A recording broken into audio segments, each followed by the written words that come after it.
Right, 79 Charlie Juliet, what's the departure?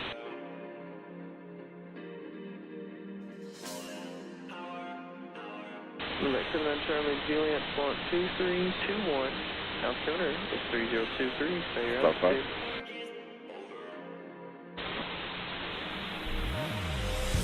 Body RE 69, I see that now. You can taxi 17 right. Kilo, Echo Golf. Give way to an Airbus. 17 center. Okay, 171 Kilo, Echo Golf. Give way to an Airbus.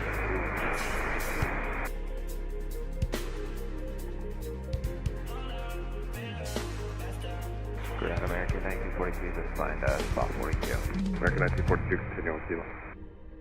Tower 442, 471, visual 71.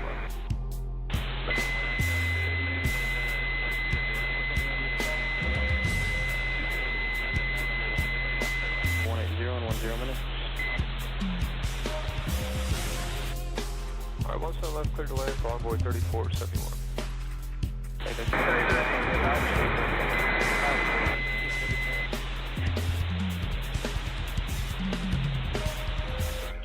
Southwest 648, departure ready contact, flood direct to torch, I'm sorry, direct to source, climb to maintain 175.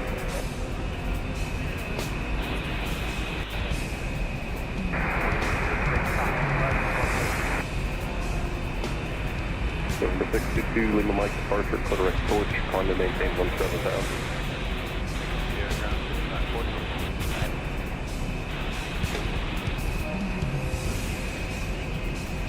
Direction 1340, departure direct contact. November 2, Lima Mike, contact 132.02.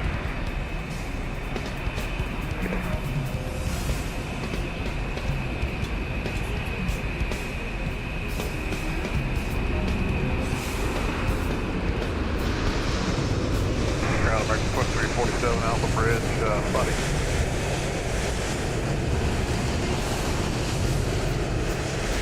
American 2342 DFW ground, taxi via Kilo 7, Lima, Kilo 5.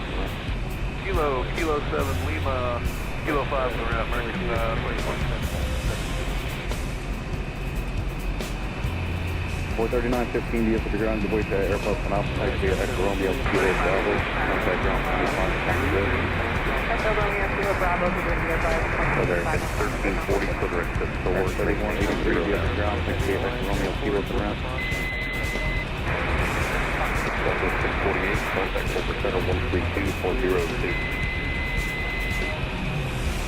Good.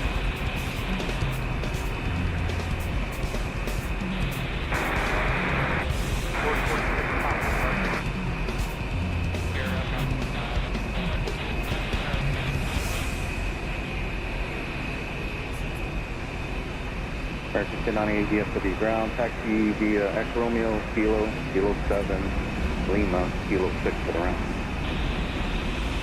Echo Romeo, Envoy 9868, departure direct contact, climb to maintain 170,000. Envoy 4106 DFW ground, give way to the 73 ahead and to your left, taxi via Echo Romeo, Kilo Bravo, contact ground 25 and top the bridge. Go Romeo, Kilo Bravo. Ground Envoy 3982, Yankee Bridge for 1 friend. Envoy 3982 DFW ground, runway Envoy 149, taxi via 9868, Kilo. turn right direct to Blico and resume departure.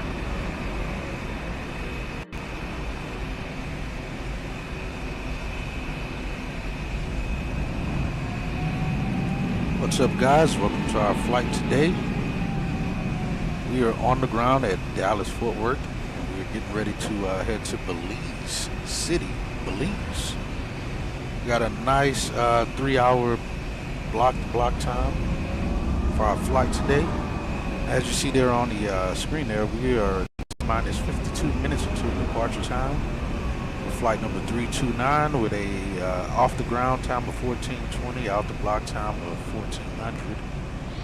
Planning for runway 17 right via Dart's transition, Dart's departure. We're taking 164 passengers, 8.2 on the fuel on the cargo, and 28,000 on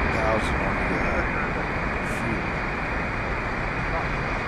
We got a departure time of 1400 Zulu. And as you can hear, it's already a very busy morning here at DFW. We're going to be getting things going so we can try to get out of here. We're in the aircraft we're in today is 3 November Yankee. We got no squawks on this aircraft. We should be able to get in and out of here without a hitch. It looks like I don't have lights on here in the aircraft. Yeah, we're gonna get things going and try to get out of here on time.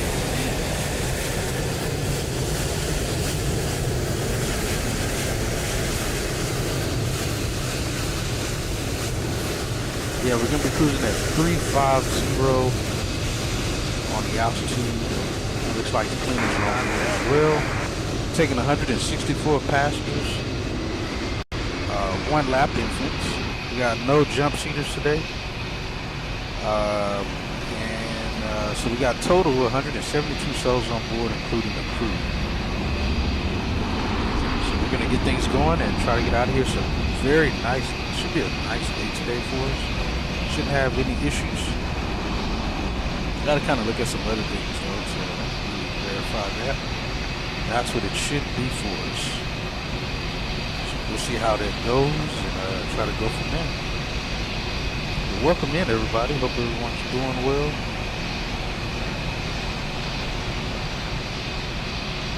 Try to make this happen and get underway to Belize. The weather's not supposed to be looking too good in Belize by the time we arrive.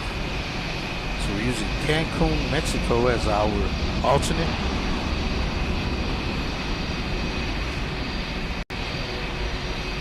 Just in case.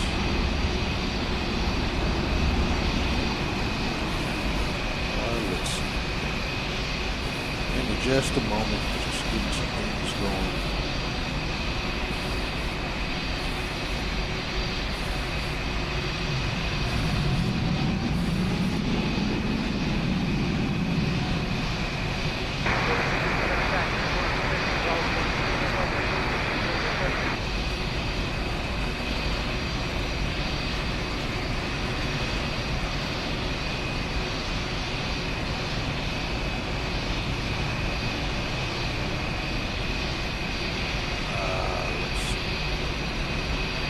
Alright, we should be good there now.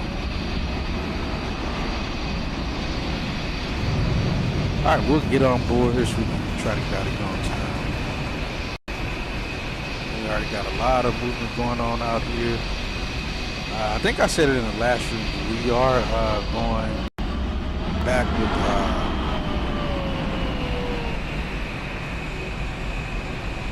AIG. I did reinstall it.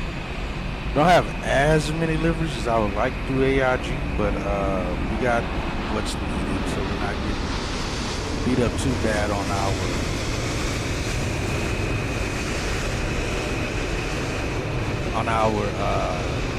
FPS. Look at this beautiful sunrise here coming up here in Dallas. Weather looks fantastic. Like I said, we already got motion going here at the airport.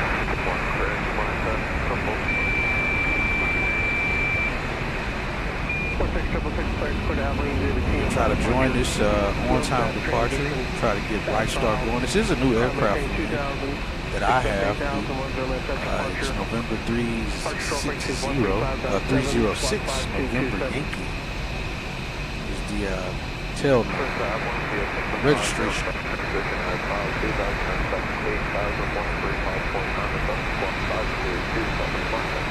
So yeah, we should be able to get things going and get out of here on time, hopefully. We'll hop in and start going over some things and then try to get out of here. We got, it'll be about 8 minutes to passengers start boarding here. Try to get that going for us. Let's hop in the aircraft for now. We are flying with Brian today as our FO.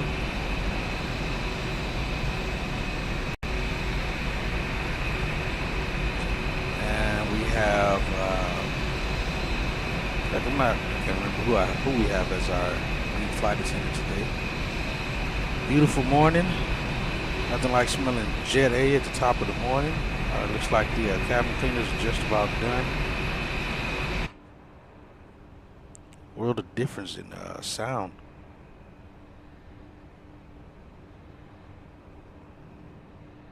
But catering looks like they're done already. We're just kind of looking to make sure we're not missing any issues with any of our seats or anything like that before boarding. Let these folks get out the way here. We'll check that out while they're finishing up.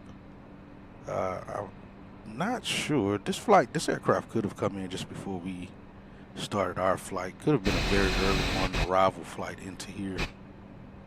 And we're just getting things set up for the next outbound flight, which again is going to be an international flight is what we're looking at. I haven't done an international flight in quite some time.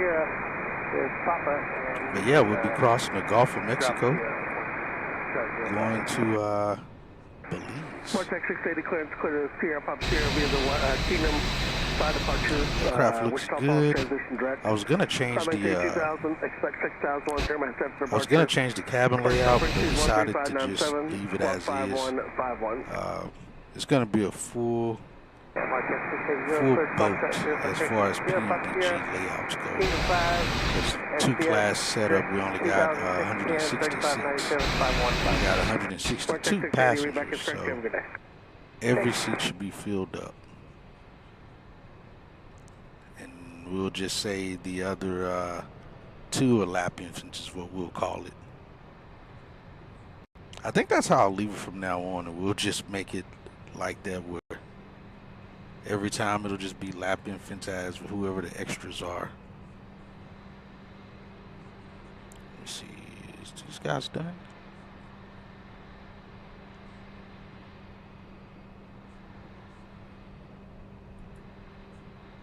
Of course, GSX, man.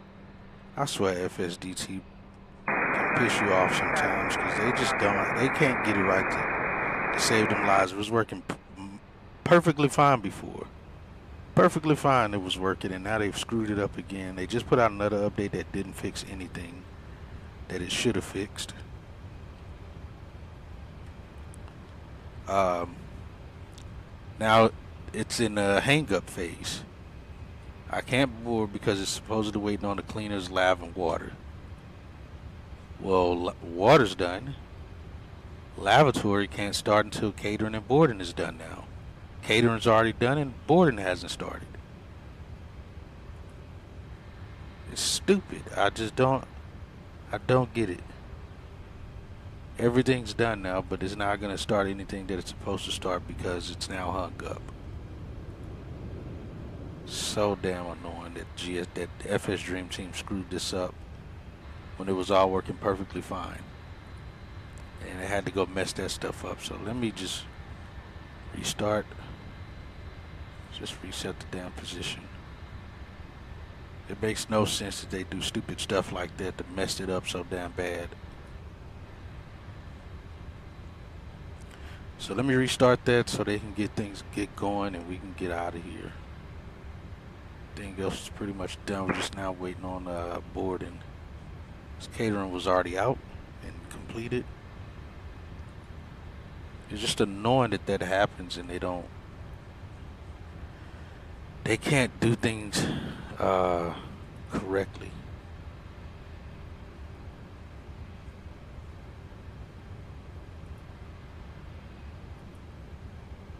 It's so frustrating.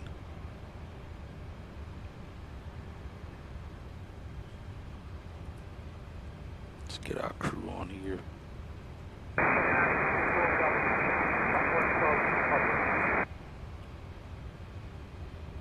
Alright, that'll get stuff going there in itself.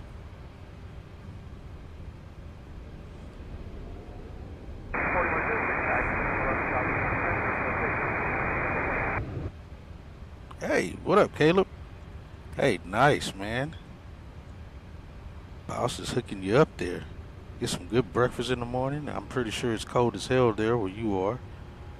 Hopefully you guys can get the start of the morning going for y'all and go from there.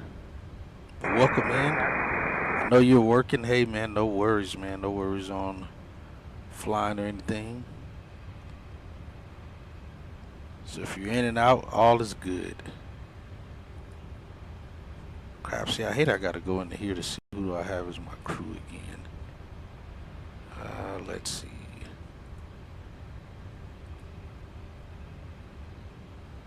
Alright, so we got Brian today as our FO, and we have Pavel, that's who we're using. Alright, Pavel's our guy here today.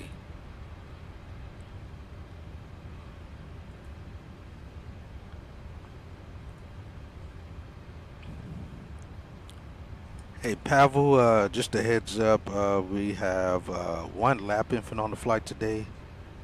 We have no jump seaters, so if you can, just make sure passenger service we get a accurate passenger closeout.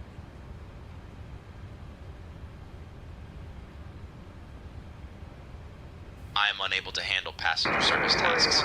You might want to coordinate with the cabin crew for the passenger closeout. Why is that not right? Why do I not have those in the right order? Crud, man. Alright, I gotta flip these around. Hold on one second, guys. Thought I had these the correct way. I do not. Cabin crew.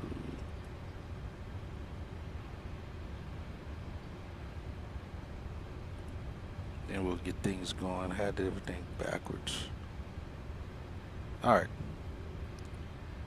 Hey Pavel, just a heads up, we have one lap infant on the flight today. No jump seaters. Just verify with passenger service that we get a correct closeout. Also, boarding should start here in the next few minutes. Understood, Captain Hatchett. I will verify with passenger service for the correct closeout and prepare for boarding. Alright, let's look at some stuff here while they're getting boarded now.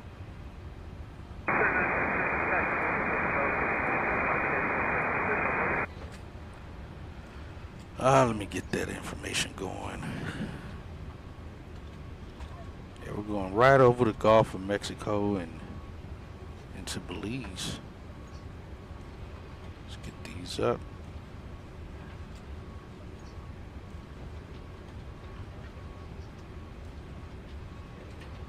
Copy that, I got you. Alright, so we got our flight release at around 12:48 Zulu, again DFW to Belize. It is a flag route today. IFR flight plan American 329 on the 13th day. We're in tail number 3 November Yankee, November 306 November Yankee. Registration, again, DFW to Belize, alternates Cancun, Mexico. We got minimum takeoff fuel of 26.4, release fuel of 28.5. We should burn about 14,000 pounds of fuel and arrive at about 2 hours, 19 minutes worth of fuel. Cost index is going to be 20, which means we should have a nice little tailwind on this. I didn't really get to look at all of that yet, but that's what we should be looking at. Again, our route's going to be DFW, Darts 9 departure, TNV transition, arriving in Belize via the MEBUM 1 Alpha arrival, MEBUM transition. Our alternate will be 310. I think it's going to be about 50 minutes to get to Cancun from Belize if we had to divert to the alternate. Belize does only have one runway, which again, the weather's supposed to be marginal.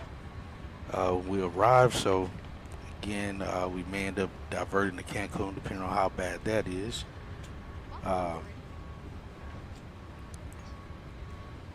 So our minimum fuel, burn fuel, is 14.6. Again, it'll give us 2 hours, 27 minutes of flight time and covering 1,058 miles.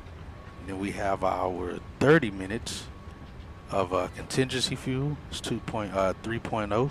Then our 10% fuel of 15 minutes at 1.5. Reserve fuel is 2.5 at 30 minutes. And then our alternate fuel is 4.8. So that's our minimum fuel we need to get off the ground to make it to the destination and to our alternate. So again, 26.4. We got extra 15 minutes that we've put on board with us today. We got taxi fuel of 20 minutes, which hopefully that's all we'll need. Looks there's already quite a few departures going out. We got like a few of them that's leaving out right now. Let me see something. What is our departure gonna look like? DFW. We got a 1400. Around the time we leave, we got about 67 active flights, 20 departures, and an arrival rate of 130. So we'll see how that goes. Let's see. We're not on the NAS traffic event board, so that's good. Belize isn't on there either. So that works out. All right, so we're scheduled out of here at 1400 Zulu, estimated 1400 Zulu. Arrival is going to be 1705 scheduled, and would look to be arriving estimated 3 minutes early at 1702. It'll be 1102 local time when we arrive in Belize. So we got a payload today of 42,000 pounds, zero fuel weight of 132.9. Ramp weight will be 161.4 with takeoff weight 160.9. That's the plan anyway. We got no MEL items departing from Charlie 10 gate. We'll be passing through Fort Worth Center, Houston Center, Indy Center. Oh no, that's not Indy Center. That's Mexico something center, and then I'm not sure who that is, but we'll be passing through that center as well. Hopefully we got some live ATC chatter for those areas. If not, then we'll be turning on, say, intentions ATC chatter for that, and go from there. So we're looking at very little tailwinds on takeoff. The climb, again, 350 is the climb. We'll reach that in 22 minutes. Looks like winds are at 256 at 57. Barely into the jet stream there. We got, then we'll be picking up a tailwind there of 29 knots once we get to Musu.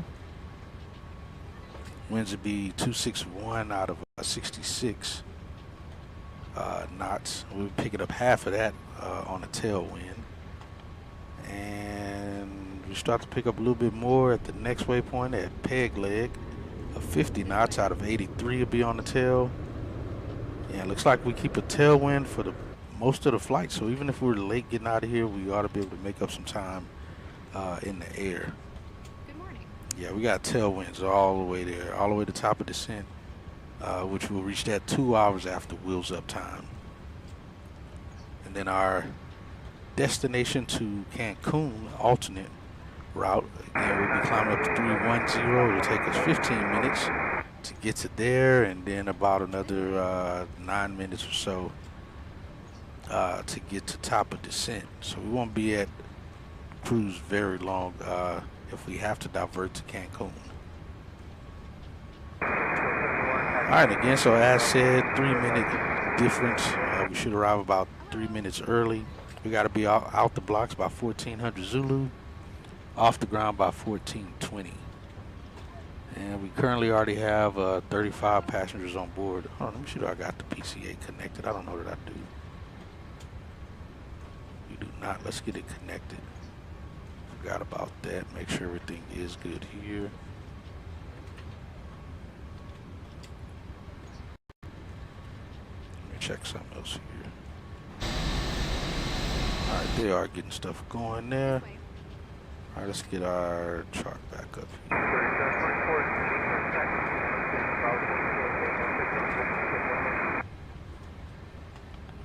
And we'll keep up with our fuel burn rate in lieu to our altitude and speeds and the times we should reach these waypoints.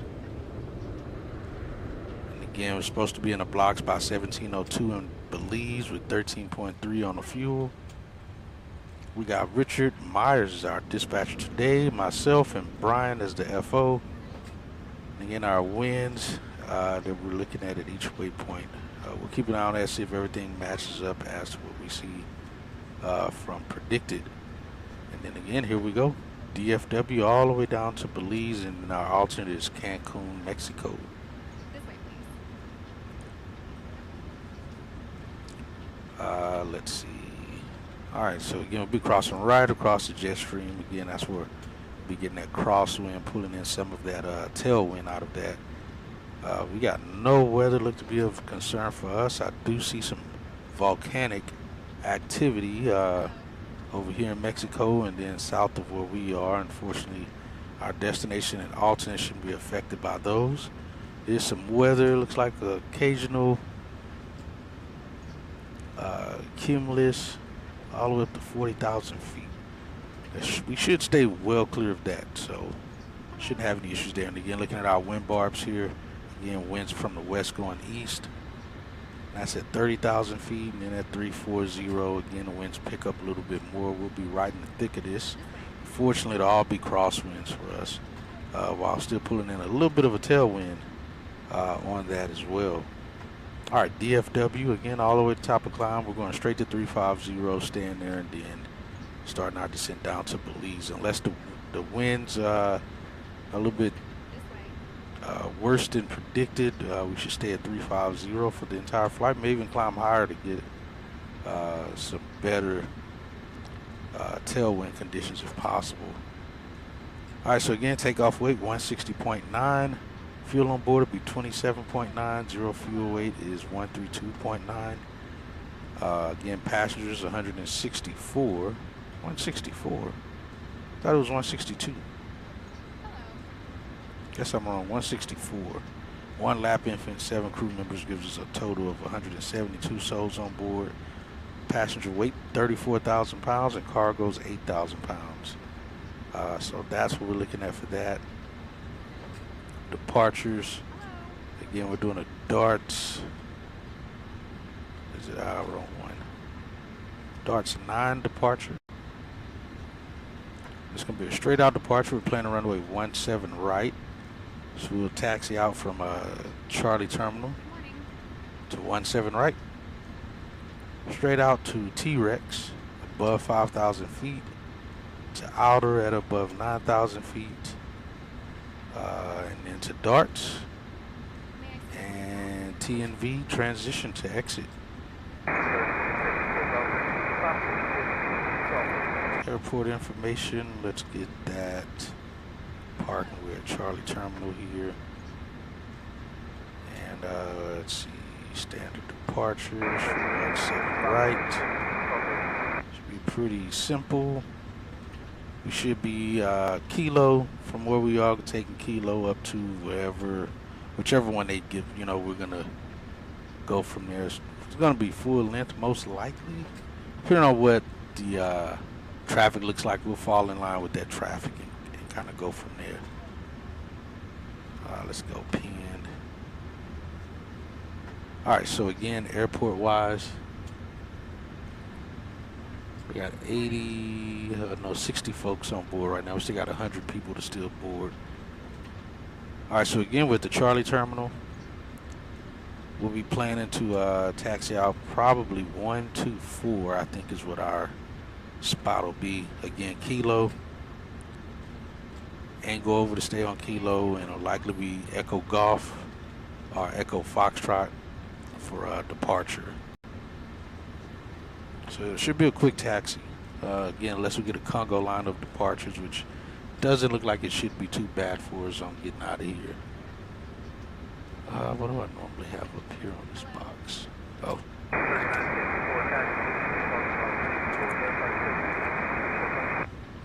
All right, so we're in this section of our terminal for ramp tower. So we'll probably to push tail west or tail south. But of course we won't push past Charlie 12 because that encroaches on the lower terminal C ramp tower. But we should again go out of either spot 24 or spot 22, depending on the inbound traffic that's coming in or leaving out, on which way we'll go, and kind of go from there. And like I said, for our taxi out from our spot, again, for departing runway 17 right, we don't fall in this bracket. Those numbers are way too high. Let's see. We're not going to bridge routes. We'll be on the next one here, which which again is a very simple route. Unless they give us like Lima or something, which yesterday actually at work they was sending some out Lima and then crossing over because there's a section of Kilo that was closed. So they was kind of routing people around that section of Kilo and picking up on Kilo 10 and so forth. But let's see, spots 22 to 27 is us. I don't know if we're doing the outer, but if we are, it'd be Kilo, Kilo 6, Lima, Echo Hotel. And monitor 2655. That's our tower departure, a tower frequency.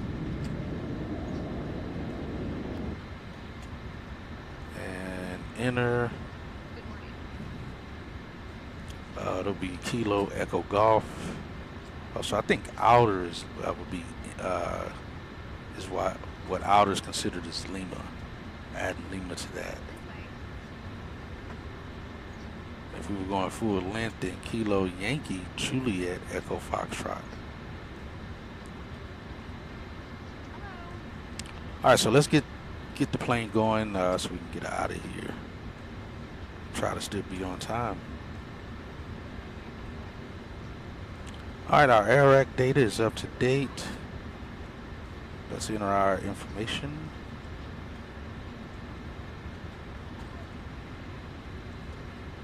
Kdfw, we're at Charlie 10.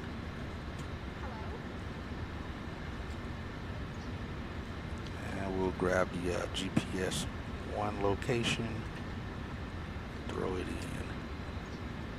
There we go, route. Make sure this is good. All right, it is. Let's see actions. Let me see how this did our payload before we start getting anything else going.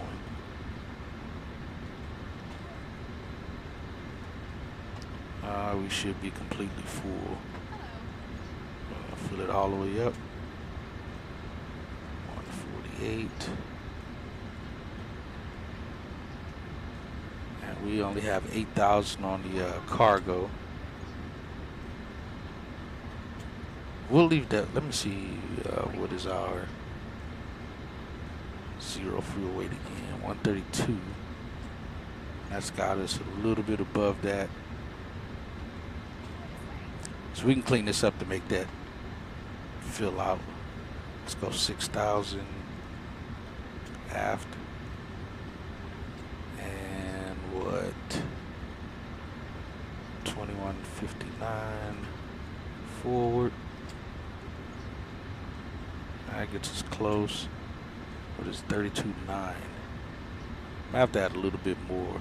Let's go 31.59.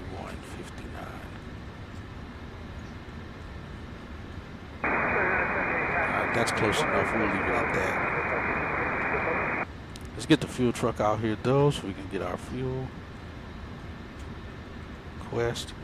And we're taking 28.4, 28.5. We're going to ask for 28.7.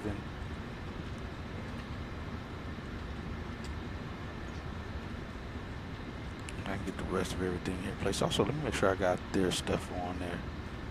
Alright, it is on. Alright, sun's coming up. We'll turn logo light off now.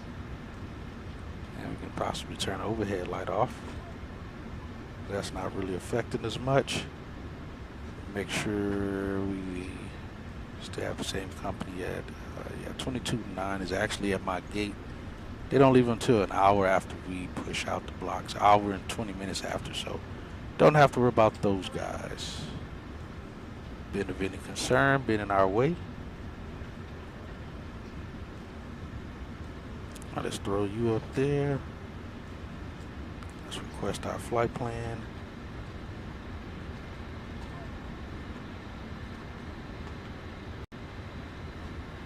Alright, looks like they're in place. Let's go ahead and start the fueling. We're about 7 minutes overdue for getting our release.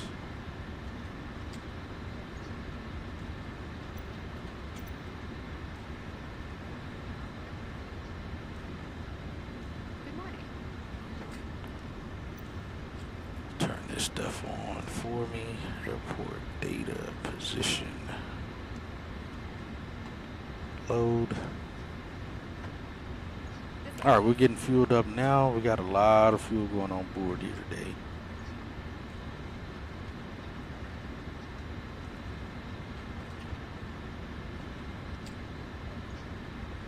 Activate, execute. Plan on 17. We actually won't do that till we get our clearance. We'll make sure we're good there. Let's see here. American 329, DFW to Belize. Let's go to perf data, request.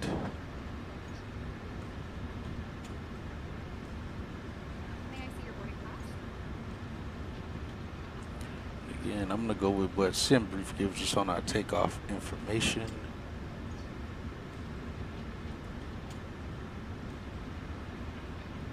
Would utilize that.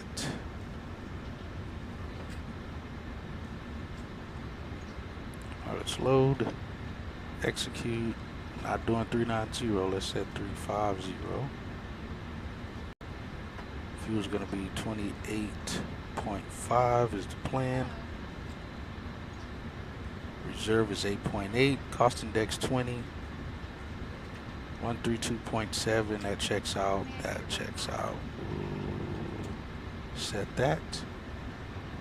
All right, for N1s today, we're looking at, let's see, D-rate takeoff, select temp 50.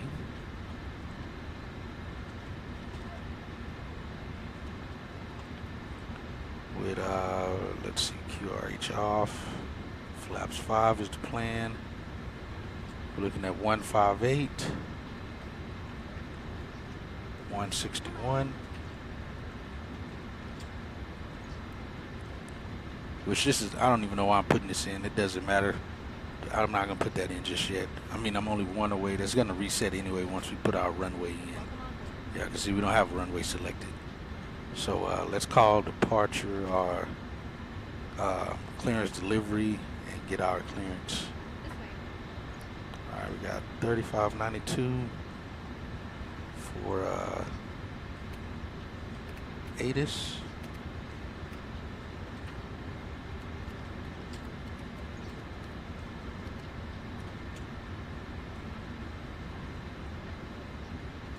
T-Worth International Airport, information Mike. 1153 Zulu. Arriving runways 17 left, 13 right, 17 center. Departing runways 17 right, 18 right, 18 left, 13 left. Wind 205 at 6. Visibility 10. Sky conditions, broken at 5,000 feet. Temperature 6. Dew point -1. Altimeter 3023. Density altitude -600 feet. Advise on initial contact. You have information Mike. Dallas Fort Worth International Airport. 3023. It's got a nice high pressure today.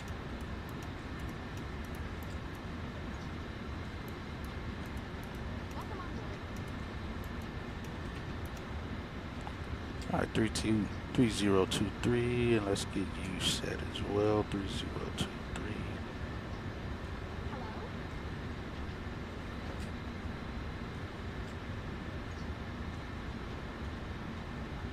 All right, that's set.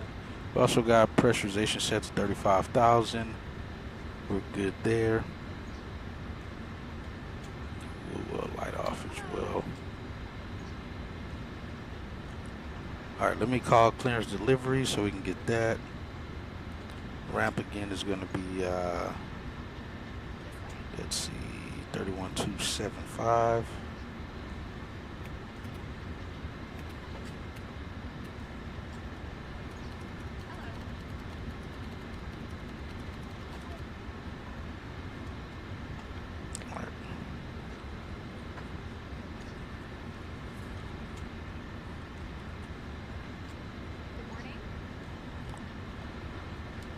Hello, clearance delivery, American 329, ready to get IFR to Belize. I'll have your clearance in just a second.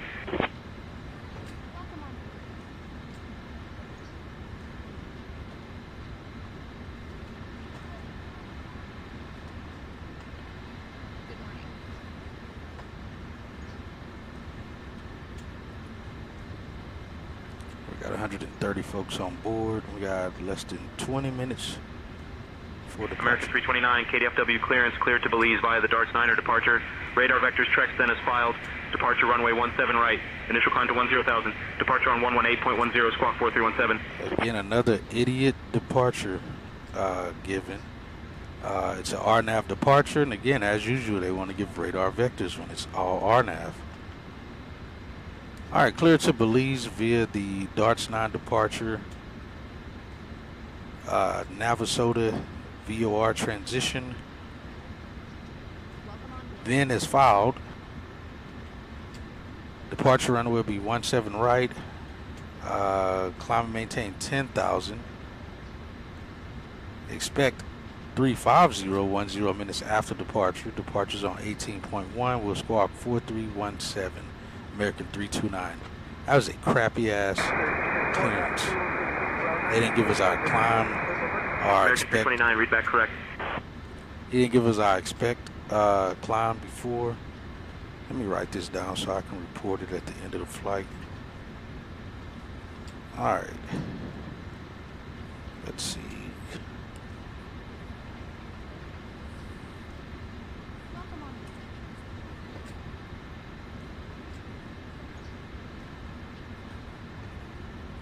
Ladies and gentlemen, welcome aboard American Airlines Flight 329, departing from Dallas-Fort Worth International Airport and heading to Philip S.W. Goldson International Airport. My name is Pavel Chernohorsky, and along They with do that. I don't know why. we're thrilled to have you with us today. Please take your seats according to your boarding passes and stow your hand luggage in the overhead bins or under the seats in front of you. If you need any assistance, feel free to reach out to any member of our crew. We're here to help. Alright, so got that written down. That's already starting off terrible. Alright, let's get 4317 in the box.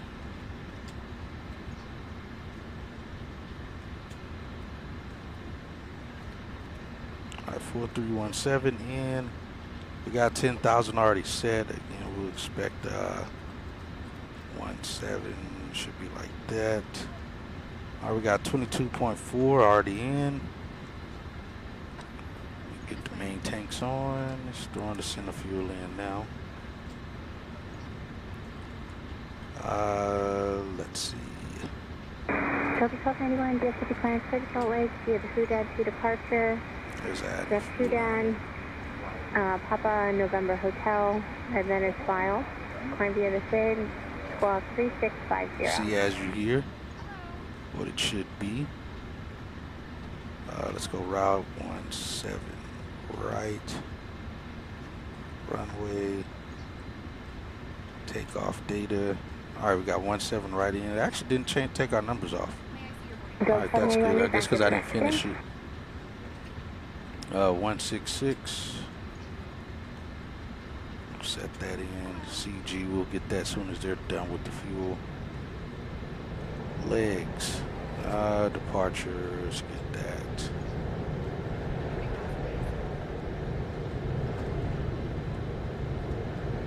Darts 9.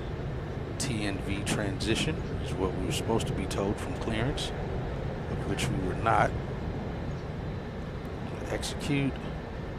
Arrival into Belize is going to be, we're planning for ILS 7.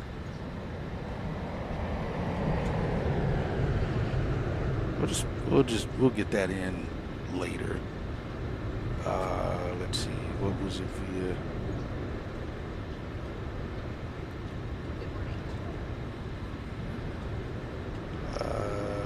Mbu 1. Mibu 1A.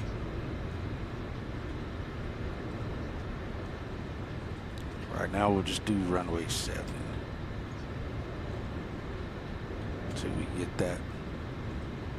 Execute. Let's go progress page. 1052 is what that's covering. 8 miles short, but we're good. We got extra fuel for that regardless. Let's get route data and request. lot of fuel. We actually ended up having to limit seats as well because it was showing 172 passengers, but we had to limit seats because of fuel needed. So instead of 172, we had to block off 6 seats. So our load agents did a good job on blocking off those 6 seats prior to boarding time and prior to most of the people arriving. So load, execute. All right, let's look at our route, make sure everything is good as well.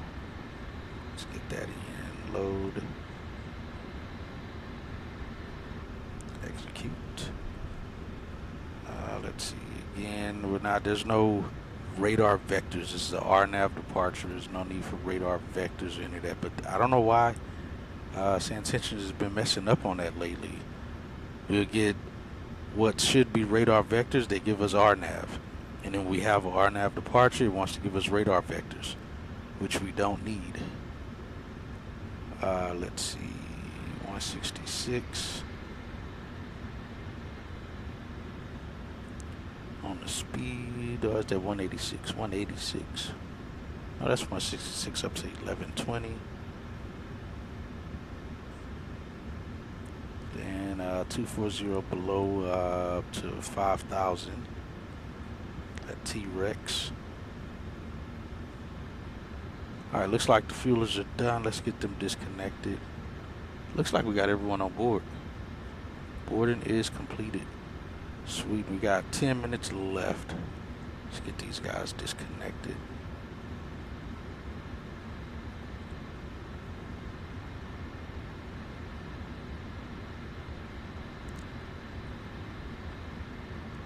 Alright, that's that. Let's get these on.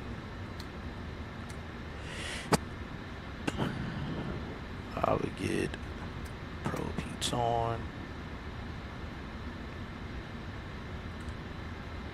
Alright, we get seatbelt signs on now.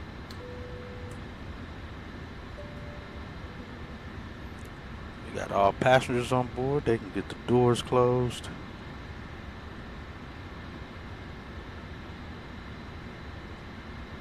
So everybody's here. We're within our 15-minute window. We'll close all.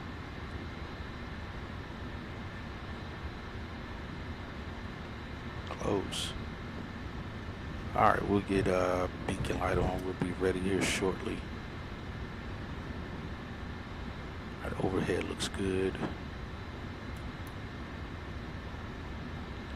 Alright, we got that already. 3125, and tower is, let's see,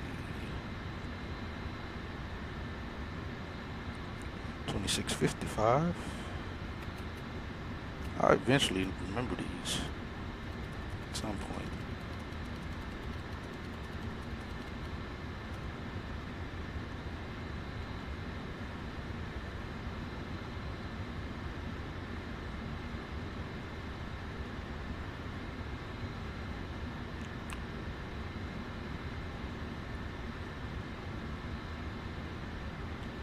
All right, Brian, for our departure information, we're going to be D-rate takeoff with select temp of 50. Will be flaps 5, trim 4.9. V speeds will be 158, 161, 166. We're planning for runway 17 right for departure. We should be getting planning to taxi 17 right via Kilo Echo Golf. I think that's right. I can't handle taxi instructions or runway assignments. That's fine. We're cleared for departure from runway 17 right. You'll need to handle the taxi via Kilo and Echo Golf. I thought you couldn't deal with that. 166, 176. That's what we'll set to. Alright, that's all good. They can get the jet bridge out of here. Hopefully they can get that out of here so we can be underway. Alright, they're getting the JetBridge disconnected.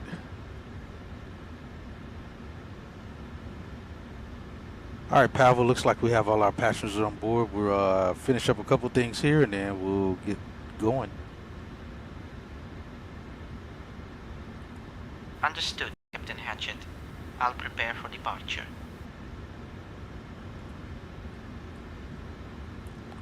All right, let's see. All right, we got ramp tower and flight deck to ground. We're going to start the APU now.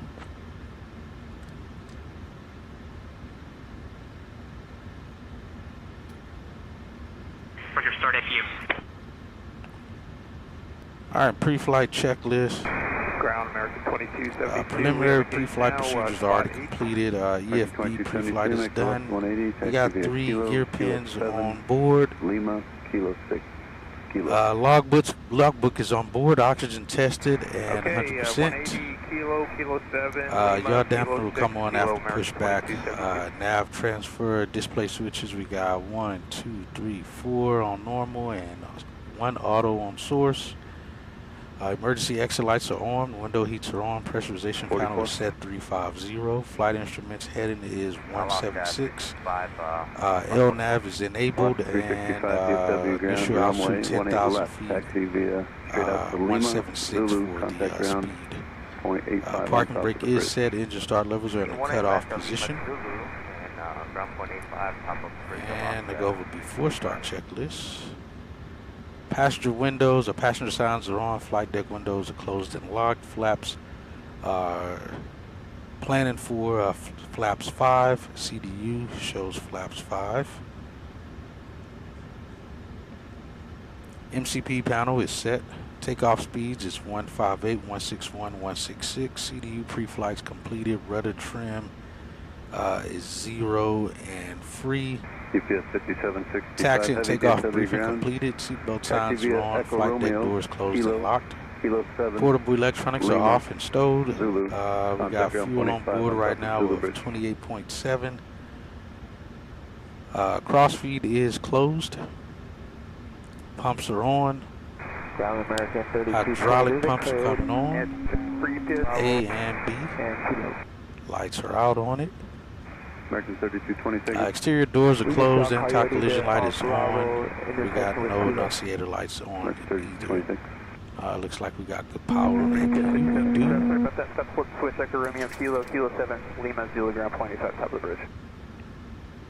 And flight deck to ground. You can disconnect the PCA and GPU. We have a good APU start.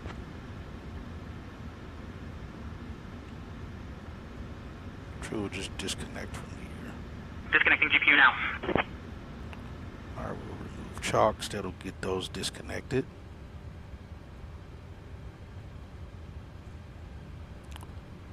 Alright, they are disconnected. We'll get packs on.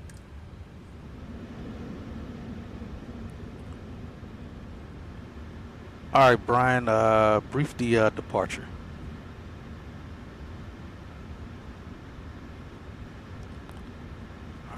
Or see any traffic. We'll be departing from runway 17 right, flying the Darts 9er departure with an initial climb to 10,000. Transition altitude is 18,000. After takeoff, we'll follow the SID profile with radar vectors to Trex, climbing to flight level 350. Weather is clear with no significant issues expected. In case of engine failure below 400, we'll continue straight ahead and follow ATC instructions. Above 400, we'll follow the engine out SID procedure, climbing to 3,000 before turning back. For emergencies before V1, we'll reject the takeoff. After V1, we'll continue and handle the situation. Squawk code is 4317, departure frequency 118.1. Flaps 5, V1 is 158 knots, VR is 161 knots, V2 is 166 knots. Climb out at V2 plus 10 knots. I think we're ready to go, Captain. Alright, sounds good. Let me call up ground to get our pushback clearance. 663, proceed via Kilo.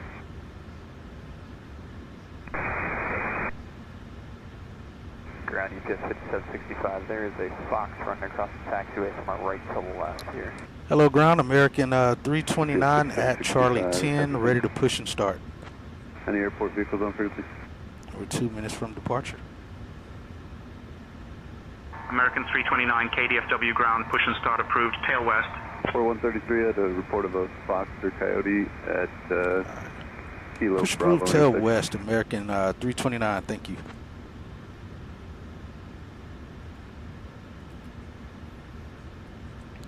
At flight deck to ground, we'll clear the push, tail west.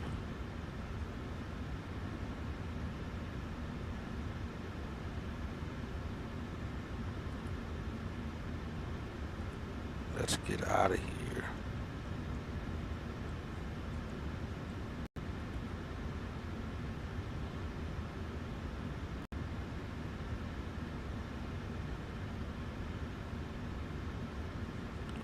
All right, they are ready to go down there. They got everyone out of the way. All right, parking brake released. And 1 minute of departure time.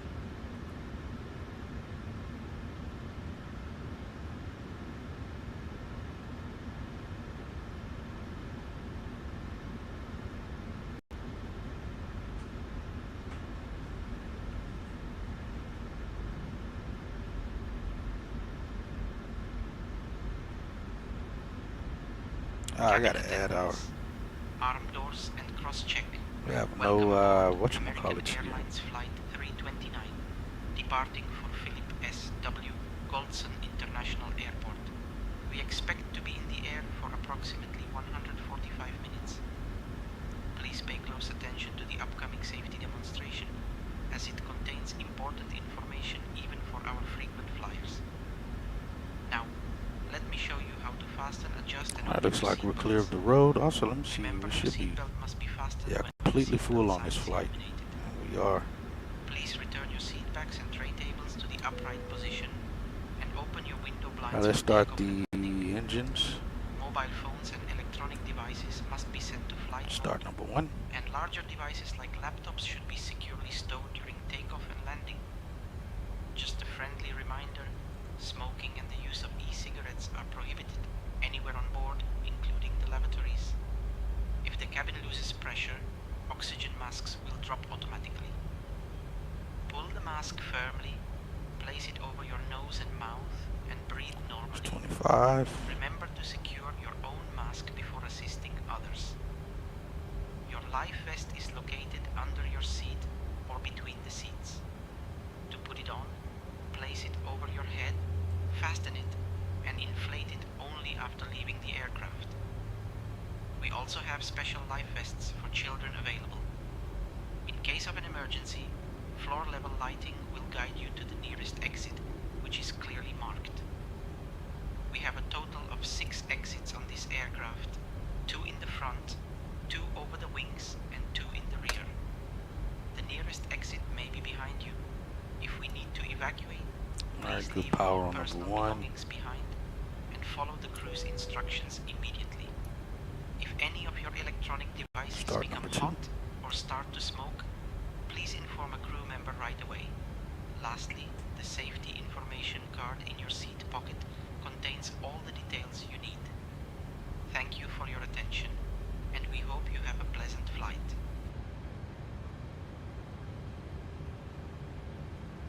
Parking brake set.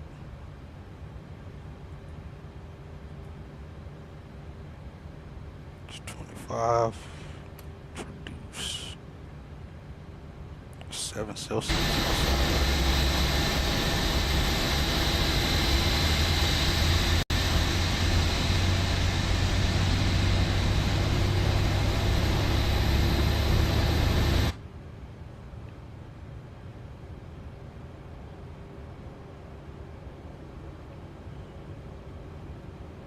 American 2617, DFW ground, continue around the loop, Echo Romeo, Kilo to the ramp, stay your spot.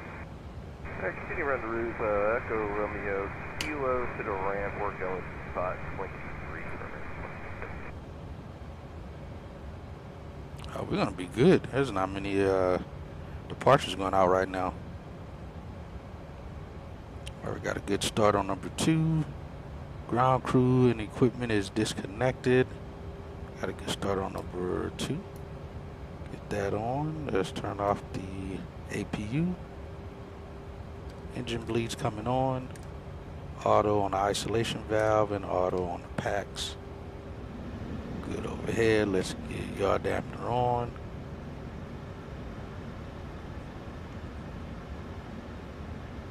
Nice, dude. Nice. Let's see. Overhead's good. Let's get the lower going. We got 491. We'll just round it up to 5. Set. Flaps 5 coming in. V-speed's verified and good. Alright, flaps 5 coming up. We got flaps 5 here on the CDU. Auto brakes are auto. Get weather radar on. TCAS, we'll get it to TA. Recall check, looks good. We got 16 minutes to get to the departure end of the runway. Let's do flight control check. Right. Center. Big Ray, so he asked if I could come in this morning to help. Ah, I got you. Aft. Rudder right. Center left. Speed brakes extended.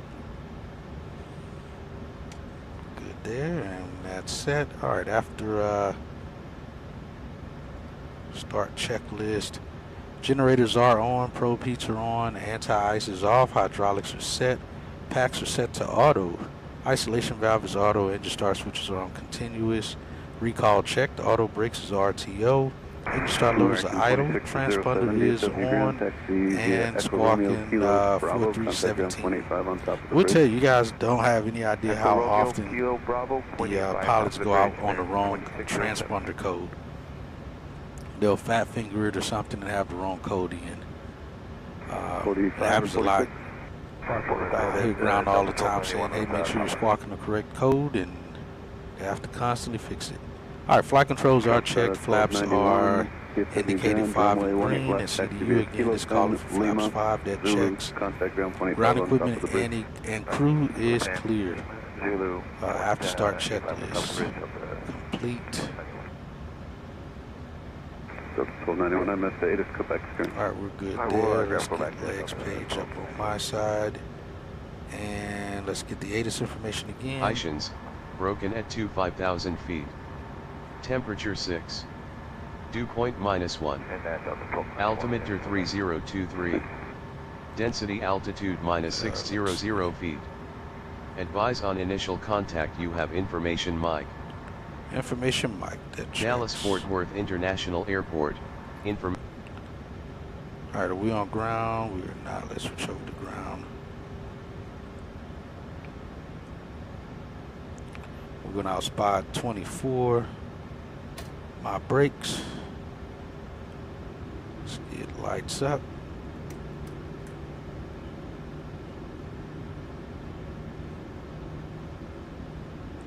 Let's call up ground. Hello ground, American 329 at spot 24 with information Mike. Ready to taxi runway 17 right.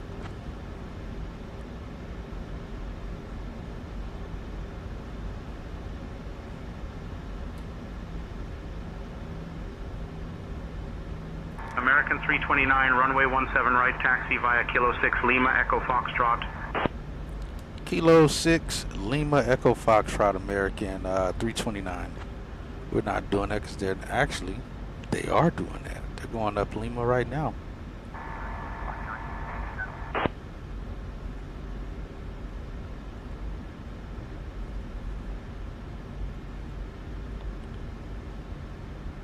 American 329, that was taxi runway 17 right via Kilo 6 Lima Echo Foxtrot. Yeah, I can see Delta's over there on Lima now, so we'll take it. We'll follow what he says.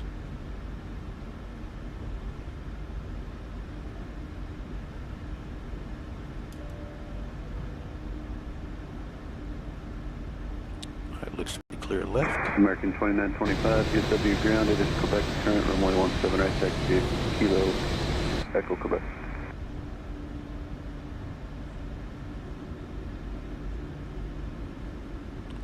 We're like number 2 out of here. Falling line behind that Delta.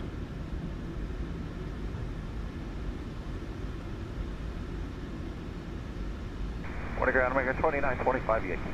American 2925, DFW ground, I just go back to current runway 17 right, taxi via Kilo, Echo Golf.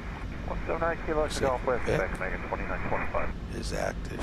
We've gotten close once where the information in the sim matched what the information in the real world was. As far as the alphabet goes, it's pretty cool.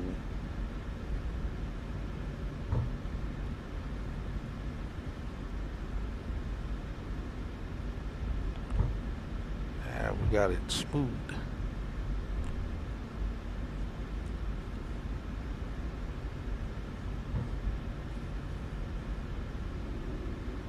Make up some more time given the time we're going to be taking off out of here. But Delta's crossing the bridge, interesting. Expecting that.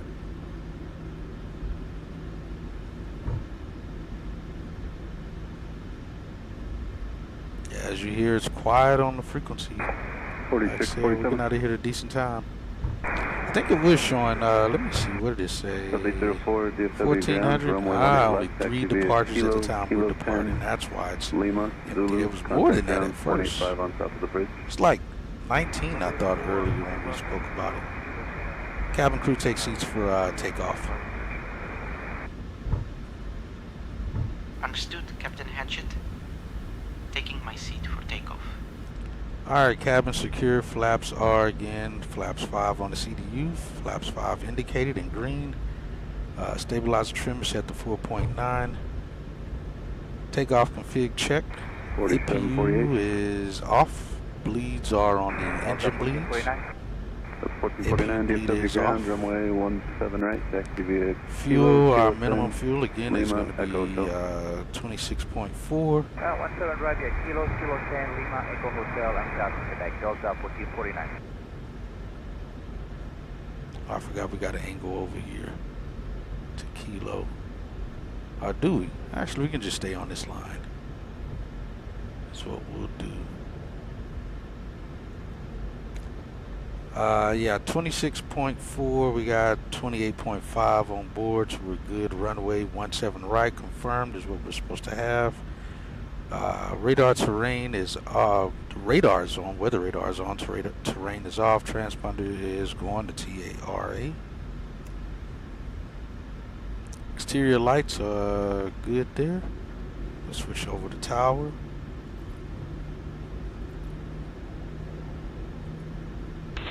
There's going to be a quiet takeoff, quiet departure on the frequency because there's no, really no traffic taking off. Alright, before takeoff checklist completed.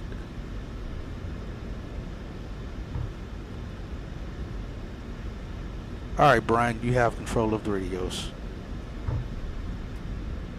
We're taking off now about 8 to 9 minutes early.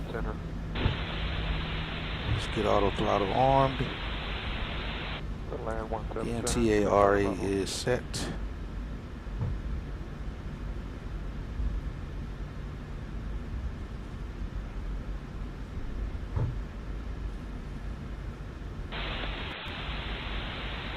Good day, American 2925.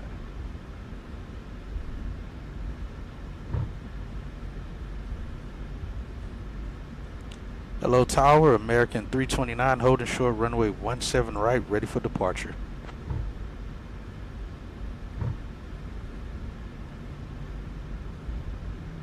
American 329, KDFW Tower, runway 17 right, winds 220 at 5. RNAV Trek, cleared for There takeoff. we go, RNAV. Runway 17 right, RNAV Trek, cleared for takeoff. Our American approach in is cleared. Runway is clear. We got 17 right identified on the pavement. Departure in looks clear as well. We're clear for takeoff. Let's go.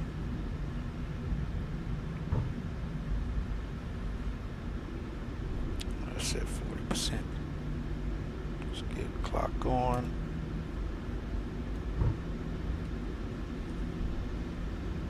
Alright, N1s and 2s are stabilized. V's, P's, and T's are good. And let's go Toga.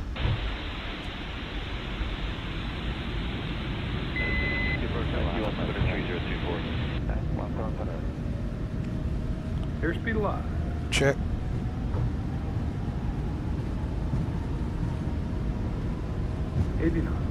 Thrust hold.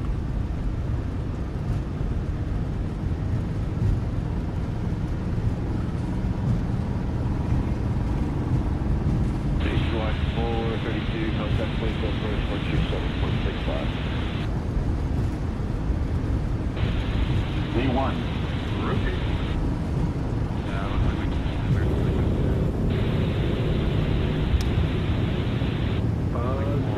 Gear up.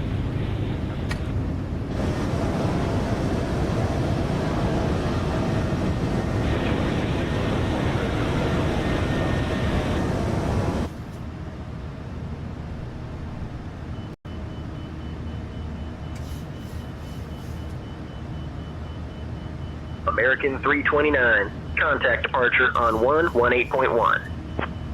And going to Victor, Departure on 118.1, American 329.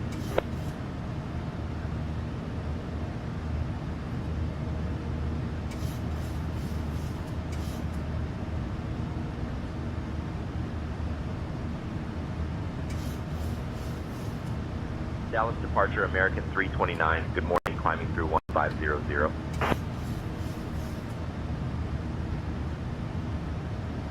American 329, Dallas departure, radar contact. Climb and maintain 12000, then direct treks when able. What's that? VNAV and command A on. Climb and maintain 12000, direct treks when able, American 329. 2000 says. 2000 set, flaps 1, speed checks.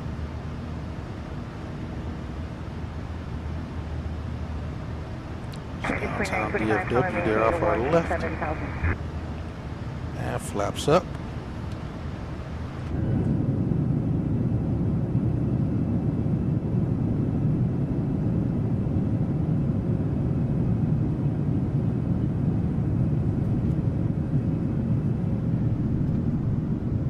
Ignition 336, Lone Star, departure for heading 120, coming to 10,000. Oh crap, I set the wrong time. American 329, direct treks, then as filed, please. 7,000, contact Fort Worth Center 135.75. 17,000 and 135 at step 5 at Southwest at 2918. Yeah, we're not responding to that stupidity. Delta 1291, Lone Star, departure, radar I don't know why they do that. Like we're not already going that direction. Alright, we'll get, actually we got LEDs on. We can leave taxi light on for now. We got a cabin climb rate and a cabin altitude. American 329, climb and maintain flight level 240. Climb and maintain flight level 240, American 329. 278, entering the Lone Star, departure, radar contact. Set.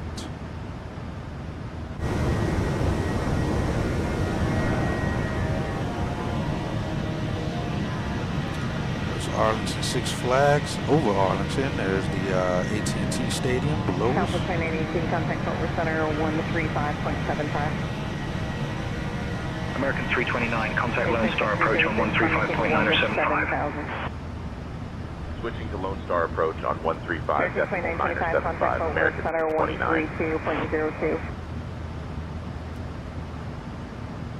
Sir 8 X-ray Lima, climb maintain 17,000, clear direct forward. Lone Star approach, American 329. Yeah, we'll do Good that. morning. I knew that 8,000 didn't seem from right. flight level 240. Ticker ticking around like that. Section 336, turn left, direct Hannah. American 329, Lone Star approach, climb and maintain 24,000. Alright, we got that on the climb already.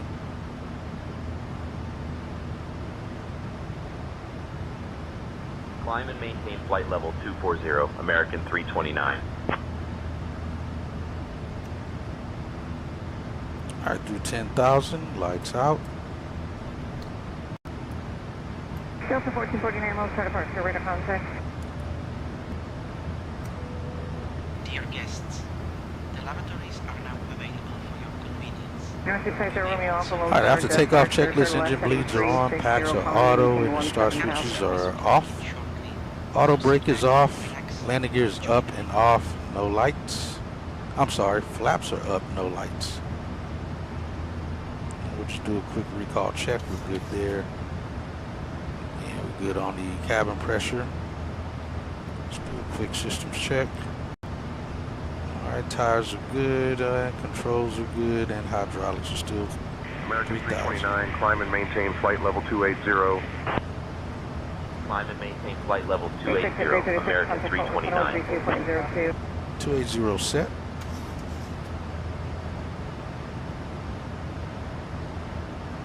Sierra Romeo Alpha, heading 330. Turn airport information off.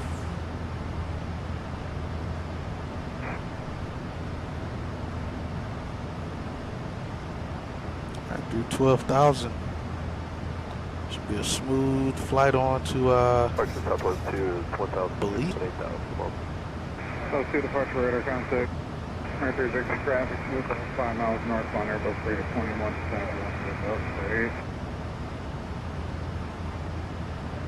And looks like we got a little bit of buffer in there on the bit rates. We should be back on though. I've paused on you guys for a moment.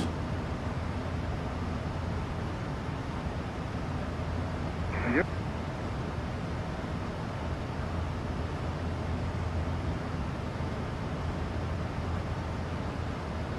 Go 1291, climb maintain 17,000.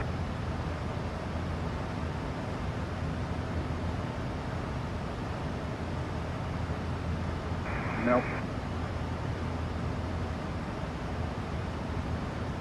Zero Romeo Alpha left turn heading 270. Yeah, we got 3 new liveries, tail numbers, should I say, from flightsim.to through, I forgot the developer's name, but we got this aircraft. We got November 940, November, and then 943 November. Our new tail numbers for the maintain 10,000. Maintain 10,000, Southwest 2. Zero Romeo Alpha, clear direct to Indy. American 329, climb and maintain flight level 330. Climb and maintain flight level 330, American 329. 330 set. Laser 4, launch out departure radar contact.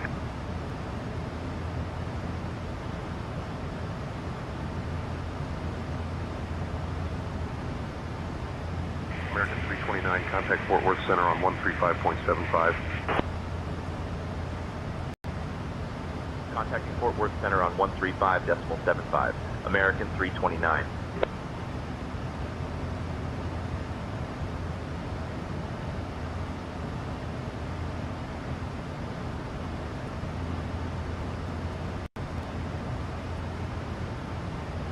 Fort Worth Center, American 329.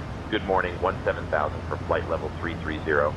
2274, Fort Center, Roger, descend via Bay Area arrival, so maintain Alright, do 18,000. 329, Fort Worth Center, good morning. Standard. 10, secondary lights out. Alright, I never turned the wing lights on. Alright, climb checklist. Barrel is set to standard. Landing lights are off. Seatbelt signs are still on for now. Anti-ice is off, and bank angle rate is set to 10 degrees. Another quick check. Good there. We got a crosswind there. Not much though. Not much of on the winds either. So that's good. Engine instruments all look stable. Overhead panel looks good.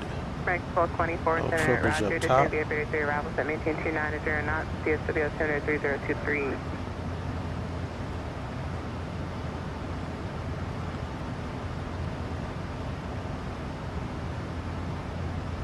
American 329, Fort Worth Center, climb and maintain flight level 350.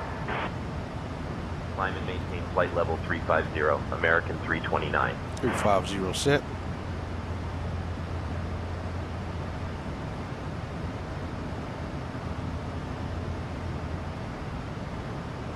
Well, PSXT is back to acting stupid. putting way more live traffic in than it's supposed to, based on what I have it set to. Close that damn thing down and then reopen it.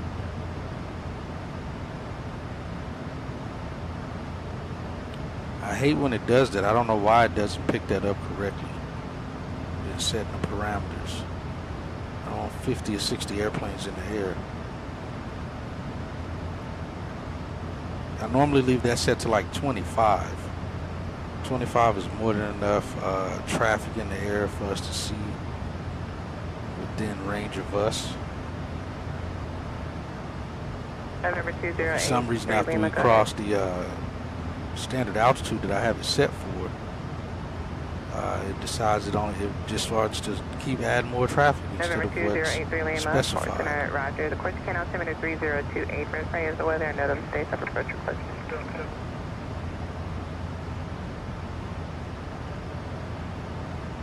November 2083 Lima, Roger. Descend and maintain 4,000 and advising have the airport in sight. 5238, contact regional approach 125.02, good day.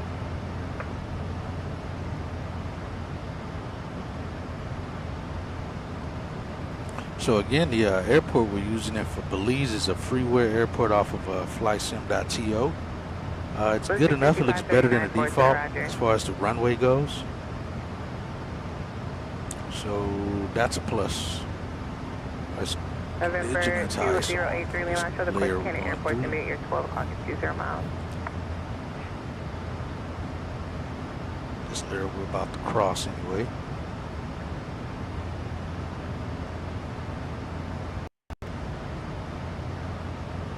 But yeah, at least Tower did it correctly.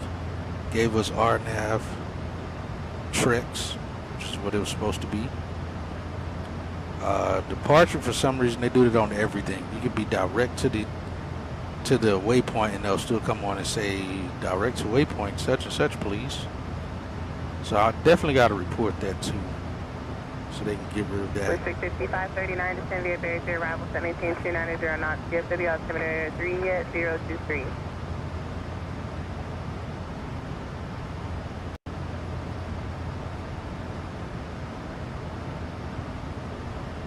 Bush 65539, you're clear direct Bells.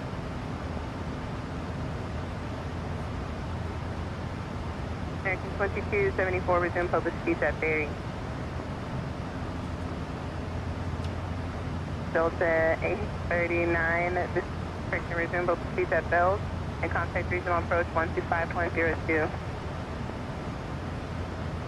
That's a little bumpy there.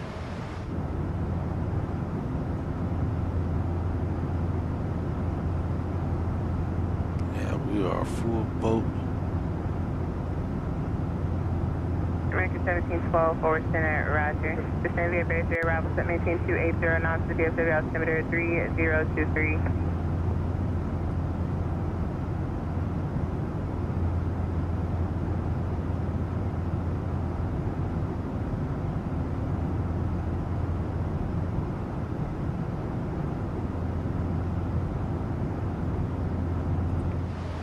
American 1220, clear direct Bells and resume public speech at Bells. -8.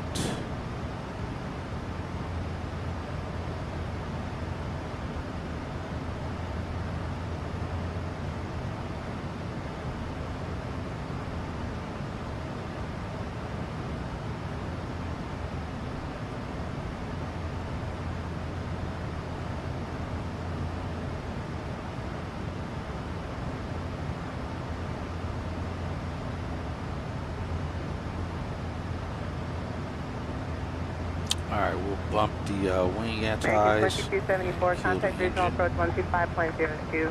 Off. November 2 confirmation, contact regional approach 125.2 today. Alright, lights out on both of those. Cabin pressure looks good. We'll go ahead and take seatbelt signs off now.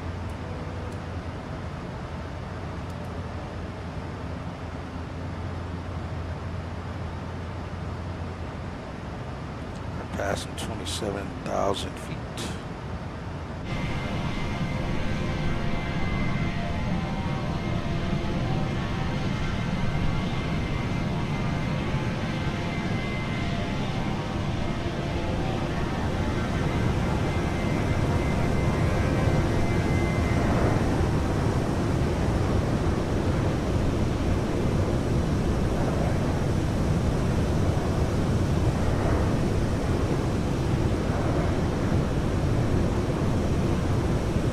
November 2083 Lima, for Center Roger. I do have one piece of traffic over the field. It's at 1,600.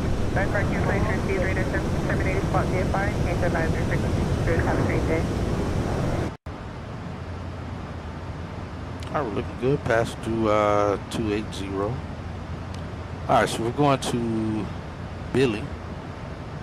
Let's see what that checks out like. Oh man, I never did even switch to our SID. Should be well past this now.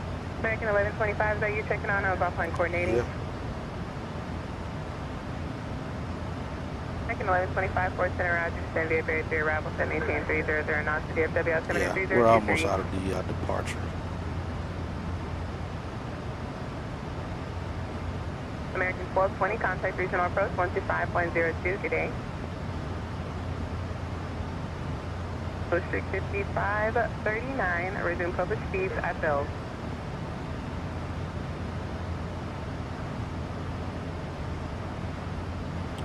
Alright, so Billy, we're supposed to cross Billy at 1438. We got Billy at 1431. So we're already 7 minutes ahead of our waypoint times. I have control of the radios now.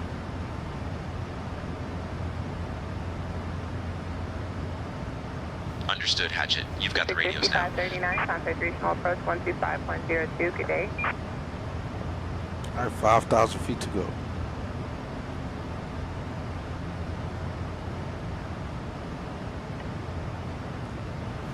So we're looking good so far.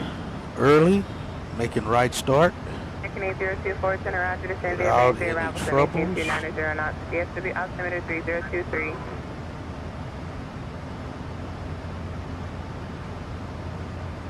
Alright, Sean, we're supposed to arrive at 16:37. American 1712, resume public speed. It's a little over 30 minutes early. 5.02. We'll take it.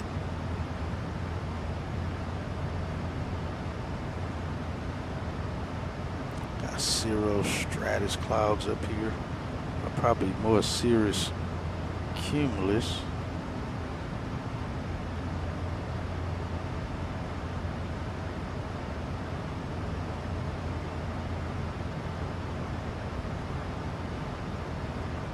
Onboard 4251, forward Center Roger, descend via Barrier 3 arrival to DFW altimeter Cirro 3023. stratus.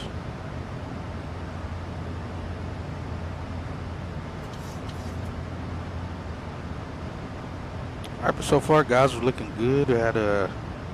I thought we honestly were going to be late getting out of there, but we were definitely on time. You see, like I said, every seat should be taken here on the aircraft.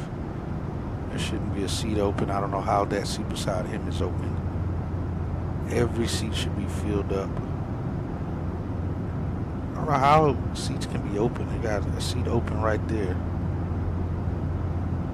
Another seat open over there to the right. Another seat open there in the middle. Onboard 3252, forward Center Roger, how it descend ends via up Barrier having 3 seats arrival to open. maintain 280 knots to DFW Another seat altimeter open there. 2932. Seat open beside him. Her. Here. It's like we're not even close to filling up the airplane. I'm pretty sure that's a GSX issue. Because PMDG has the seats in here. But for some reason they're just not filling up with passengers. The DFW altimeter 3023. It's kind of weird.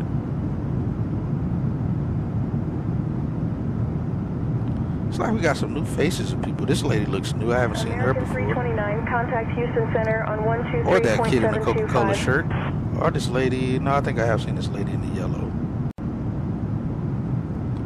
All right, over to Houston Center, American 329.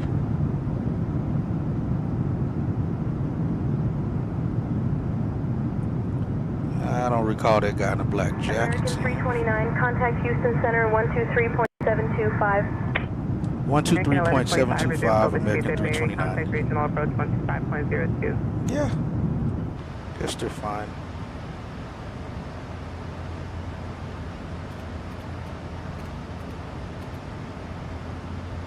So 123,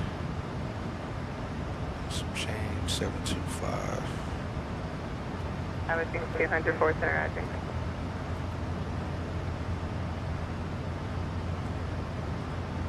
Hello, Houston Center, American 329.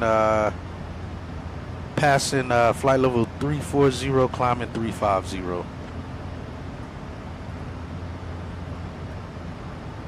American 329, Houston Center, good morning. Sounds like the same lady.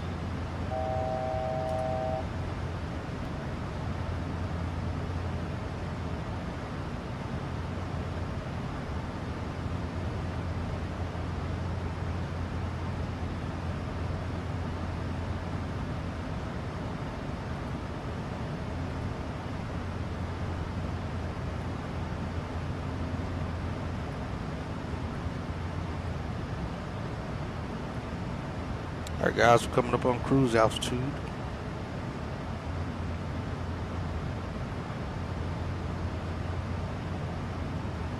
I see belt signs are off.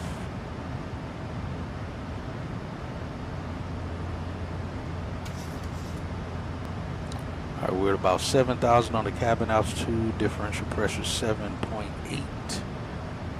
Got about 150 foot climb, cabin climb rate. Everything else looks good. Fuel temps are good. Overhead panel looks normal. Battery bus good. TR 28/19, 22. Auxiliary battery is 28 volts.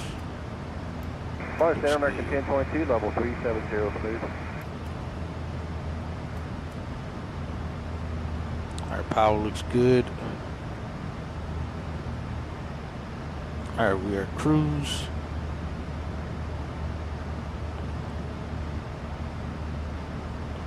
Cruise checklist, nav age is set, seatbelt signs are off. We're at cruise on the thrust rating. That's at 806-400. And Houston 73 Kilo, taking a chance to start down to yeah, 73 Kilo Tango, we're just flying at New Braunfels, just curious if we could start down. Enjoy your flight.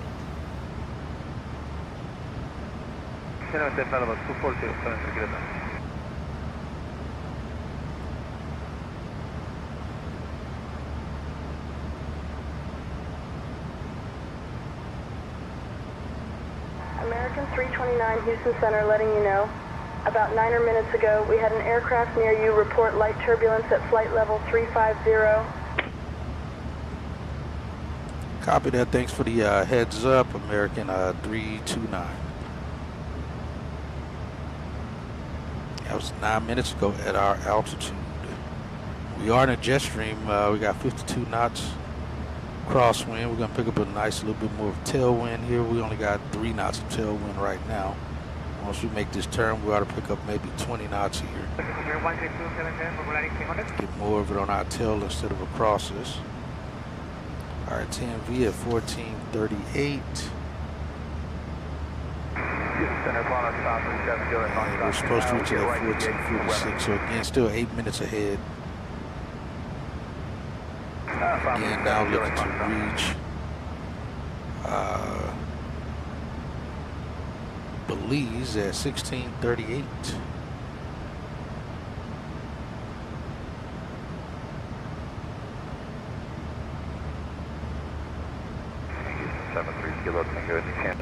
We can deviate. Yeah, we get these folks back here pretty early. Probably not pretty early, but early enough.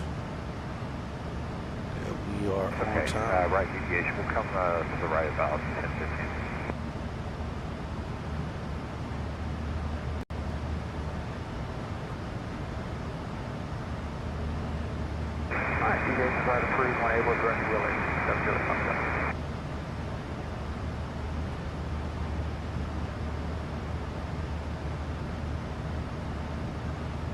But yeah, that was probably one of the first departures I've gotten out of DFW without a hassle at this time of morning.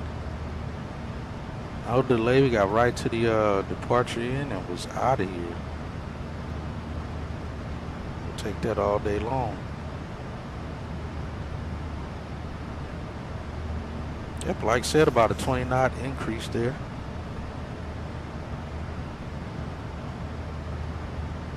Be passing over the Gulf of America and making our way to Belize.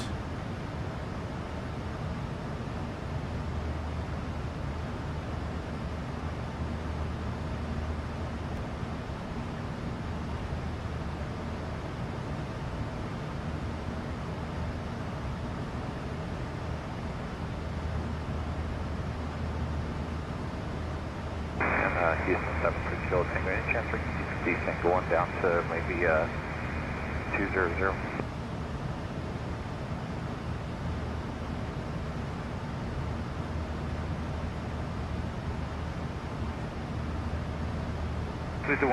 Hey Pavel, just checking to make sure everything's good in the back. Also, what are our first class meal service this morning?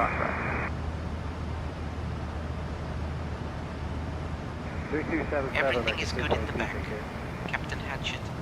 For first class meal service this morning, we have a delicious selection of scrambled eggs with smoked salmon, fresh fruit, and pastries. Let me know if you need anything else. That sounds good.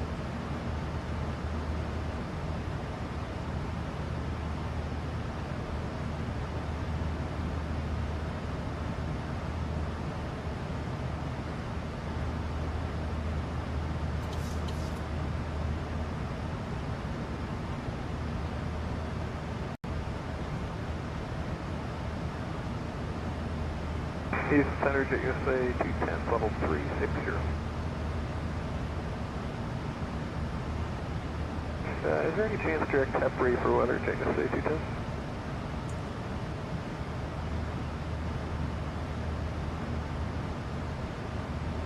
And Center, Alaska 2608, we'd like 20 degrees. All right, guys, so just a heads up, and I'll make a post of it and put it on YouTube here. Starting on the 31st of this month, okay, deviation left of I'll be going back to overnight. So I'll be working from 8 p.m. to 6 in the morning, which is, I think we'll be able to make this work out a little better than my schedule right now. There goes Houston. It looks like George Bush Intercontinental right there off our left. I'm sure it is if we bring up airport. It should pop up. Yep, there it goes, KIAH. We got Sugarland, SGR, Galveston's out here. Once we cross Galveston, we're over the Gulf. The weather we're looking at, looks like tops might be at about 340 to 350. No, it looks like it's pretty stable for now. Yep, George Bush Intercontinental right there. George Bush is right there. We look a little further inward here. Hobby should hey, be Captain, somewhere just right checking in. Would you like anything to drink or a small snack? You know, I was just thinking about that poor developer who programmed this AI. I mean, if he had a nickel for every bad joke, he could probably afford a decent cup of coffee. What do you think? Hey, Pavel, that's pretty funny. I agree with you. But yes, I'll take some coffee and I'll take one of the first class meals as well. Copy that, Captain Hatchet. I'll get you a coffee and one of the first class meals right away. I was going to say, what the heck is happening? But I think it's Houston loading in the scenery. Yeah, Hobby's going to, I think that's Hobby right there maybe. Or a little closer in somewhere. Not very far from each other. But that's the loop. Around the 610 loop. And inward of that is the Beltway 8 loop. There's downtown Houston right there. And Hobby should be somewhere right here. Yeah, I've had some schedules pop up where we had Houston on the schedule, but the rest of the route just didn't work for me. Geez Louise, we can see, I can see Minute Maid Park from here. Or whatever, Dynex Park, I think is what it's called now. Dakin Park. They've changed the name on it, but that's Houston. There's a baseball stadium. I think this may be the Texan Stadium, I think, maybe. This is Hobby. Sugarland's probably going to be right below us. Looks like the old stadium. Oh no, that's the Texas. That can't be the Texan Stadium. This may be Sugarland Stadium. I think, maybe.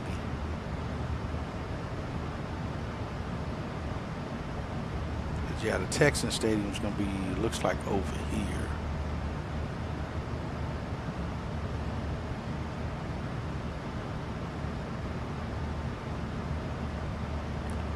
Yeah, I think that's the Texan Stadium.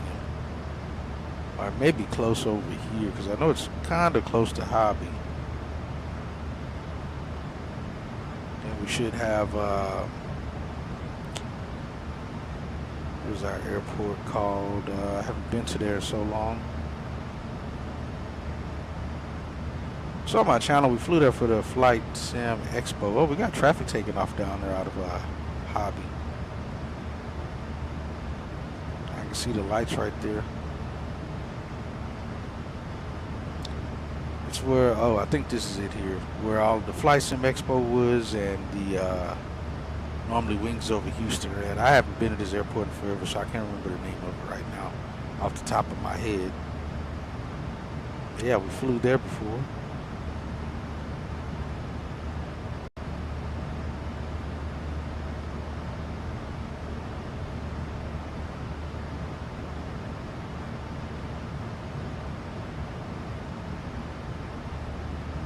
I can see the name, but I can't. You know what, let's see if I bring it back up here. I should at least see. Let's see, where is it? Ellington Field, that's what it is. I just need to see it. Yeah, Ellington Field is this guy right here.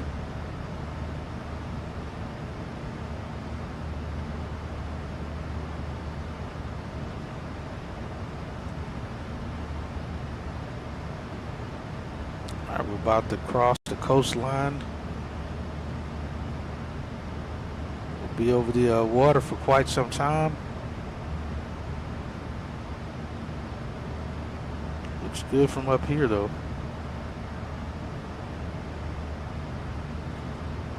Center 990 Golf Romeo. Request. Can we deviate 10 degrees to the right for weather? It's a little bumpy because we're getting a little fluctuation happening here. No, it looks good off the wing.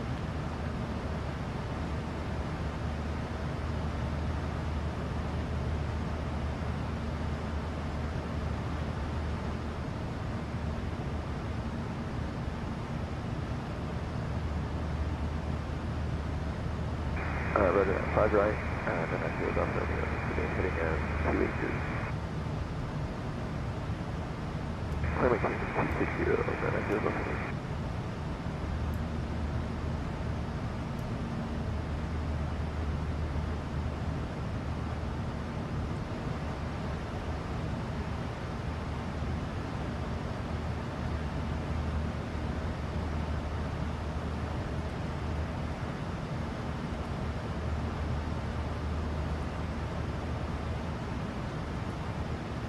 Yeah, so far we're looking good, guys. We got a, I don't even have this under. I guess that is probably the easiest way I can do it too. Just stick it right underneath there. Let me fix something here. I keep saying that I needed to fix this, and we'll go ahead and fix it now. Houston Center, good morning. Oh, it is fixed, but it doesn't. 27, See, it hasn't been showing up that way though. Direct limit.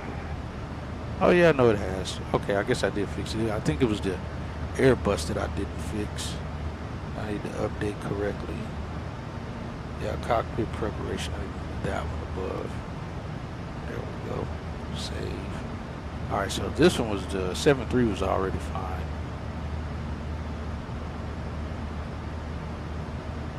You know what? I might start just reading off my checklist from there instead of using it here on the app, so I don't have to mess with it. I can just read it from here and run through it that way. I think that's what I'll do from now on.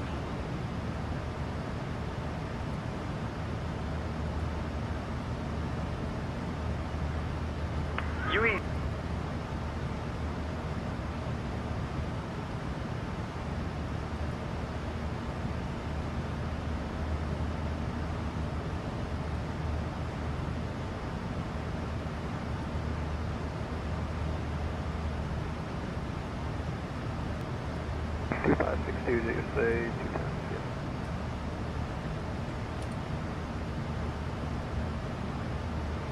Here you guys go if you want to track the flight.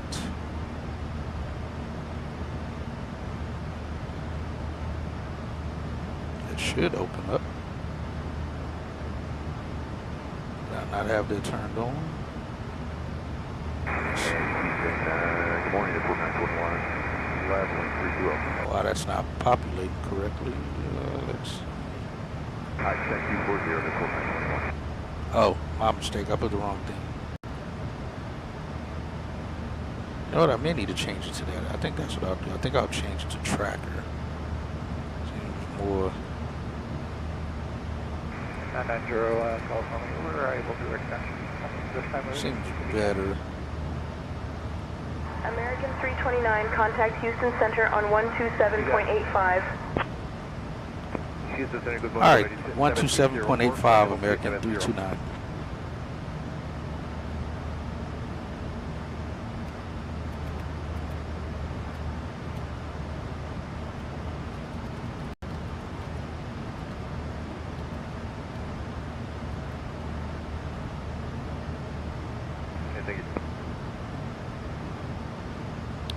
Hello, Houston Center, American 329, flight level 350.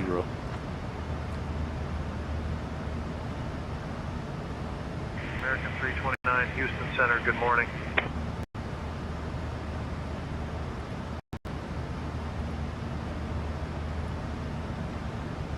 All right, let's do it again.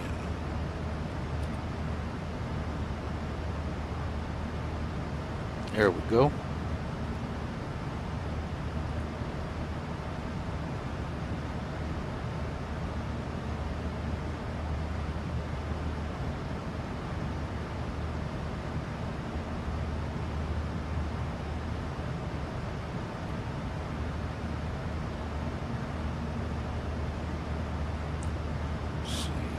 So far today, the busiest airports through saying tensions right now is London Heathrow. And even right now, live flights, we got 487 live flights going on right now on the network. 140 of them are VFR, 347 of them are IFR. Skynet, 204, 481 planes in the air right now, 3 helicopters. I don't know about the traffic tab. Longest flight right now someone's flying. Not sure how they're doing that. Says they're flying. Oh no, that's called. Oh, that's still not right. Says he's in a. I don't think it's picking up his aircraft correctly. It shows he's in a Comanche on a VFR flight from Boeing Field to somewhere in Africa. No, that's not right. I don't know how that populated that way for him, but that is definitely not correct. All right, looks like they fixed it. Somebody fixed it. Nope, he's still there. He's going 7,300 miles in a Piper Comanche somehow. That's what it says. So that's interesting. But the one that is true is the A350. It's going from VTBS to Phoenix. That's 7,400 miles. Who's going the fastest right now? Looks like we got a A350 Qantas flight going from VRMM to Sydney, Australia. They're doing 524 knots true airspeed, I think is what it is. I think this one does it in true and not ground speed. See, we got quite a few cabin crises happening right now. We got somebody, looks like they're on the ground already though. They were in the TBM. They had a passenger seat malfunction. Somebody's going from Boston to what looks like is the, where are they going? I don't know where they're going. In the A321, a JetBlue flight, got a passenger threatening other passengers. Somebody else that's on the ground had an intoxicated passenger causing disturbances. We got a 340. Houston, good morning, Southern Safety 65. That's going from Europe to... Who is G? G should be like... How's your ride been? What area is that? Actually, I don't know what G is. I can't think of it. But they're going to 1,800 miles. They got a passenger having an asthma attack, which they probably should be on getting that toward the ground. If we got a passenger fainting from low blood sugar, that should be an easy fix. That's in a 73800. We got a passenger pacemaker malfunctioning. Yeah, that's probably definitely an automatic on the ground as quick as possible, because that's definitely life or death, I'm sure. And here in the A320, a DLH flight going from Frankfurt to, what is that? LEBL. Who is LEBL? Is that Lisbon or no? Maybe I can't think of who that is. They're 40 miles from, so they decided to keep flying with it. Got quite a few people doing some scout flights. Let's see. Got a few people about to land.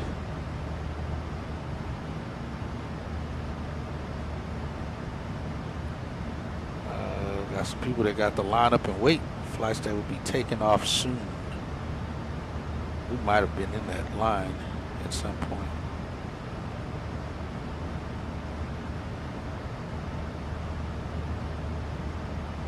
That's looks like it for the highlights. Let's see how many people are doing any anybody doing any ACA missions. I got a couple people, somebody in DA-40 doing a Air Carolines flight. We got someone else in a E-55 Phenom, looks like, doing an animal rescue flight. Oh, they just ended or crashed, one of the two.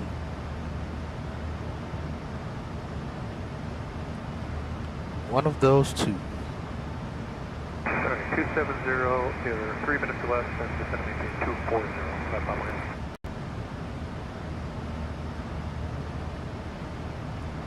All right, we got top of descent at what time now? 16:12. That'll put us about looks like about 26 minutes out from landing at that point.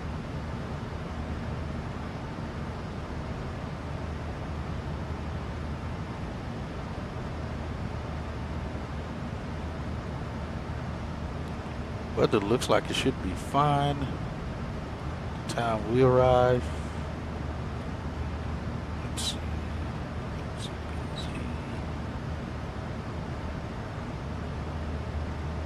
Let's see. We should arrive around 1500 Zulu. We got probable between 1200 and 1400 Zulu at 800 in fog, broken 400.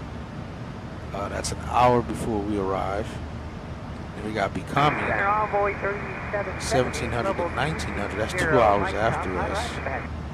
So we can't use that. We'll have to go with probable. It's like right in between. The main body shows 330 at 5. That too is why we plan for a runway 7 arrival. 330 at 5 knots. Sky clear, scattered 2,200 feet. Yeah, the one we fall in is the probable 40%. 12 through 1400 Zulu.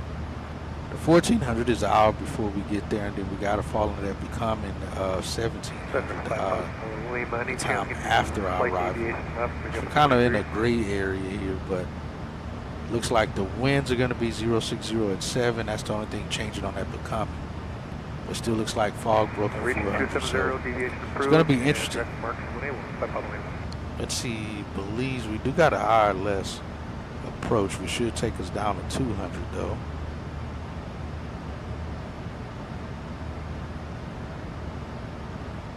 Get our alternate. Forgot about that guy as well.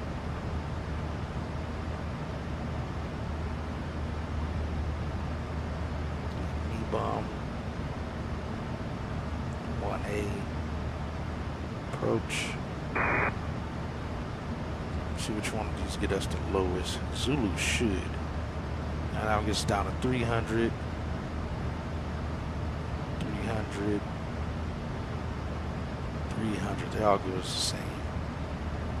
RMP's not going to get us lower. Actually, the RMP gets us even lower. Our RNAV, pretty much. Let's do the Zulu approach. Gets us down to 320 feet.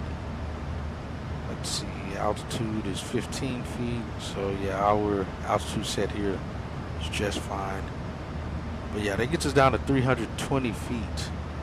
And if we're looking at broken 400 feet, that's really about 415 feet is the ceiling. Boy, 3983. The Viz is still showing to be good, but in fog, I don't know how you're gonna have a good visibility. Actually, it's not. It's oh no, yeah, 800. Boy, 3983. Fog and broken 400. So we got a broken layer of 400.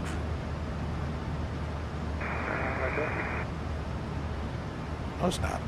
RVR 800, is it? Let me see.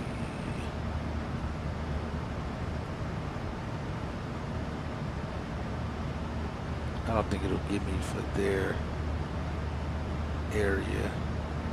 I don't think I can type it in here either on the RVR.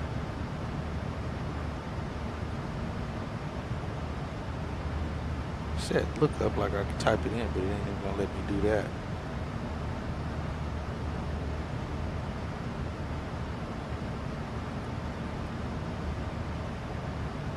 No, that doesn't work. Yeah, we'll keep a close eye on it. But let's do the ILS Zulu.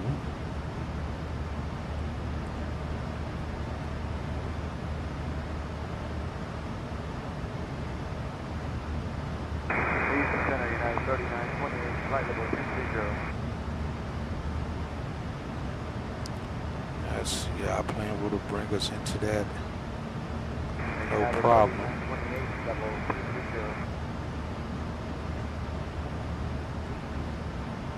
Okay, he's calling the convoy. He's talking at United 3928 Heavy.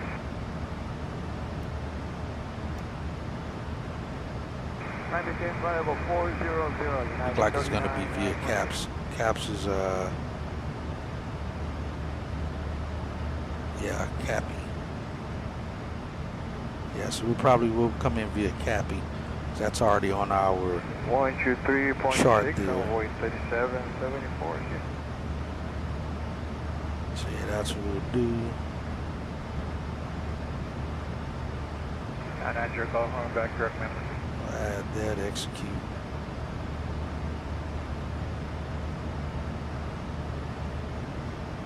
Yeah, we'll take Cappy right on in to join the approach. Alright, that works out. Yeah, that 3928 is a ferry flight number. That's what's throwing you off. It's 1637 time now.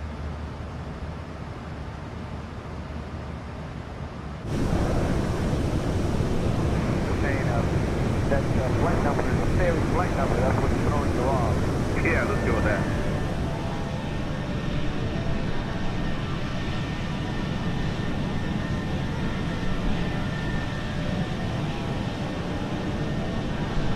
90, go from your back here. Back to me.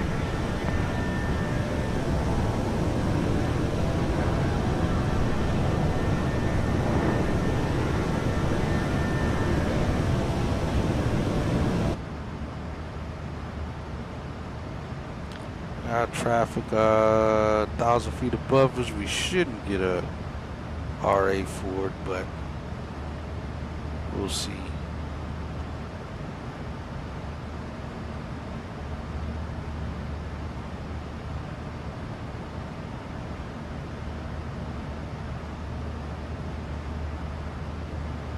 Just crossing our path. Be off to the left of us.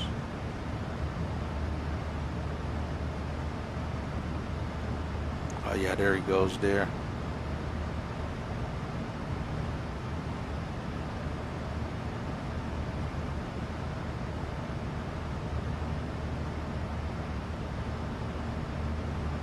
Set it up to 2976, 3-0.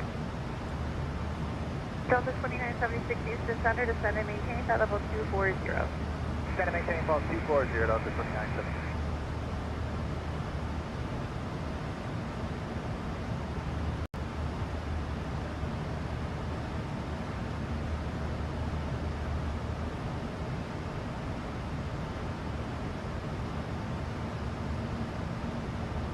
I don't really have any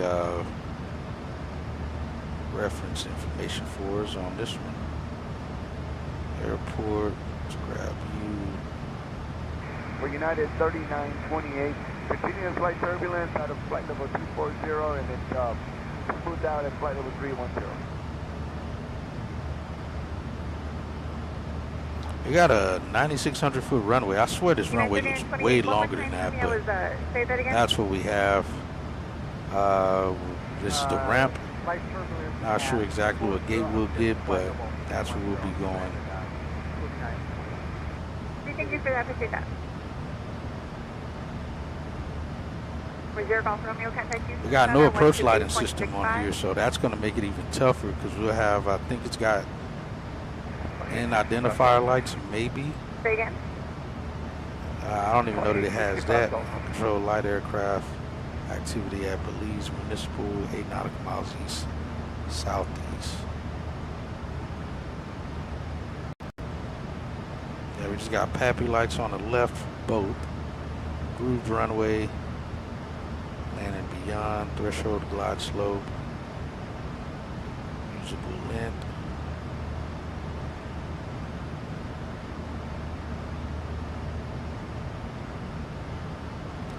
Night operations at least, runway lights and runway end are required. RENL. Not sure what that means.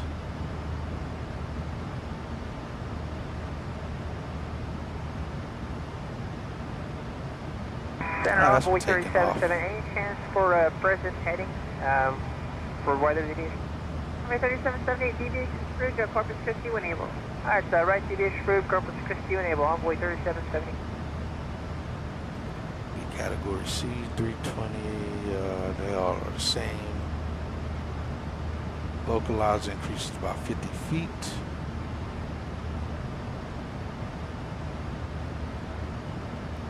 Actually, runway 25 gets us the lowest on the RMP, down to 275.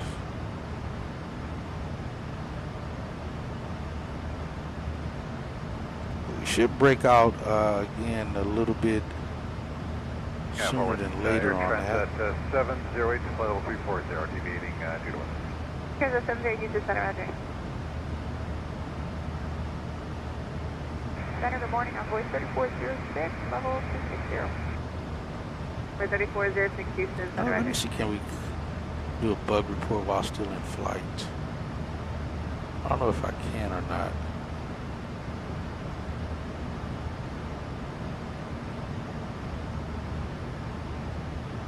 Oh, you know what? It didn't give me my, it didn't add my departure in there. That's Center, fine. good morning, 7830, flight level 370. Flyer 7830 Houston, center, roger. Clearance.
Southwest 551, 338, port 320. 551 Houston Center, descend and maintain, flight level 240.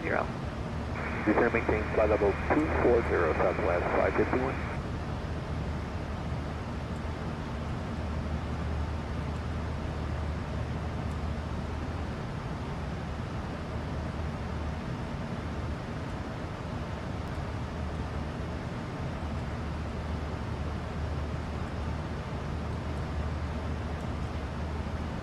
Alright, let me see. I think I can report that.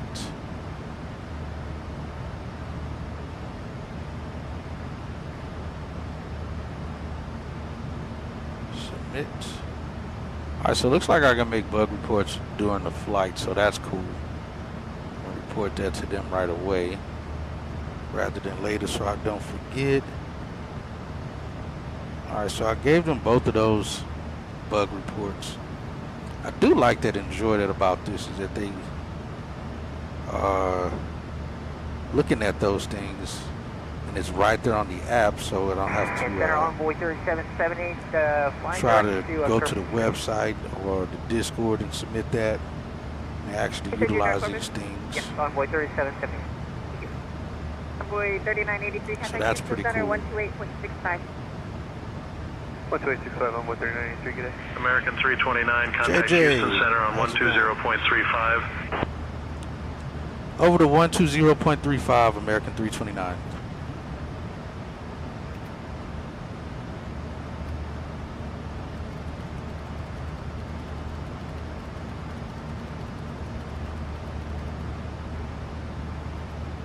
United 3928, contact Houston Center 125.62. You say Hal's destination is not looking too great. Let me see if it'll even bring it up on here for us. Center Envoy 37, getting a constant mic up here. Any chance to climb to 280? How's the ride at 280? This is Envoy 3406? 3770. Oh, Envoy 3770, I'm not sure. Oh, they don't. It's not coming up. Why would it not give us an ATIS information? I don't gotta have it in caps. I don't know how it is on Envoy 3778, but you can try it. Climb and maintain at level 280. Alright, climb 280. We'll let you know. Envoy 3778. Interesting. I may have to turn METARs back on then. Let me do that. I'll turn METARs back on. I guess there are certain places where the METAR doesn't pick up well. See if it gives us that at least.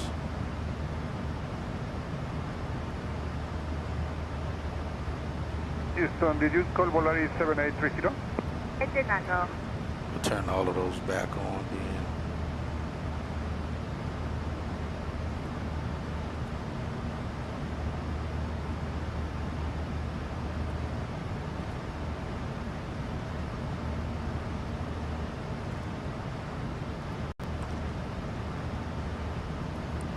All right, let's do METAR then. See if it gives us that. 3778, contact Houston Center 123.6.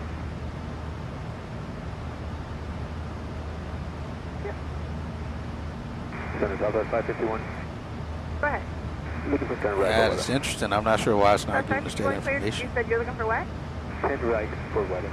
South 551, clear direct to Willie when able. Contact Houston Center 13. Actually, stay with me, but clear direct Willie when able. Sure, Willie Southwest 551. Houston Air Transit. Let's see. Settings, can't do anything with that. Center Envoy 3406. Go ahead. Hey, we're getting light, consistent chop here at 260. Any chance you know a better ride at a different altitude? I think earlier someone said 31, above 31 is when it got better.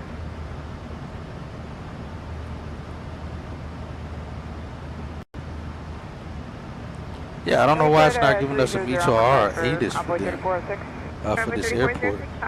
Level 300. That is interesting. 300, Envoy 3406, thank you.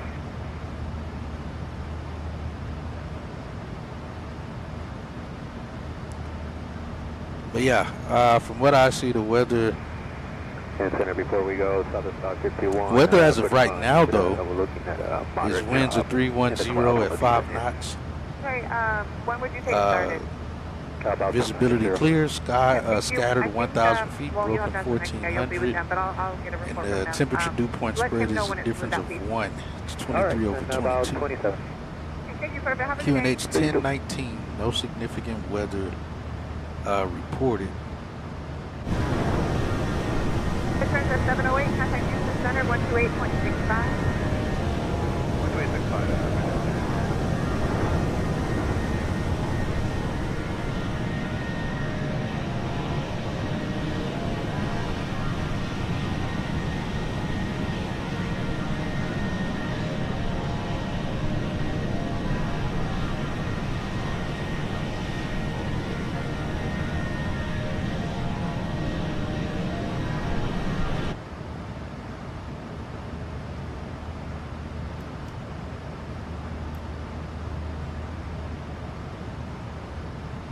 Yeah, we should again be coming up on top of at 1610 about an hour from now. Morning American 389. Looking good on time. Was looking to arrive at 14.5 on the fuel.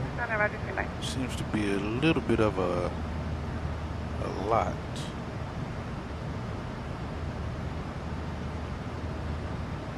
I know it's not. It's only about 1,200 pounds more so far. We're supposed to arrive at 13.3. But like I said, worst case, it doesn't work out, then we'll be, yeah, so see, we're supposed to be on the ground at 1647 and the block at 1702. We're arriving about, 11 minutes before that. Yeah, 11 minutes before that. So we'll be there pretty quick.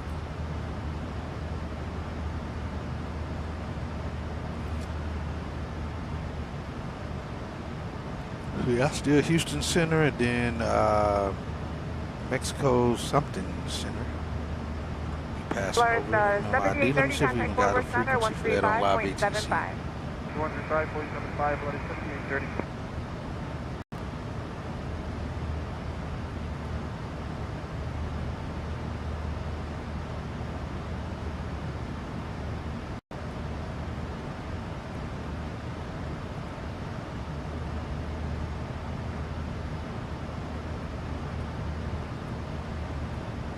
I think we might. We got MMMD, which we may just use that. So I don't think we're going to have anything else.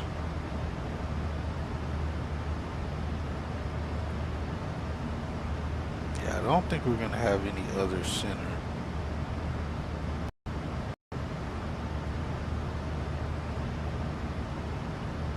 That'll be in the area for us to utilize.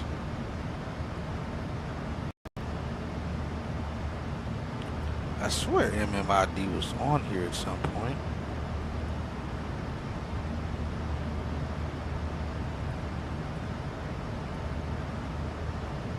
Yeah, I guess not. I swear I remember seeing it on here. Even Havana, that frequency is gone. Number 3406, there used to be one here for that. So much better on board 3406. You think American 389 should get better for you? Alright, thanks a lot, American 389. Number 3406, contact Houston Center 128.65. 128.65 on board 3406, good day. Okay.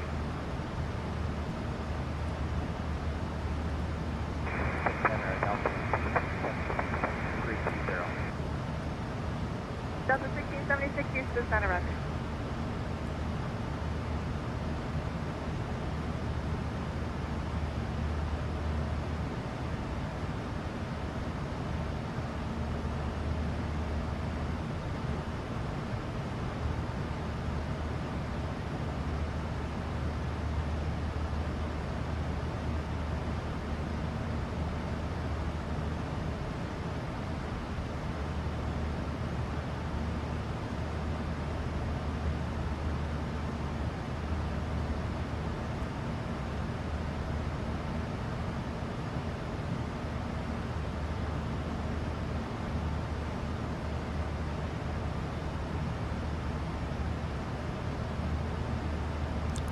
So yeah, so far we're looking good. Shouldn't have any issues here. We haven't gotten any issues so far on the flight. Passengers seem to be doing well. We got somebody passing by us here. About 10,000 or 1,000 feet above us. I don't know if they passed us already. I don't see them. They actually just passed by us.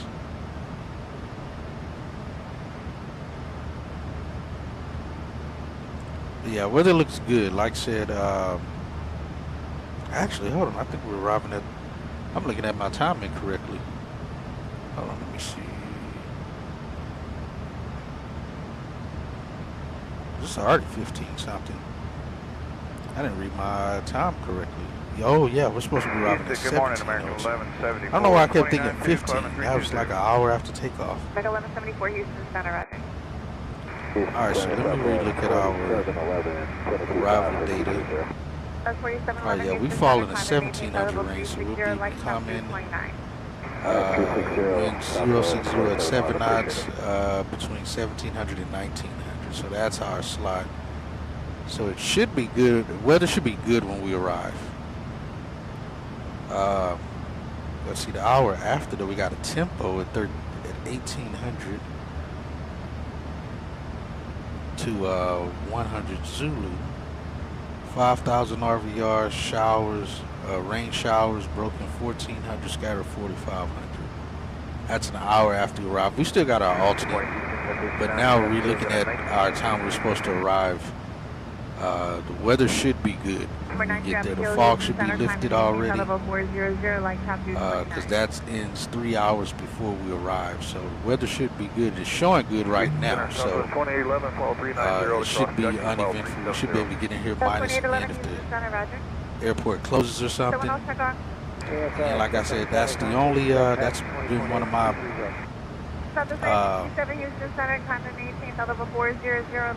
personal minimums. Because I don't know how most airlines do it, but if it's only one runway for that airport, for the destination, we're definitely going to set up for an alternate. Because that one runway could close down at any time for any reason, and now we can't land there at all. So yeah, that's my personal minimum. Just, you know, regardless of the weather, it's only one runway. We're going to plan an alternate. But also because it's an international flight, we're planning an alternate, using an alternate for this flight. 93 Alpha Kilo, climb and maintain flight level 400. Yeah, I swear there used to be a live ATC ATIS for MMID, but it clearly has disappeared.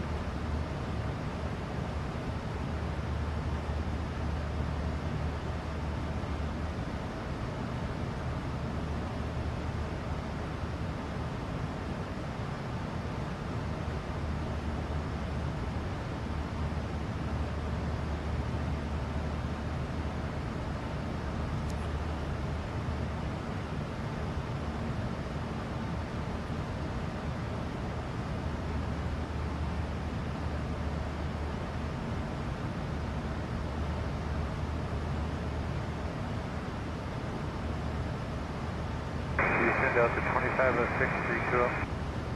Delta 2506 Houston Center to set and maintain flight level 240. Hey Brian, have you been to Belize before?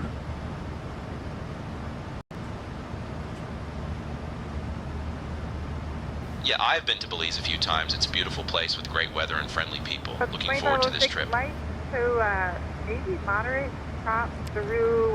Nice. What'd you do the last time that you were in Belize?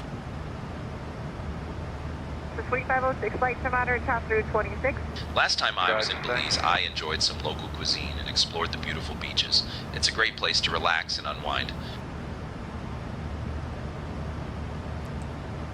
Nice, sound good. Then I guess I'm looking forward to this trip as well. Southwest 2811 descend and maintain flight level 290. Yeah, Belize is a great place. Looking forward to it too. 290, Southwest 2811. Any interesting hot spots to visit in Belize?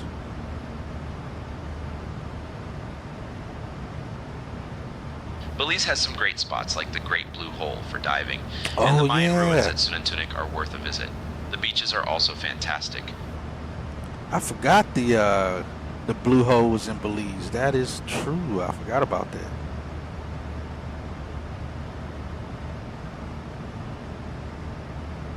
That sounds fantastic. I forgot the Blue Hole was in Belize. That's definitely going to be a site on my list to go check out.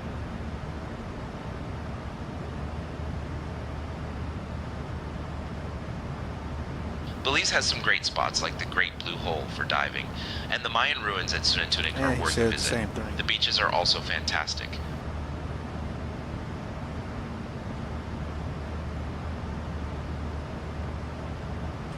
All right, that sounds cool.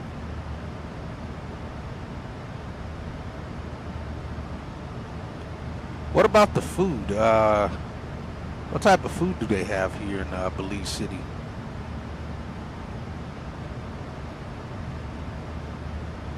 Belize City has a variety of food options, including delicious seafood, traditional Belizean dishes like rice and beans, and international cuisine. Nice, sounds good. Well, I guess I'll be eating some good food here when we get here and taking in the views.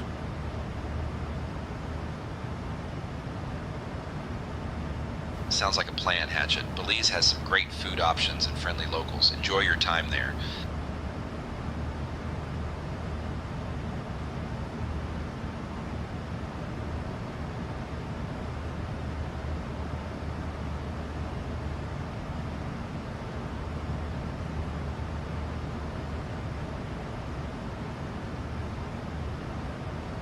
Regular 74, contact Houston Center, 128.65. 2865, American 1174. Houston Center, South 1080, 260. South 1080, Houston Center, to send a pilot discussion, maintain flight level 240. 240, South 1080.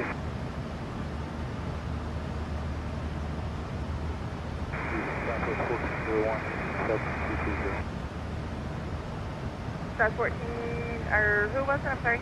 Southwest 1401. South 1401, Houston, climate maintain flight level 360, light top, I think light to moderate actually. Hey, cruise Pavel, do we have any passengers on board that's going to require assistance deplaning when we arrive in Belize?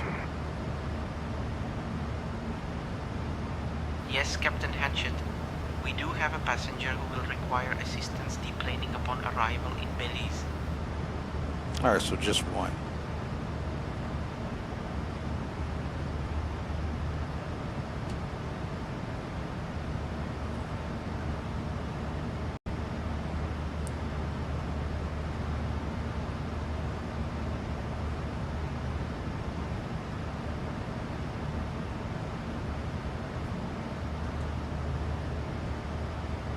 All right, thanks, Pavel.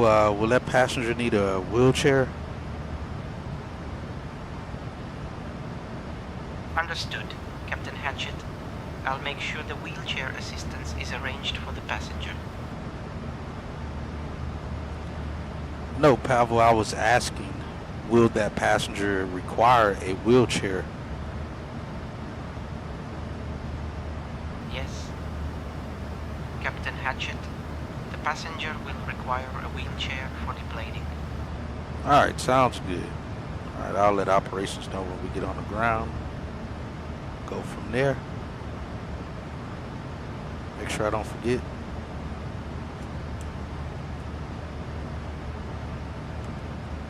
Houston 412, Juliet Delta.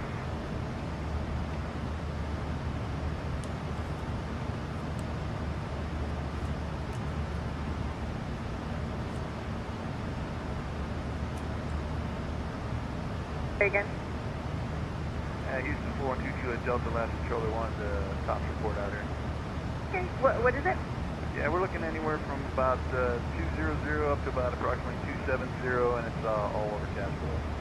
Okay, thank you. 20 Delta Houston Center now 125.62. 2562, good day, 412 Juliet Delta.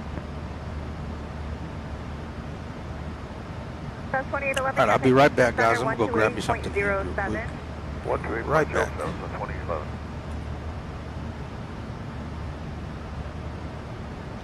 Hey, Brian, you have control of the radios.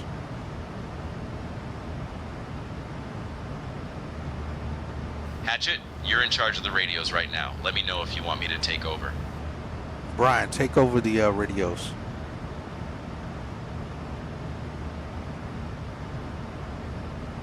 Got it, Hatchet. I'll handle the radios now. Let's see. What seat would be suitable?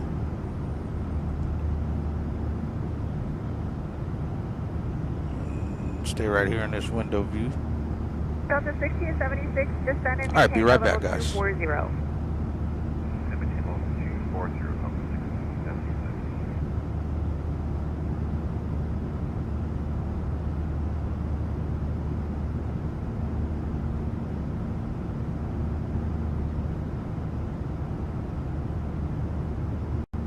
Houston, Southwest 1080. Go ahead. Yeah, it's 10 degrees right approve. Can we get a 10 degree right approval for weather up ahead about 30 miles? What's that? Southwest 1080. 1080, yeah. Alright, Thanks for the right approved, one able direct mark. Hey, one able direct marks for Southwest 1080, thank you.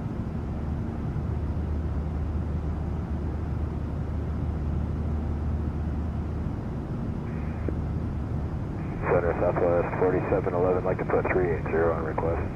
That's 4711, climb and maintain flight level 380. Alright, up to flight level 380, appreciate it. Southwest 4711.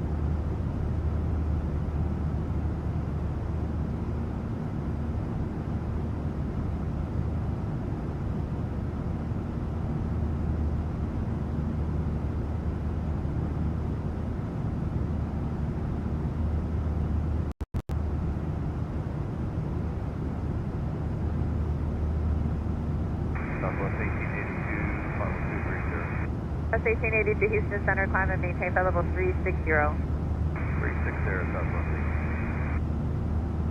18. Good morning, Houston, Envoy 4317, 240, pocket flight chop. 3417 Houston Center, let me get back to you with some fluid drive.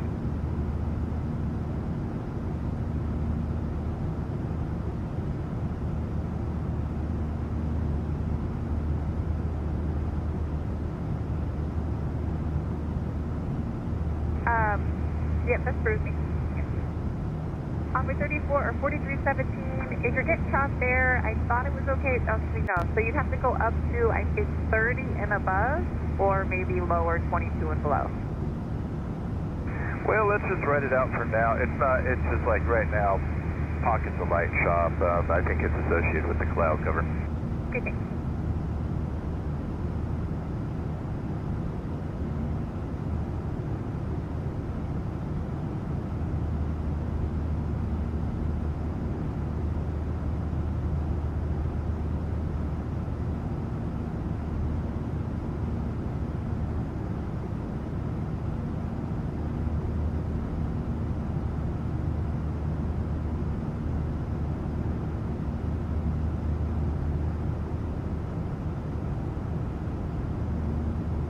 The 1676, contact Houston Center 132.15. 13215, good day.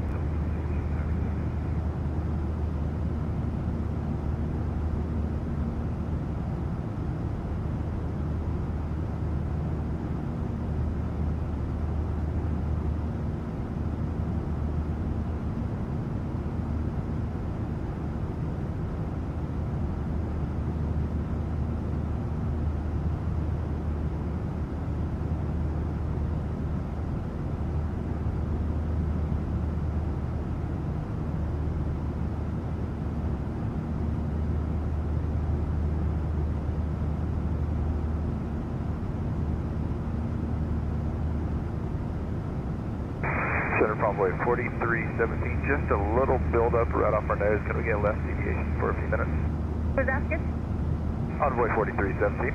Envoy 4317, start deviations, left push through, direct to Yeehaw, when able. Left deviation to Yeehaw, when able, Envoy 4317. You got any shortcuts for Southwest 967? Can't do it. As the next guy, South 967, 125.62. 2562, take care. Thank you.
Mr. Alpha Kilo, contact Houston Center, 125.62. 2562, good day, direct 2.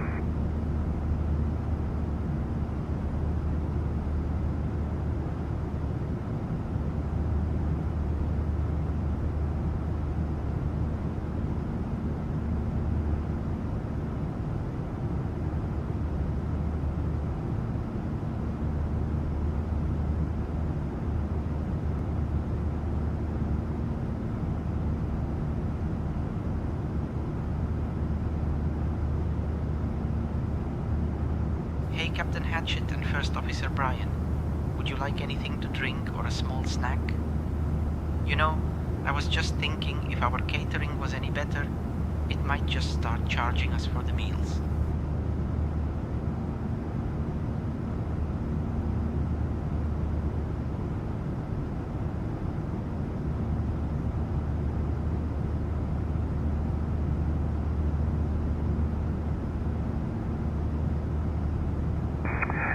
Center Envoy 4317, we are direct EHA, and we're getting continuous light turbulence now, but should ease up as soon as we pass this cloud.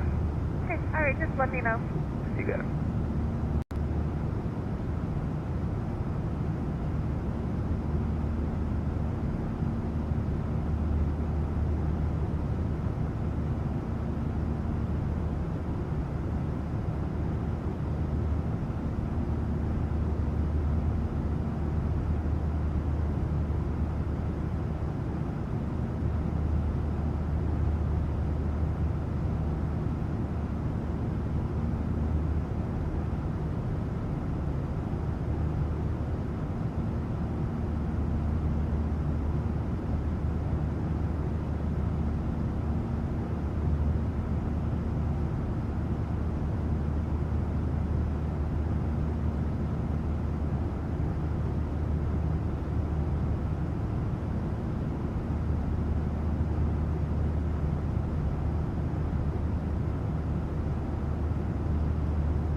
Houston, Southwest Square, 265 with 230, wake up.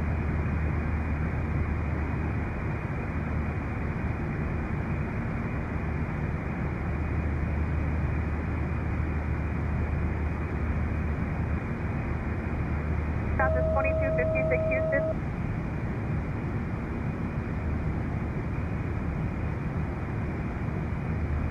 Southwest 2256. Houston Center, Southwest 2256, Bravo 230.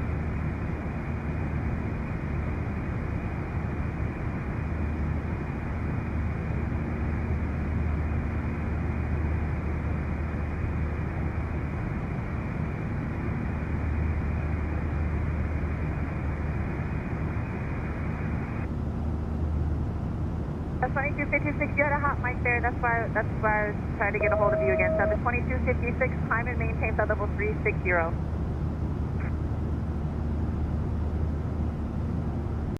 That's 2256. I think my button's stuck. Yeah, your button was stuck.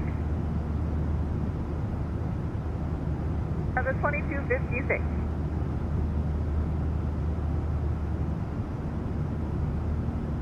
That was 2256. Drover 2256.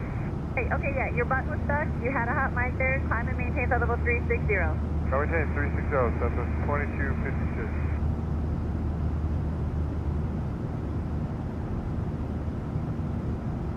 South 2256, when able, clear direct to junction. Direct to junction, Southwest 2256. Runway 3417, contact Houston Center 123.6. 23.6, envoy 4317 right. It is improving just a little bit. Okay, thank you.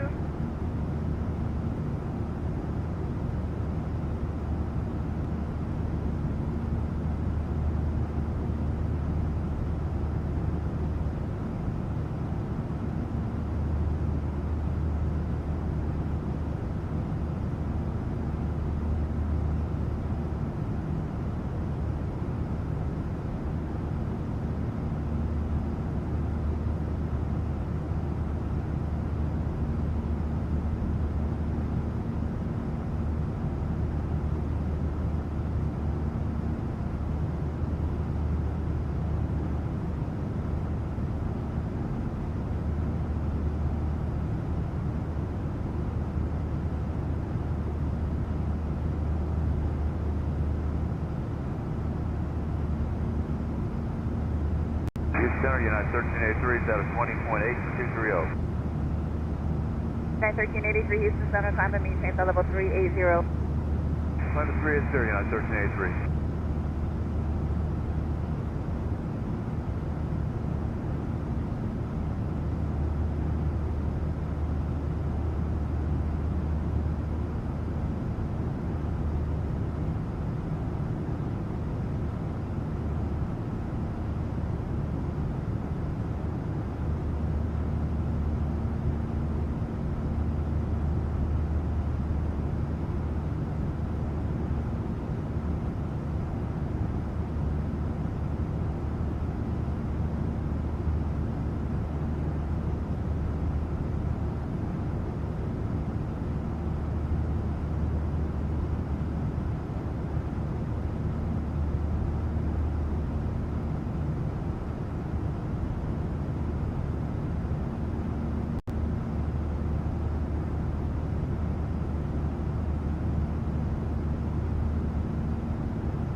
Camille Airport to 4317.6, climbing 230. 4243 Houston Center, earlier 24, actually, yeah, 24 to 29, light to occasional moderate chop. You want to try higher? 13 above, I think is good.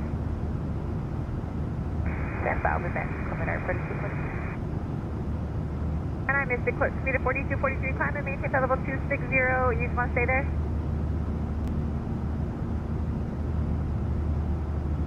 Can we put on the request line levels 320 from Air 4243? Air 4243, climb and maintain flight level 320. Climb and maintain 320 from Air 4243.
Alright guys, I am back.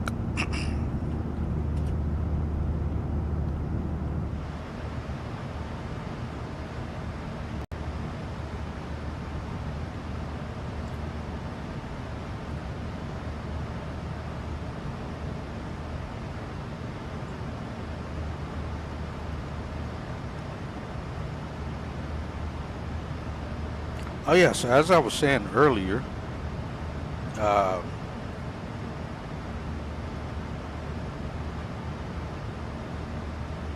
I am going to be going back to the overnight shift, so I'll be working from 8 p.m. to 6 in the morning.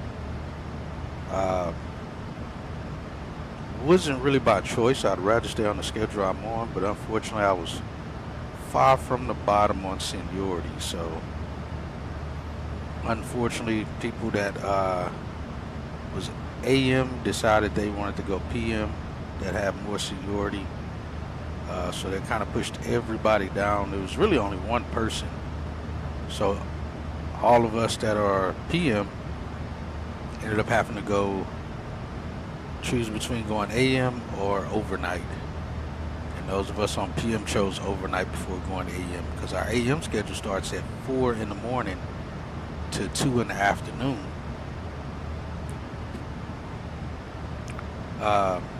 And I didn't want to do that, so yeah, decided to go back to overnight. Overnight was the shift I worked when I first started here, so that's what we'll be doing. I'll be going back to overnight schedule. Hold on, let me see, what time was top? So we got about 20 minutes. Houston, market 2302, 35-7 for 360 miles. Is that right? 1611? Yeah.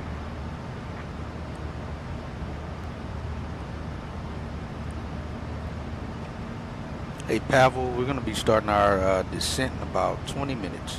Just confirm, you got the check on for American 2302 at Understood, Captain Hatchett. Preparing for descent. Thank you. Yes, sir. So yeah,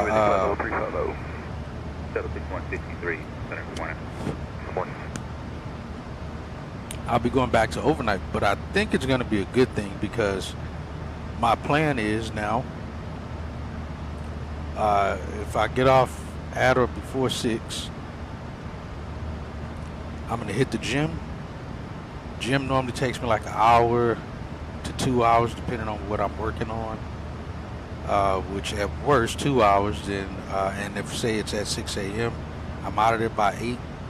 I'm thinking depending on how I feel, I may come home and just go right to sleep then and get my 5 to 6 hours of sleep, and then wake up and we can stream and do some flights until it's time for me to go to work. Or I'll come home and stream right then when I get out the gym, so we have probably stream time closer to maybe 9, or actually probably 10 to 11 a.m. And once I finish that flight or flights, then I'll go to sleep, so I can get sleep for that night. But that's what we're going to do, which is kind of good, because now we'll get more streams during the days that I work than I do during the days that I'm off. So on the days that I work, which is 4 days a week, I'll try to stream all 4 days. And then on my days off, I'm not going to stream. Unless I have nothing to do, because the plan is to go jump on some real world flights, do some traveling on my days off. Preferably, definitely doing some flights that we do here on the stream. Jump on some flights and fly to those locations. So yeah, if it all works out, that's going to be the plan of what we'll be doing. All right, let me get us ready for top of descent.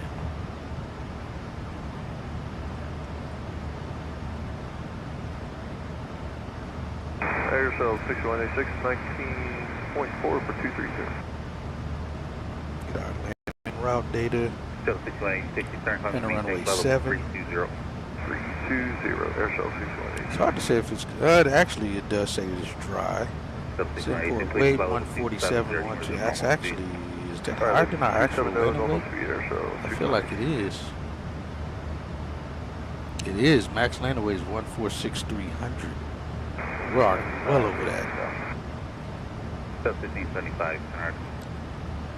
Jeez Louise, we got to burn that off. We got like 1,300 pounds to burn, or we're landing overweight.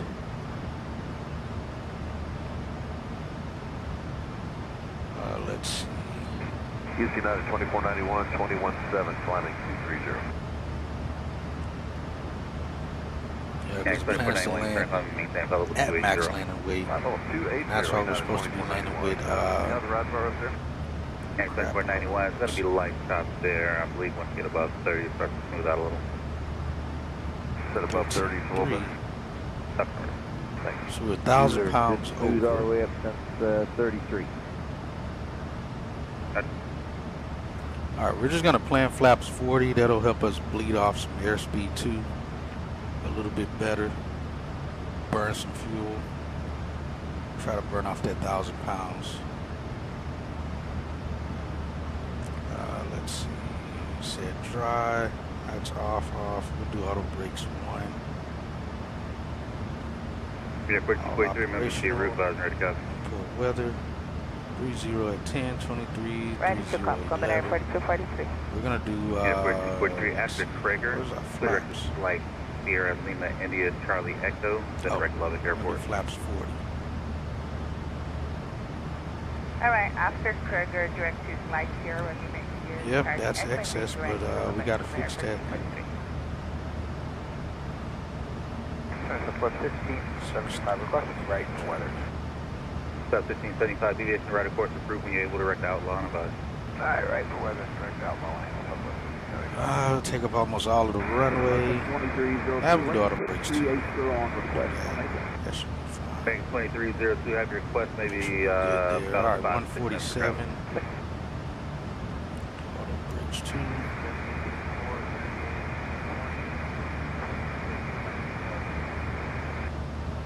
438, center climbing maintain flight level 360. 47 it says. Morning, 1371, leveling 230. And 1371, center climbing maintain flight level 240. 240, 1371.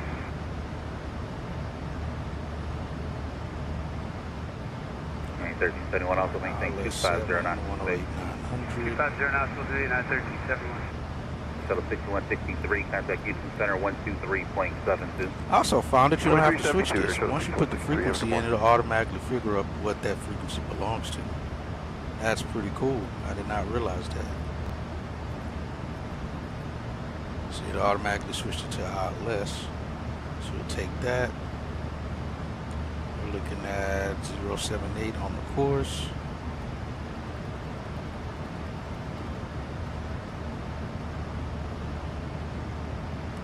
Minimums are going to be 320.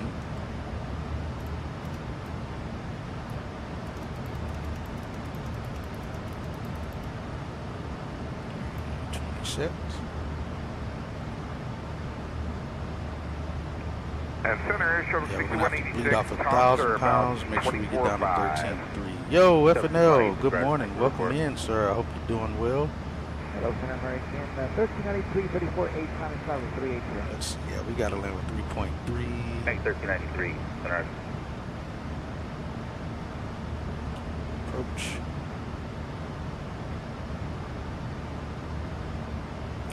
1320. That does check out. 3275.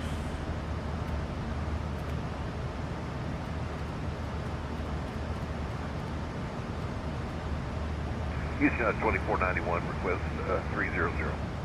Yeah, 2491, climbing maintain flight level 300, 297.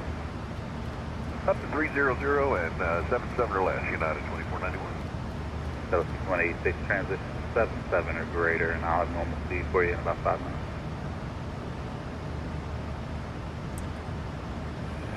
Tower, Shuttle 6186, transition Mach 77 or greater, expect normal speed in about 5 minutes. Final course.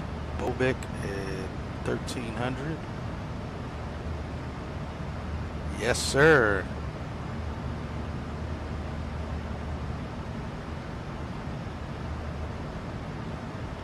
that we are. South 1575, descend and maintain flight level 240 for traffic. Alright, 240. FNL Aviator, certainly. Your may I have a banana fruit smoothie will be with you in just a moment. See route advisor ready, got it. Let's see, you got that. Hey, you eating healthy now, I see. Next out of 620, can't be eating all the gold flake steaks and lobsters and all that. You gotta eat healthy now. 77 or greater for now.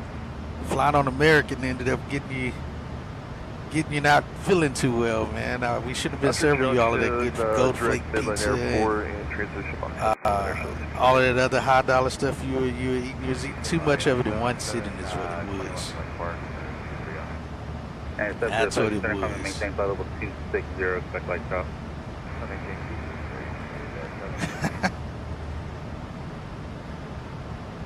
Alright, so let's see, we'll be coming in from Me-Bomb 14,000 out or above. We're gonna try to drag it down. We're gonna get set up way out, probably at Cappy. I'll be getting us all the way. I'll get us set up for like flaps. Get our flaps, our gear down, everything, so we can try to beat off that 1,000 pounds on the arrival. Otherwise, we are going to land a little bit heavy. I mean, above landing weight. We don't want to do that at an outstation if we can help it. See, also, how fast? We're barely going 7, 8. Let's go faster. Let's do that first. Let's see.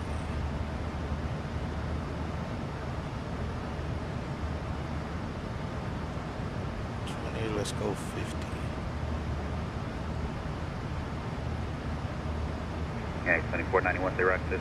Let's do that. Yeah, it's a continuous line at 280 and it's smooth at 300. Roger, thank you. I top this in at 1613.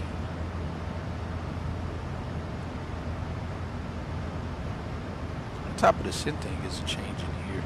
I guess we'll just call it to him when that time comes. Yeah, we'll get up to bend, get faster. 788, 79. That'll help us burn some of that fuel down, hopefully.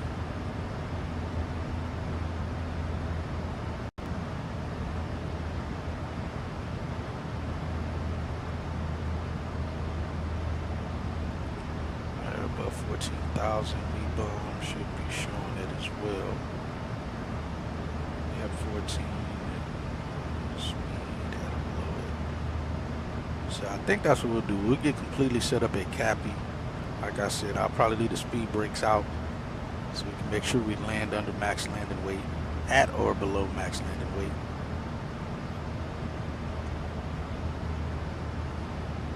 Because we got 5 miles from Cappy to Lone, and then we got 12 miles.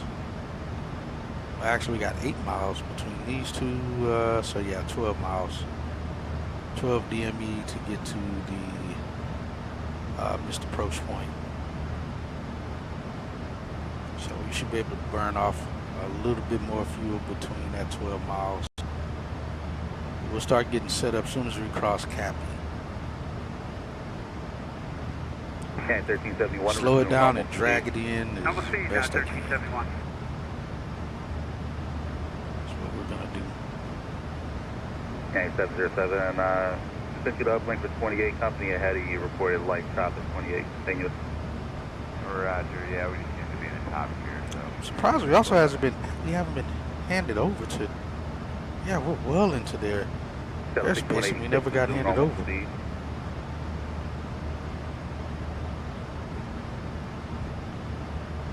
Air Shuttle 6186, resume normal speed. Normal speed, Air Shuttle 6186. Let me report that bug.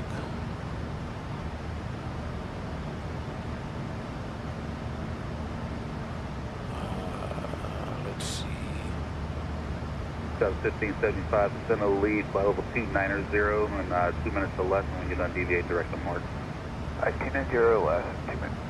290, 2 minutes or less, direct mark, right?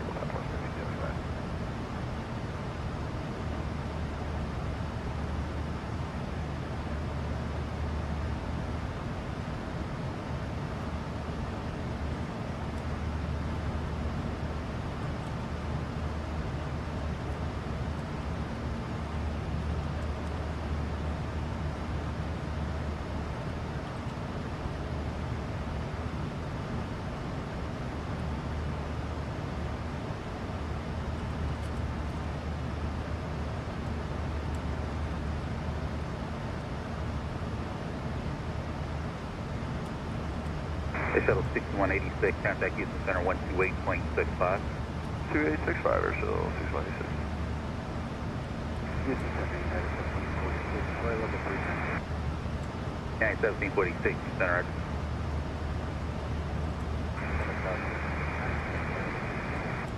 Cat 6696, Houston Center.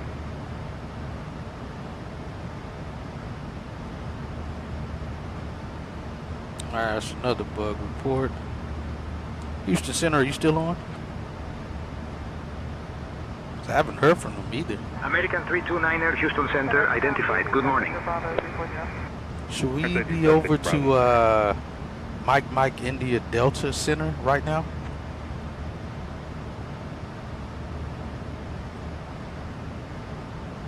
American 329er, you are with Houston Center. Continue with me. Houston Center, we're no longer in your airspace. We should be switching over to Mike India Delta Center. They updated my top of descent though.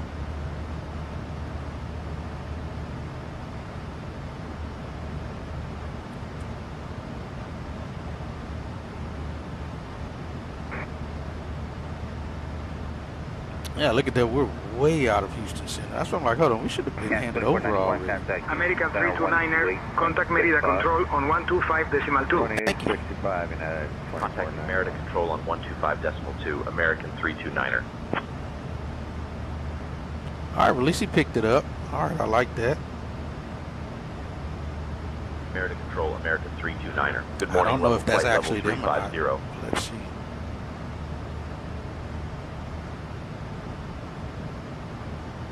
American 329er, Merida Control, identified. Oh, you know what? That is them.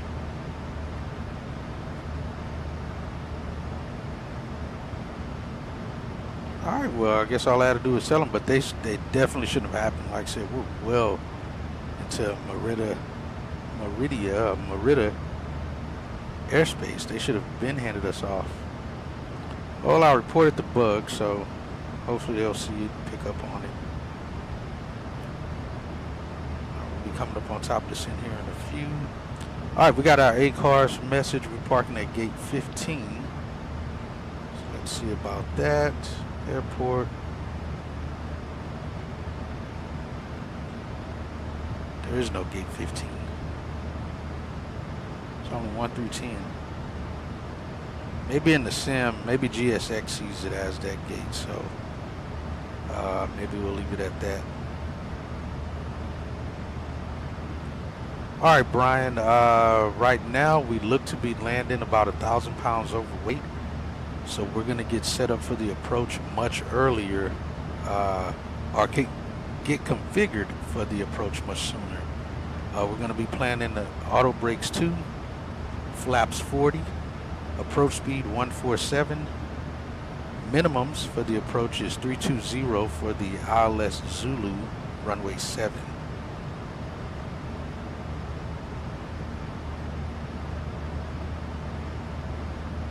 Roger that, Hatchet. We'll get configured earlier for the approach. Planning auto brakes 2, flaps 40, approach speed 147. Minimums for ILS Zulu, runway 7 are 320. I'll handle the comms with ATC for our descent clearance. All right, sounds good. It sounds like they just gave that. American 329er, descend via MEBU 1 Alpha into Golson, QNH 1021. Oh yeah, it is QNH. Let's switch that. Descend via MEBU 1 Alpha into Golson, QNH 1021, American 329er.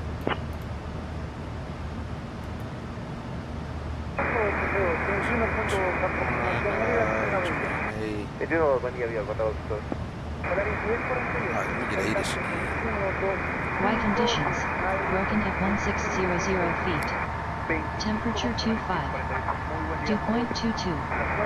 QNH 1021. Transition level Alright, that 210. checks out. Advise on course heading. Altitude. All right, Brian, brief the arrival.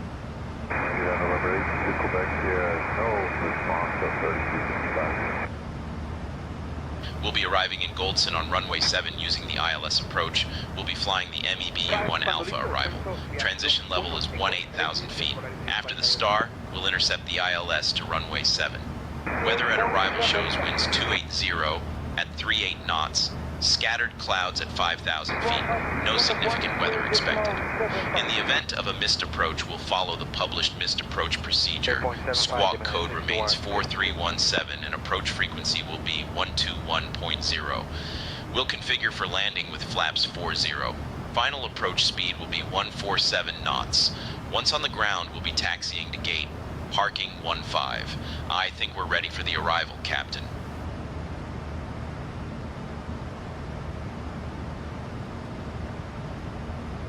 You know what? I think it may be doing the giving me a parking instead of an actual gate. That's what I think it is.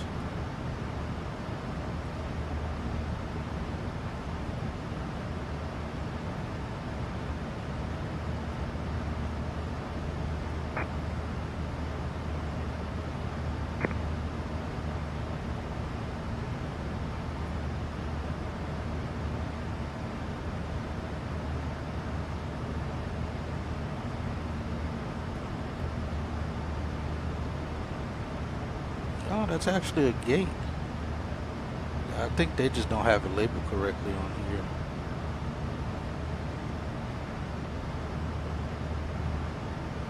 They have two different gates though.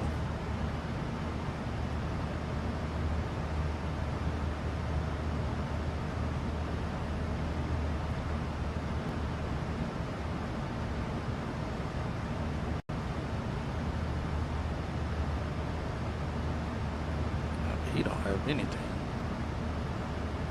You don't have any gates set up.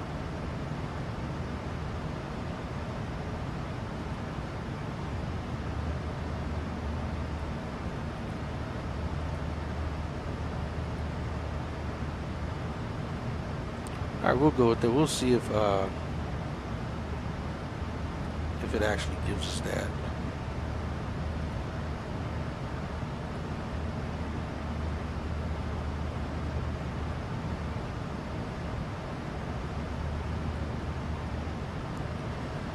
Yeah, unfortunately, we don't have any ATC for the area. And they did already give us descend via, let's say 14,000. 14,000 sets. Yeah, so Brian told us about visiting the Great Hole. I forgot about that, the Great Blue Hole. Go scuba diving into there. I don't know that we'll see it here on the arrival or not, but that is pretty cool. Yeah, we're not going to see it on the arrival. We'll see it further out over the coast somewhere. Alright, me bomb 14, then we'll go down to BC at 906, at 6,000, then 3,000 at Cappy. Like I said, we'll get fully set up, just about fully set up by then. I think we should be able to bleed off. I'm hoping I can bleed off this 1,000 pounds. Definitely going to try. So right now we're looking to land at 147 and some change. All right, we'll be seeing now. We have left our cruising altitude and are beginning our approach to PSXT Goldson International Airport. Please return to your seats, stow your tables, and fasten your seatbelts. That's 535 jet.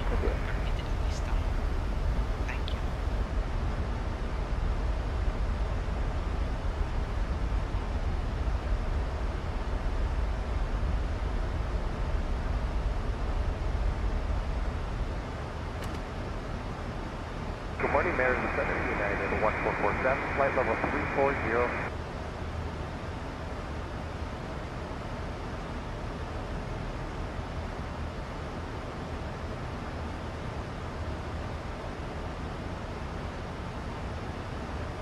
All right, we got a cabin descent rate going. Differential pressure's already decreasing as well. We're at about 7.2, still about 7,000 on the cabin altitude. Good there. All right, that checks.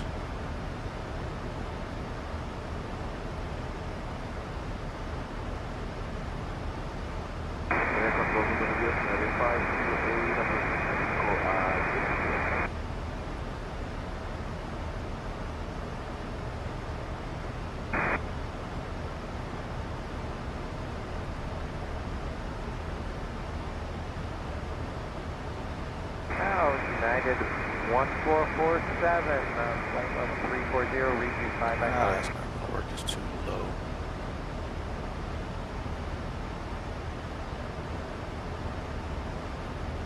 He's got the radios anyway, so we're good there.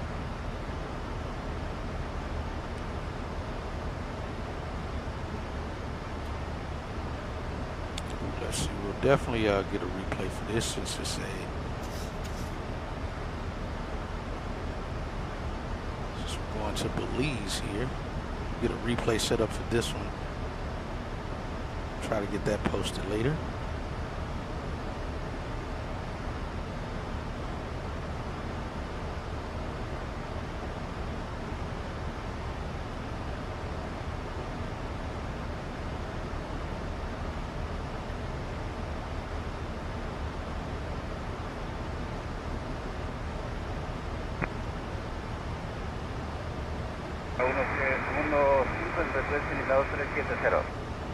Mike Tango Sierra 015, buen día, contacto radar. Contacto radar, Mike Tango Sierra 1. Yes, I think it is. I don't think I've flown into here before. I don't think ever. So yeah, this would definitely be the first for me.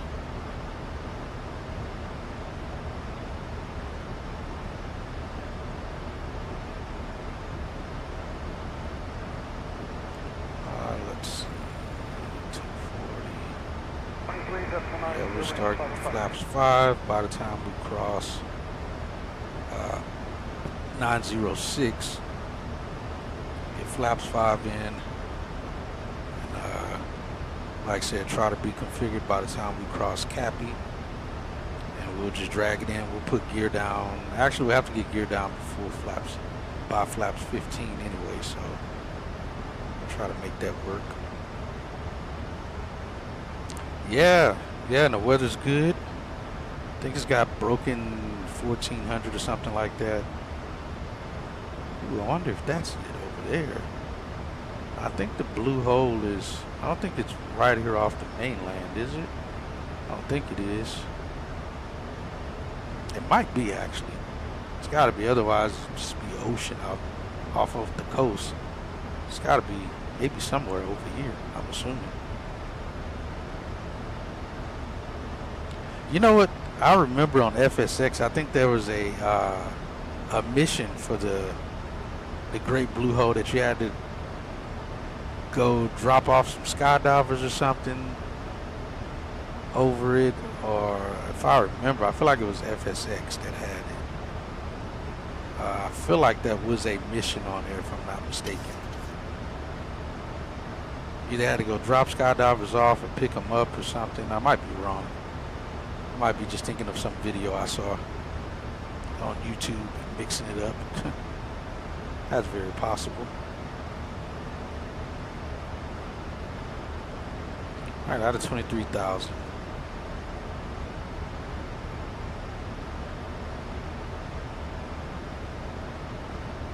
Aeroméxico 974, una solicitud.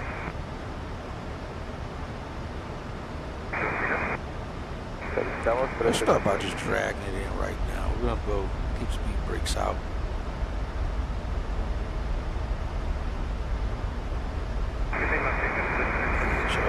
Is that blue?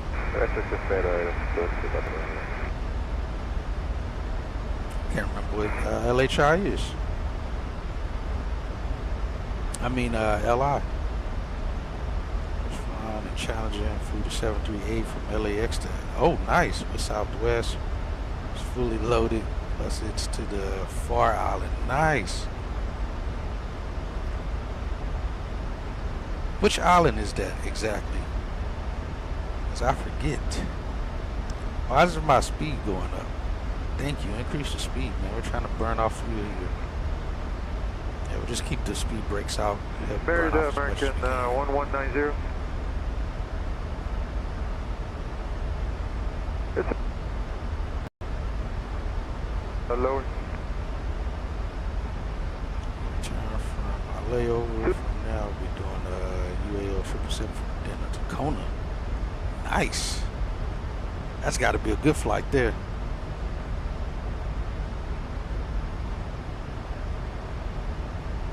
Was this flight you just did, was it a daytime flight you flew out there, or was it did you end up landing out there in the like the evening or so? And I'm pretty sure that the weather was great. I don't even know why I would ask, but how was the weather?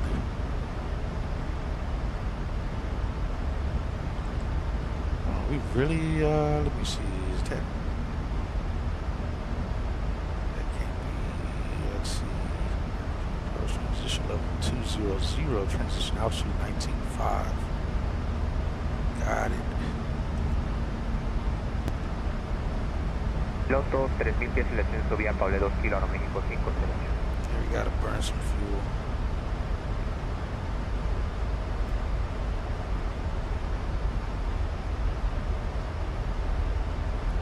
It's funny, I forgot I set up the gate at Kona when I flew with you. I just checked. Oh, got you. There you go. Daytime fire local lakes early morning and the weather was cool. Nice. Can't beat that.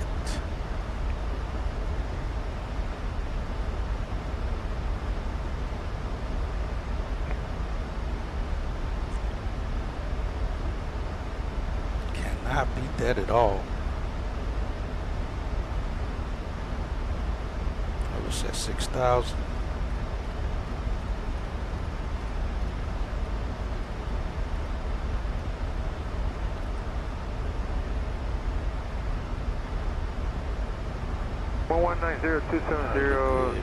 A lot better here at 270. A little bit of light shock, not too bad. Partly cloudy, partial. American 329er, cross Bravo, Zulu 906, at or above flight level 060, QNH 1020. Sounds good. His voice sounds. Cross 906 at or above flight level 060, QNH 1020, American 329er. 020. Set that. Charter 180, buenos días, contacto RA. Contacto RA, Mike.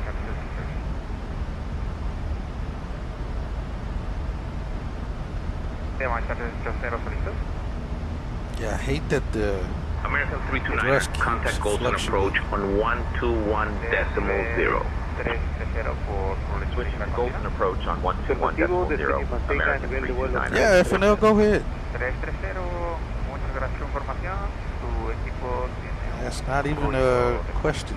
Yeah, post away. Golden approach, American 329er. Good afternoon. Flight level 150 for flight level 060.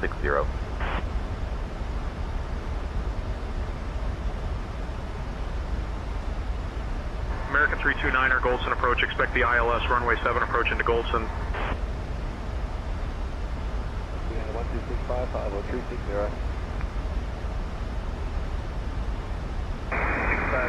Expect the ILS runway 7 approach to Goldson. American 329er. Centro Media, muy buenos días. Gemini 615, Quebec Bravo 350. American 329er, cross Cappy at or above altitude 3,000 feet. Cross Cappy at or above 3,000 feet. American 329er.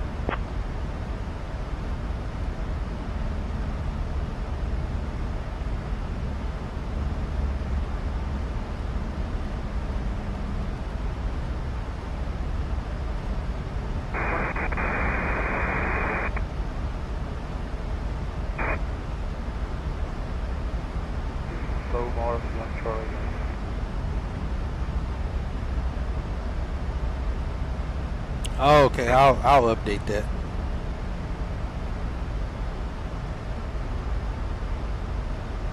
Yeah, that must have happened when you closed your channel or something, or something that happened. Because didn't you turn your Discord off at one point or something? So I'll turn it back on.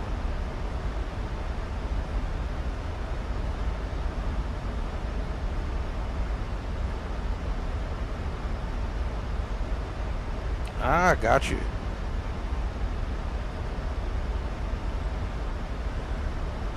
Alright, we got 14.2 showing. We need 13.3 or less. Alright, steady slowing down.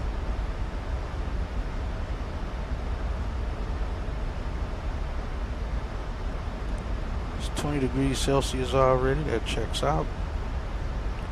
Coming up on 10,000. We'll go ahead and get seatbelt signs on.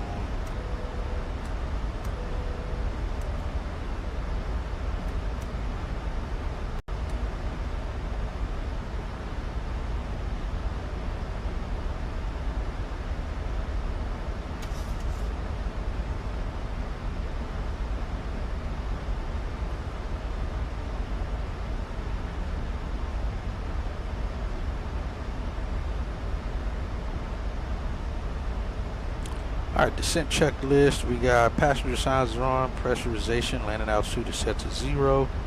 Recall, we'll run a check on it. We're good. Auto brakes are 2. Landing data VREF is going to be 147 and flaps 40. Minimums are 320. Approach briefing completed. And get the tail angle right back up to 25. Ladies and gentlemen, we are beginning our final approach into Belize. Get lights on. Turn off your electronic devices and stow them until we arrive at the 100, 108, 900. Kindly put the tray tables away. Ensure your seats are in their Let's go flaps 1. and fasten your seat belts. So we gotta bleed this The weather off. in Belize is looking lovely, so we hope you enjoy your time here. Our assigned gate is parking 15. Thank you.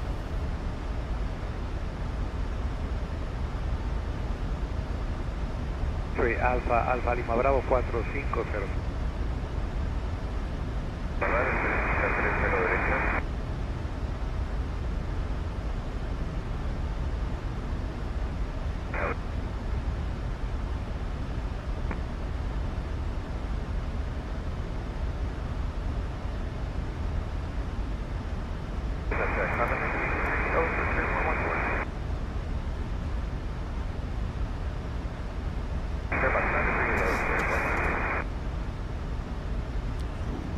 Dive going. Jeez. Stall this. Set that to 210. I don't want 195.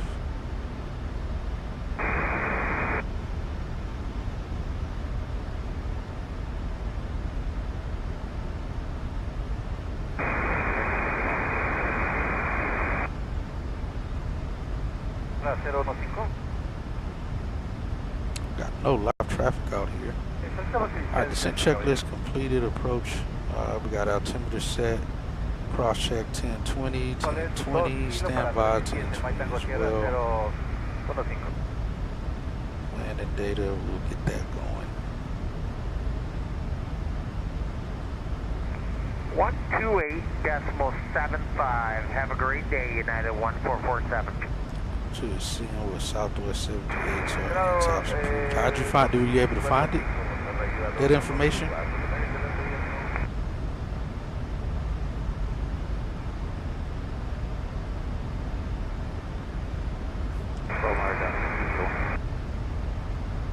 Alright, we're going. Let's go flaps 5. Alright, we got the DME already as well. On the approach. Vía 2.1 Echo, pista 30 derecha, 310 arriba, 263. Alright, we're going to go ahead and go gear down now. Just like I said, I need to bleed this off. ¿Me recuerda volar 5585? ¿Me confirma información?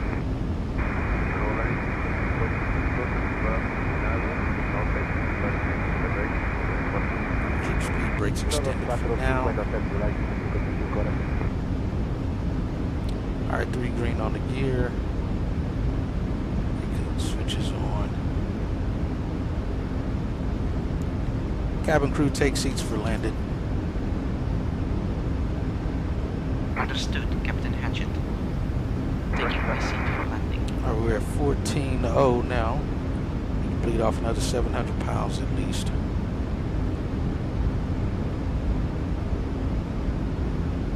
Oh, gotcha.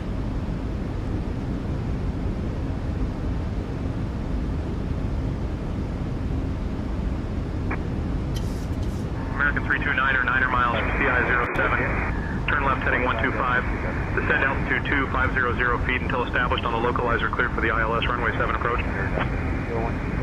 Left heading 125, descend 2,500 until established on the localizer. Cleared ILS runway 7 approach. American 329er.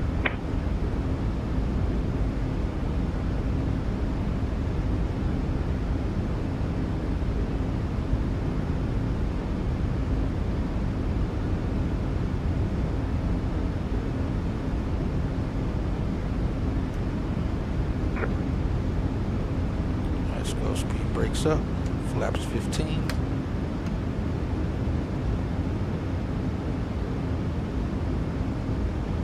Oh, does that put us high? It does. Let's go 190. Oh, a little bit too fast.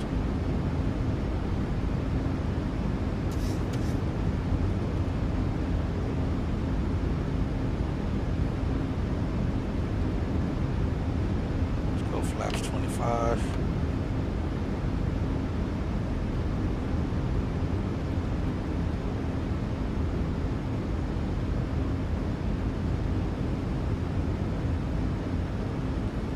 Let's go ahead and slow all the way down with 147. We'll just slow down to approach speed now.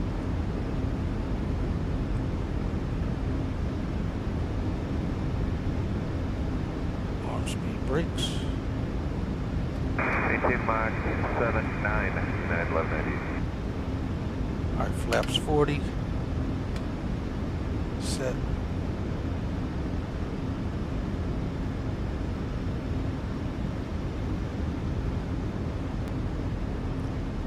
Alright, the localizer should be coming in.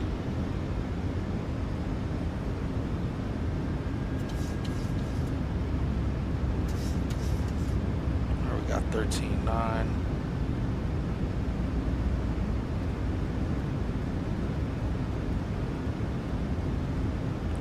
078 is what we're going for. Alright, the localizer's captured.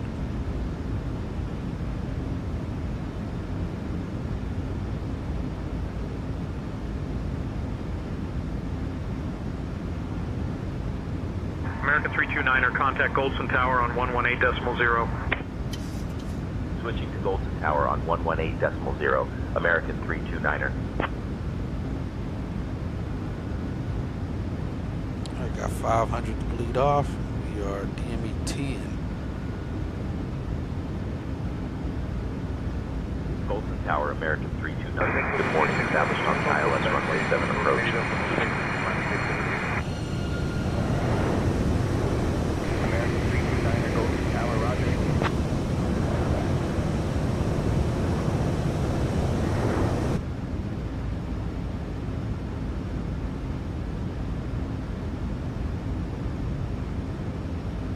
Still waiting for the glide slope to come in. Alright, we're 13.7. We're 400 away. I think we'll have a bleed off. 2,500.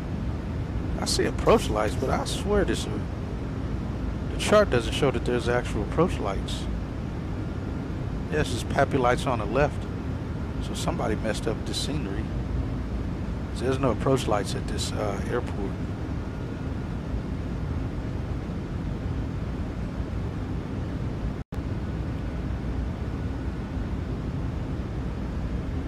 American 329er, Goldson Tower, wind 080, runway 7, clear to land. This audio's low. Runway 7, American 329er. It is slow. Alright, that. Alright, landing checklist. We got cabin secure, engine start switches are continuous. Speed brakes are on. Green light, no orange light. Landing gears down, 3 green, no red. Flaps are 40 and green. We got our clearance to land. Lights are all on as well. We're good. Go around altitude is what is it, 1,500. Actually, it says 4,000. Get that set. 4,007. We're 13.6, 13.5. All right, we're only 200 above. We still got 5 miles to go. Whoa, where does this wind come from?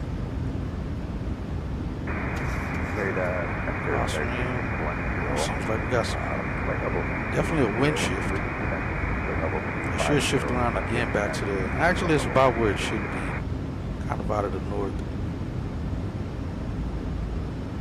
13.5. See if can we burn off another 100 at least. That should put us just fine.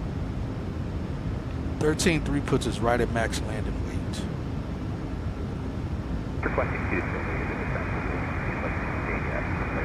It says we should land with 13.3 now. Alright, we're all ready to go. My throttles. Okay, I guess there are no approach lights.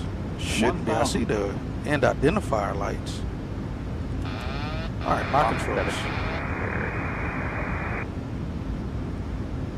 Let's get the APU started as well. 201279 Mach. Mach 78, that's 2012.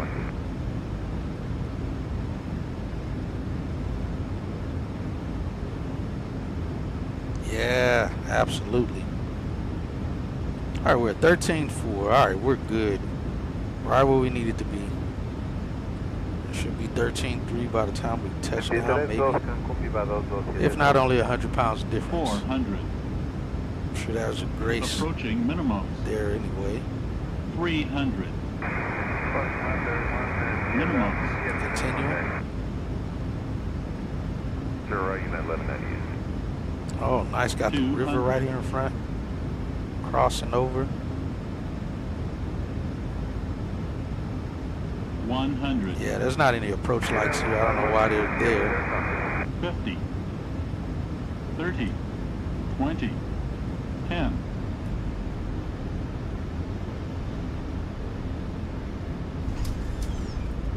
Alright, down, reverses. Speed brakes extended.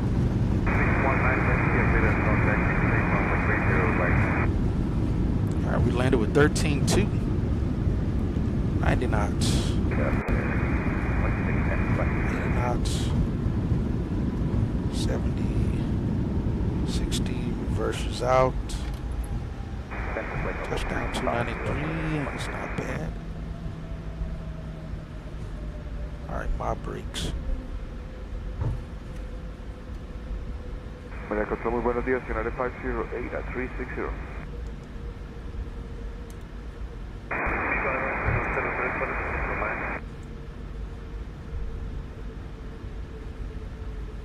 Ooh, let's see what his direction's going to be. 329er, contact ground on 121.9er. Hey, you're not going to give me backtrack? You're supposed to tell me to backtrack. Switching to ground on 121.9er, American 329er.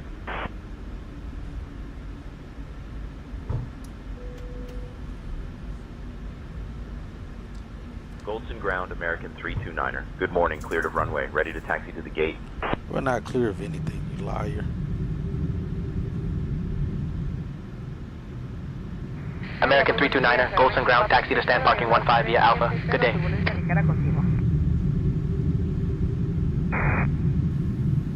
Ladies and gentlemen, welcome Stand parking 15 via Alpha, American 329er. International Airport. Did you know that Belize is home to the second largest cargo airport?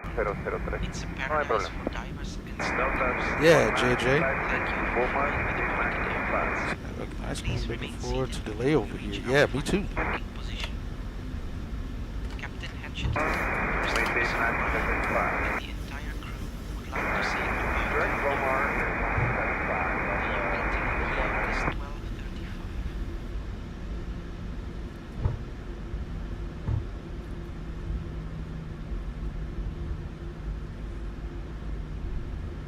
Descent Beaumar, 1 Charlie, 3,000 feet, 30 right south of 201 gate.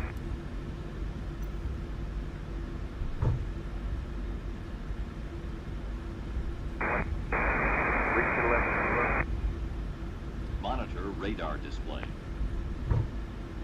Go around. Alright, 1639. We're supposed to be in the blocks at 1702, so we are early. Thanks, folks. I got some cool stuff out here.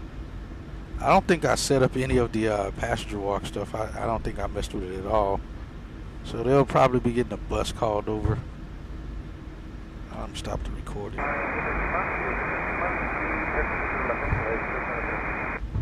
All right, welcome to Belize City. We got Alaska and look like Hawaii. Is that Hawaii?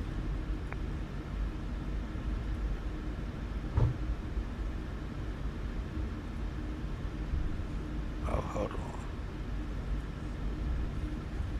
Morning, Merida. United 1447, flight level 340.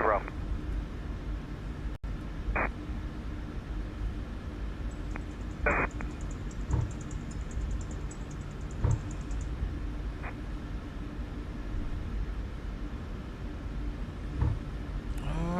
don't know what gate it's going to be. The next range 1121 out of flight level 36.5, climate flight level 380.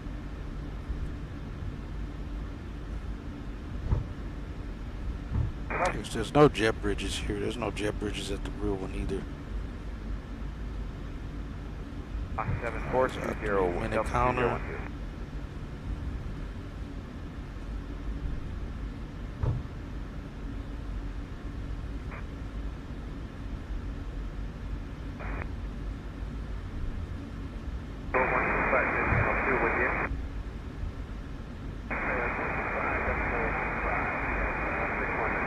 Alright, after the landing checklist transponder, we'll wait until we exit and turn it off. Flaps retracted, speed brakes retracted, and stowed. Landing lights, we'll get them turned off here shortly.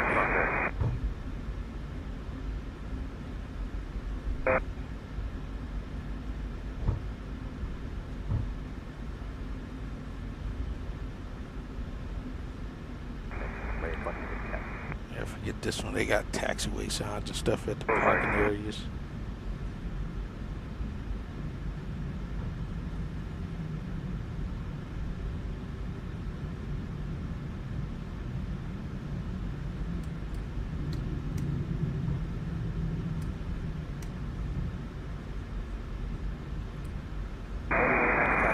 Dampener off.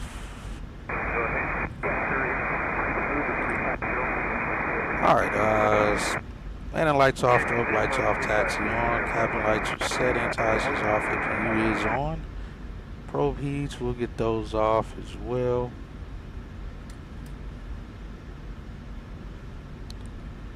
Engine start switches are off, auto brakes off, runway turn off lights off, APU gen is on, volts checked, weather radar tested, and we'll turn it off now. Buen día, Viva 843, nivel 387. Alright, we got our ramp here. Center Delta 619er, flight level 330. Taxi light off as well. And Merida Center Delta 619er, can we expect the Bomar 1 Charlie for 30 right? Thank you. Nice, we got two tow trucks here. Maybe one of these, what is green vest in training, or is the orange vest in training, new hire. They got two green vests though. 280 in the transition, Delta 2012.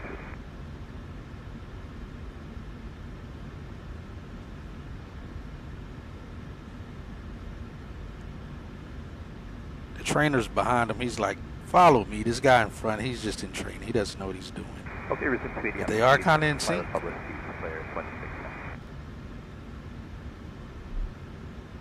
I'm going to go with the trainee. I think we're a little too far up. We're going to go with the trainee. He seems to be pretty competent. All right, shut it down. And stop the clock. All right, 2 hours, 45 minutes block to block, 2 hours, 21 minutes. Actually, a little bit more than that. I started the clock late after departure, but we got these folks in the block about 16 minutes early. We'll take it. Off, anti-collision light off. We're good there. Trainee is the GOAT, right?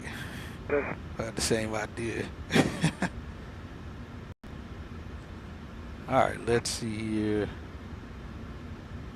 Let's request deboarding. Alright, parking checklist shut down. We got fuel pumps all going off. Get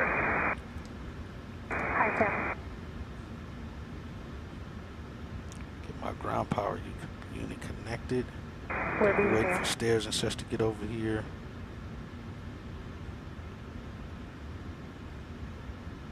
Set the chocks.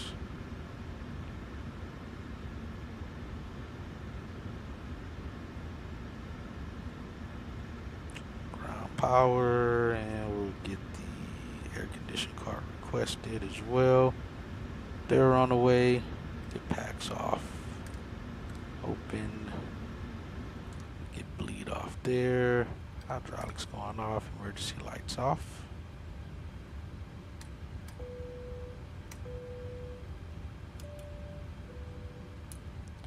Ground power connected. APU going off. Alright, fuel pumps are off. Let's see. How do we go back? Oh, no, that's right. Electrical is set. We got ground power connected. Pack sounds are off. Probe heats are off. Anti-ice is off. Hydraulic panel is set. Air con. Packs are off. Bleeds are off. Exterior lights are set. We get wing lights off. Speed brakes are down in a detent. Flaps are up. No lights. Parking brake is set. Engine start levers are in the cutoff position. Weather radar is off. Transponder, we'll set it to standby now. We'll set it to 0. 0 it out.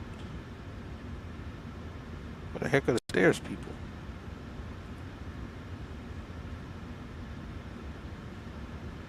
Are y'all coming from over there?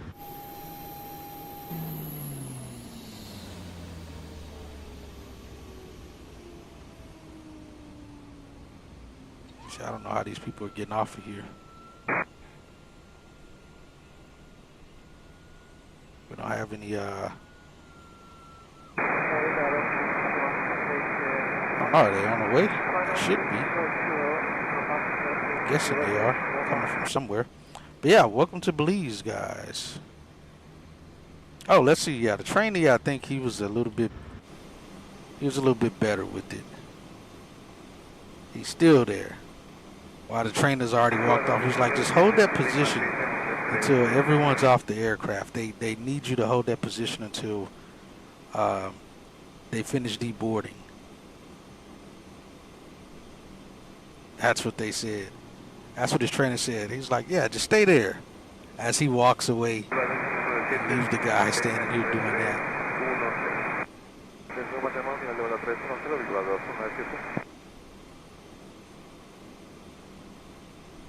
That's wild.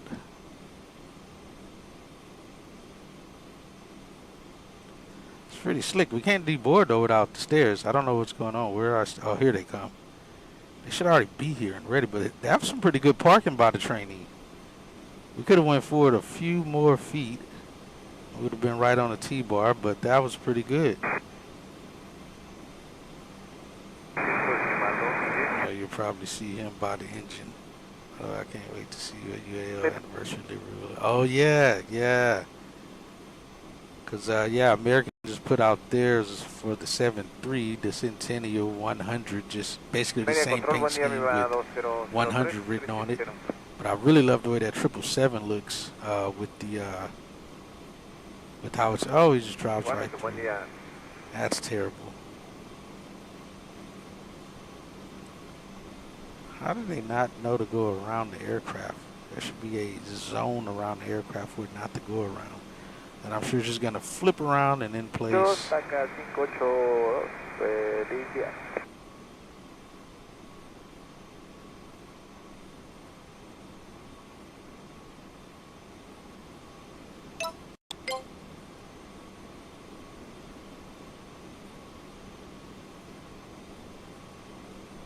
Ladies and gentlemen, we have arrived at Philip S.W. Goldson International Airport. On behalf of Captain Hatchett, First Officer Brian, and the entire crew, we wish you a wonderful stay. Weather was pretty good. The ceilings was nice. It wasn't terrible. Thank you for flying with American Airlines. Oh, that's Air Canada over there. That's who that is. To your next destination. Goodbye.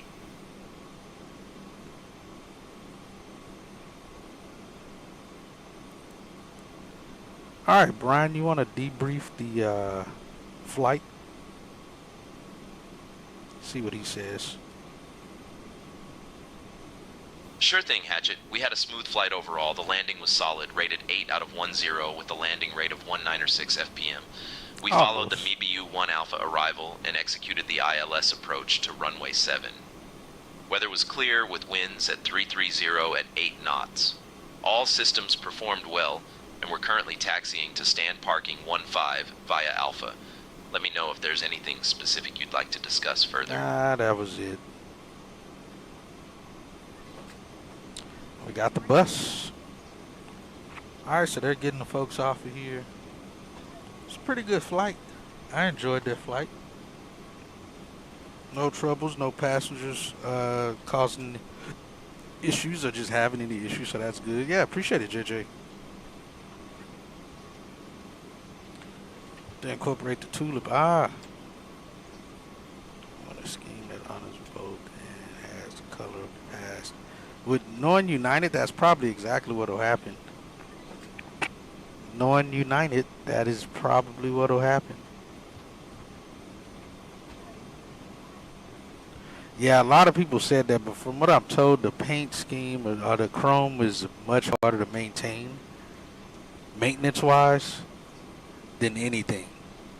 So it makes sense, especially putting it on a 777. The maintenance on maintaining a chrome livery, they say, is a lot more expensive and tedious than just going with the color that they went with. Yeah, absolutely. Glad you were able to make it as well. Glad you're back flying, moving the passengers across the country.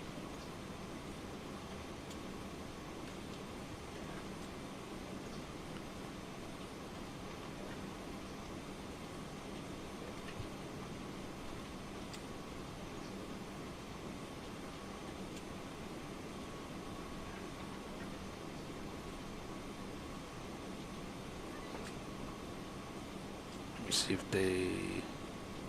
Dang, why won't they fix that to just be a click point after? Hey, Caleb, it was pretty good. It was a good flight. Not bad. We had a good approach. We made it here. We were almost overweight on the landing.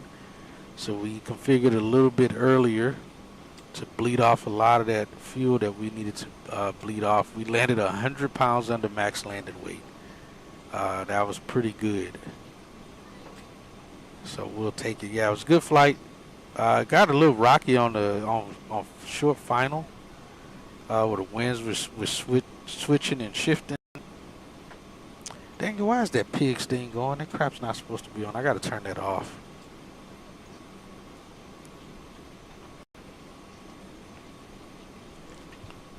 But yeah, otherwise it's good arrival. We just had that one problem with the Houston Center never handed us off to Merida, however you pronounce it, never handed us off to them. Until I told them we were out of their airspace, and then they finally handed us off.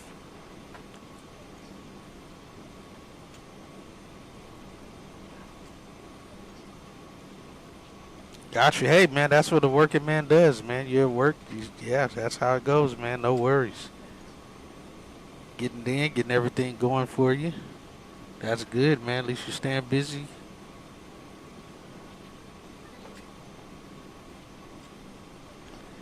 But yeah, overall, it was a good flight. I enjoyed that flight. Like I said, I'm pretty certain this was my first time flying into here. I don't believe I've flown in here before. Not even in P3D, I don't recall. Man, that was pretty good parking. We lined it up right on the money. Like I said, just a tad bit short. So I'd say in that we could have followed the trainer for a few more feet, and we would have been there. But I swear this tug looked like it was going to be way too close. It looked like he was going to be way too close. I wonder what 180 passengers. I was just say 160. Shouldn't be 160. It's 172 people. I mean 164 people. Somehow I'd only put 160 in there. That's a PMDG limitation, that's why. So we're probably still going to end up with some people on this airplane. Even after they get this last bunch, there's still going to be more people on here.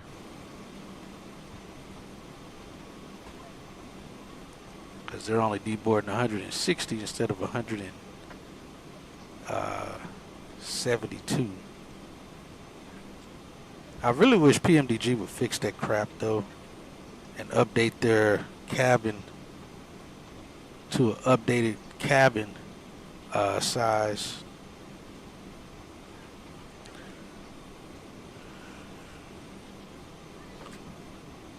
Pretty good parking on the line. Yeah, to my knowledge, I'm pretty sure we've never flown here.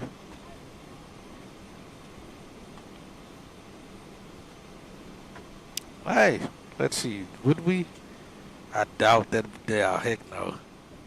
We'd power out and jet blast the crap out of everybody and everything right here. That folks would be highly upset at us.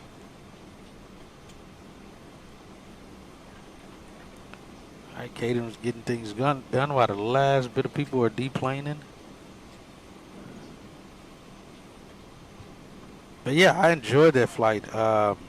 The weather was just kind of iffy on a TAF on what we was going to expect. I knew looking at the winds we were going to be expecting runway 7.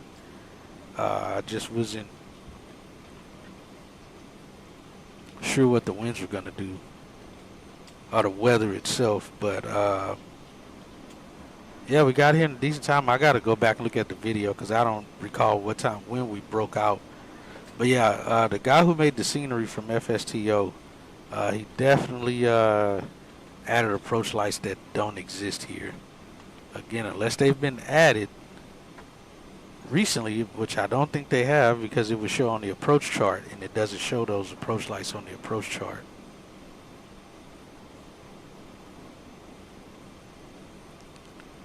So there shouldn't have been any approach lights there.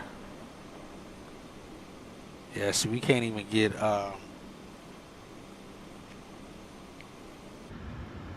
I can't even get the cleaning crew out here now because there's still people sitting on the airplane because they messed up on that. Let me see. I'm pretty sure this already zeroed out as well. Yep, it's already at 0. So cleaners can't come out because there's still people on the airplane. And I almost started to change this the configuration to single cabin, since when almost every flight on the 7-3 from American is almost always more than 160. So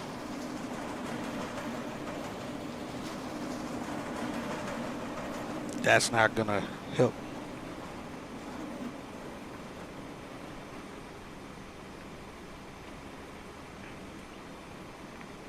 Oh well, cabin cleaners can clean later. But yeah, other than that, that was a good flight. Let me see what Pavel has to say. Hey Pavel, would you like to debrief the flight? Our flight, to see how it went for him back there. Yes, Captain Hatchet. I'd be happy to debrief the flight. Okay.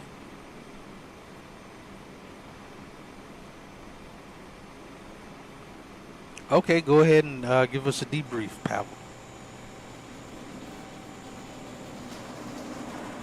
The flight went smoothly, Captain Hatchet. We had a full cabin with 164 passengers on board. The service was well received, and there were no major issues to report. The passengers appreciated the meal options, and the crew worked efficiently. We are ready for the next flight. Alright, I guess that was as good as it gets.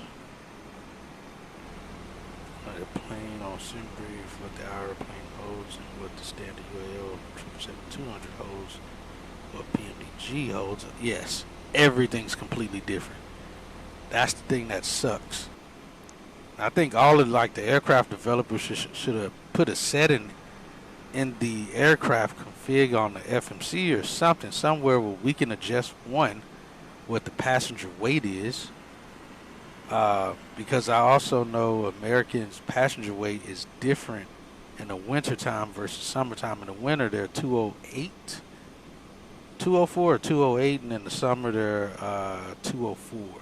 It's like a difference of 4 pounds.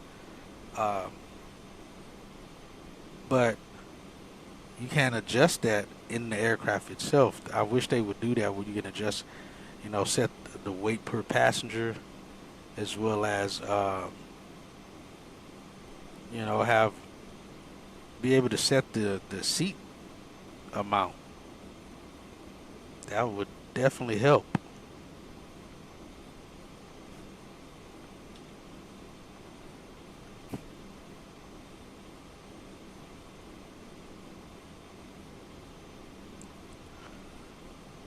Oh, nice. How'd you find it, from Flight Radar?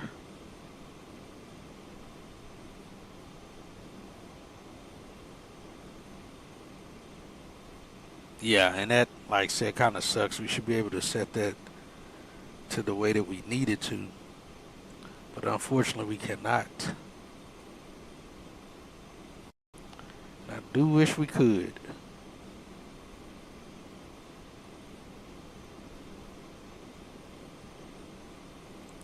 Yeah, so just like for us, they, you know, in America we got to do international trash from catering, and those guys, they got, I'm pretty sure we're clearly considered international, bringing international trash to them. It's like, yeah, we got to get that off the aircraft.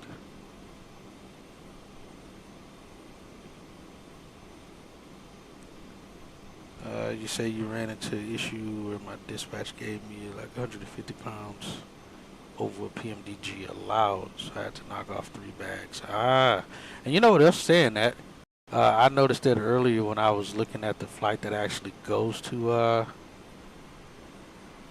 that goes out to this airport, and they ended up having about the exact same amount of passengers that I had on this flight, mostly because of weight and fuel. Literally the same amount. I had 164, and the flight that leaves here at 12 has 164. So they had to restrict 8 seats on that flight, and we had 164 on my flight. After adding our alternate, after making sure we were set up for FAA flag route, it ended up taking, for my flight, it did end up removing 6 to 8, I think it was 8 passengers. Because I have it set for 172 seats in SimBrief, and initially started off with 172.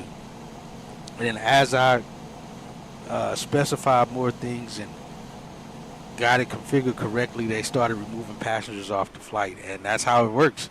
They remove passengers, not bags. It's more expensive to get bags where they belong than it does people. So they started pulling people off, which is pretty cool. And got us, and literally like right now, but the flight I saw from last night when I was looking at it, I think it said the same amount of passengers. But yeah, the flight today that left, or that's supposed to leave at noon, is flight 345 out of Charlie 26, and the 73800 as well. And they got 164 passengers that's set for the flight, which is pretty cool to see that SimBrief did started adjusting that for the weight. And like I said, we almost got here overweight, because the other plan was if we still would have been overweight, I would have just went around. I would have had to go around, or earlier would have just called to be asked to be put in a hold until we burn it off. But I think configuring much earlier and getting all set up to add a bunch of drag in to help burn off some of that fuel, burn it off perfectly. I swear, the last time we flew to like, it wasn't Havana, it was somewhere else, and we almost landed overweight, and I had to do the exact same thing. I forgot where we were going.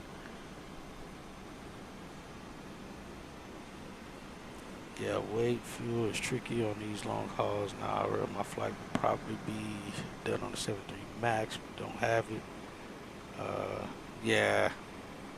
So, in scenario, if I'm overweight, I knock off passengers versus, I guess that. Yes. Well, I don't want to say yes because I don't know Southwest standards or United standards, but I would assume logistics are about the same. No, they can catch the next flight. Their bags will just beat them there. So if there's another flight, now this flight, Bennett, they only do one flight to Belize a day. Yeah, they probably would take their bags off as well. Unless it was guaranteed the passengers probably are going to book their flight the next day. Because I doubt anyone that made plans to go travel like this is going to just turn around and say, you know what, nah, we're not going to go. They're likely they'll just take the next day. Where'd this guy come from? He just popped up out of nowhere. But yeah, if they're just saying, yeah, no, we're not going, we'll cancel or whatever, then yeah, likely the bag's coming off too. But if they're booked for like the next day or the next flight, the bags will stay on the plane and their bags will be there when they arrive. But it's much cheaper to accommodate a person than it is bags, because now you have to pay UPS or FedEx or some other company to deliver those bags, or to get them wherever they need to go and then get it delivered to the passenger at their hotel or wherever they're going to be at. It's more, it costs more to move bags around than they do people. So yeah, we'll kick people, even where I'm at now, we'll kick people off the plane before we kick bags off.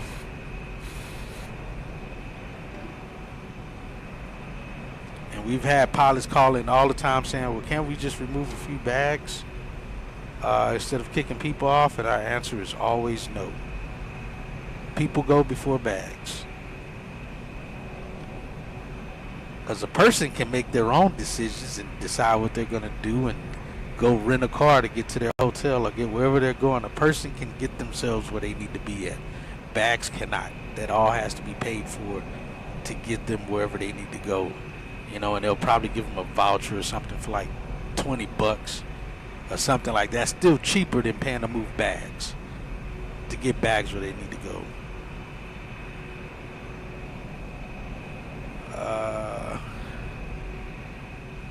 Same across the board. Yeah, if there's a guaranteed flight later, that depends on the bag. Yeah.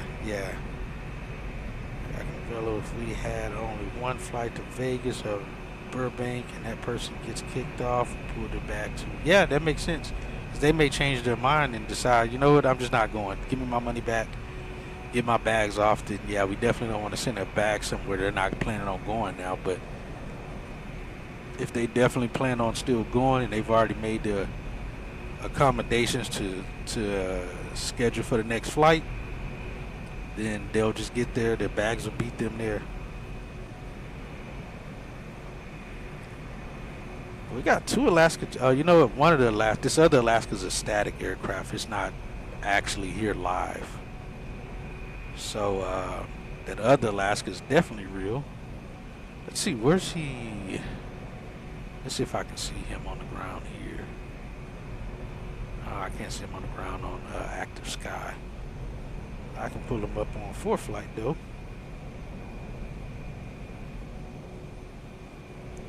If I got stuck in security, but I have other flights, or my flight oversold and I was on standby, I would hope it would make it on the flight. But if canceled or the next day I go, yeah, exactly.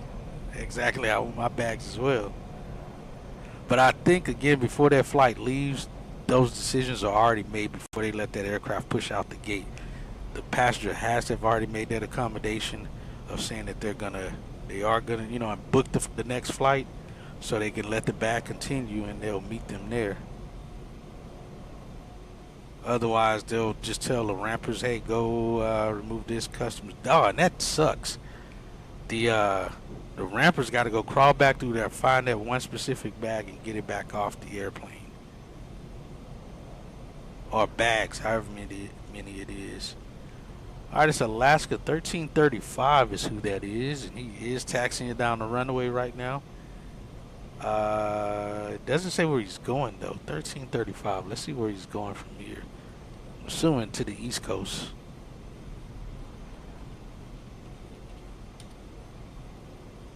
Oh, he's going to LAX. I meant West Coast. That's what I meant. Yeah, he's going to LAX from here. Is that a Max 10 or something? It looked like a Max. Oh, it's a Max 9. It's a 7.3 Max 9. I got a long flight ahead of them.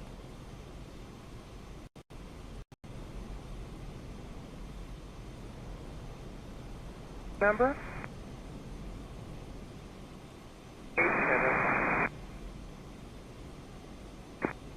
Okay, reduce to Mach 80, please.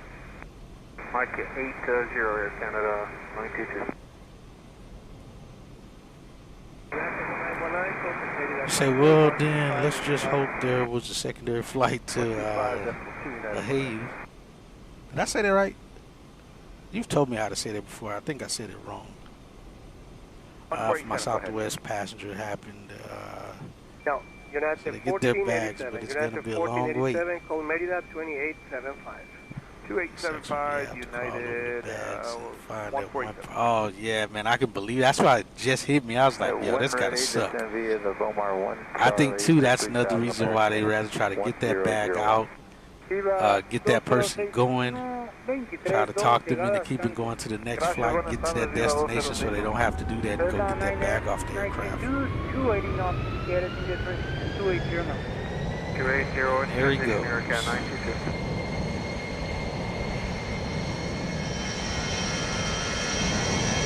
Get an engine screen.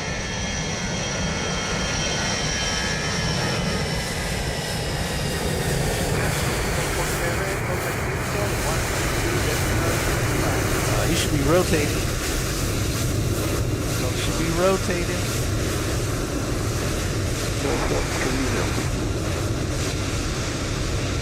I think the data was just slightly behind. It was clearly already in the air.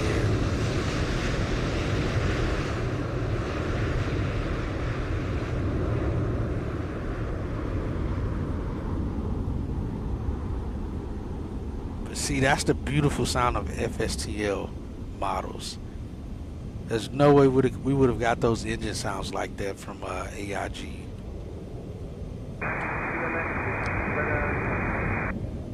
That's why I like having the FSTL models. But I did, like I said, go back and reinstall AIG because I found it was something in the AIG flight models that kept causing my sim to just close every time I opened PSXT. And I'm thinking somebody also said that it was an issue with GSX, which also, when I looked at this last update they just put out, within the release notes, it also said that it was called that they fixed something that was causing Microsoft to crash for AI aircraft that had longer than normal ICAO codes or something, or whatever the code is that I identify each individual AI model.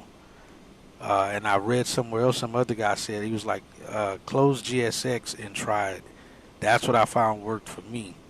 And I think that's what happened because I feel like the last update before this recent one a few days ago was when my sim started just closing like that. I never would have thought it was GSX that was doing it. But it looks like it was. But I think it also was still maybe AIG too. So again, either way, I reinstalled AIG. I didn't download all of the flight models, but I have enough that it helps. Control, good morning, radio 700, 448, climbing 47 kilos. You say, well, the good thing is most airlines have a scan thing as they load it on the belt loader. Yeah, I've seen it. It's like a little handheld unit. I forgot what they call it, but I have seen it. And they scan it and scan each bag in.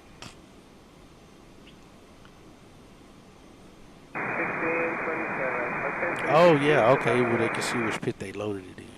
So they'll know exactly which one to go to. Got you.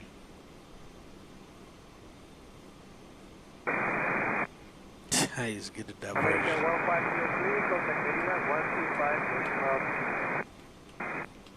125.2, American 1503.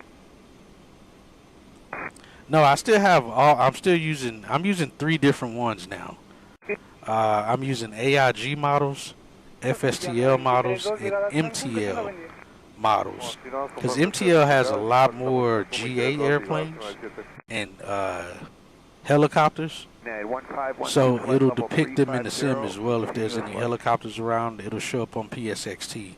PSXT will build it. So if you look here, I got AIG set first. So if it sees these flight models in AIG, it'll pull from AIG first and put them in here. If it doesn't have these models from AIG, then it goes to the next one, which is FSTL. And if FSTL carries that model, then boom, it pops it into the sim.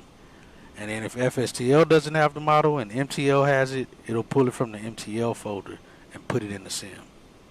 So that way all of my flight models have, my AI live traffic will have an actual flight model for it. But the best thing was MTL because it didn't allow me to have the helicopters and fighter jets show up in the sim. If I was only using AIG, I wouldn't get the fighter jets. I think I would get helicopters, but there'd be very few. And FSTL definitely doesn't have helicopters or fighter jets, so these two would be grayed out.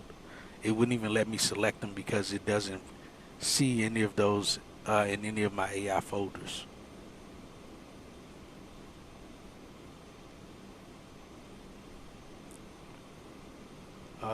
We didn't have the scanner, so it was a guess which pit. Oh man.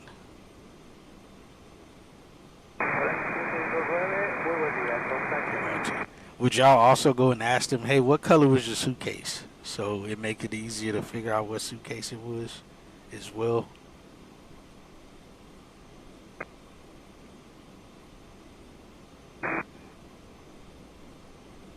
Ah, got you.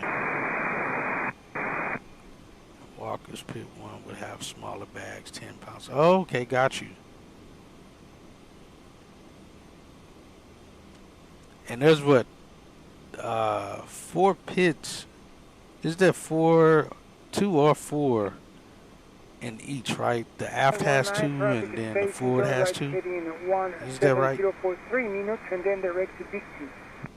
Heading 170, 3 minutes. Oh, okay, got you. Then direct to Big T. Victor India Golf Tango Unit. Victor India Golf Tango. Sierra's with you, flight level 430.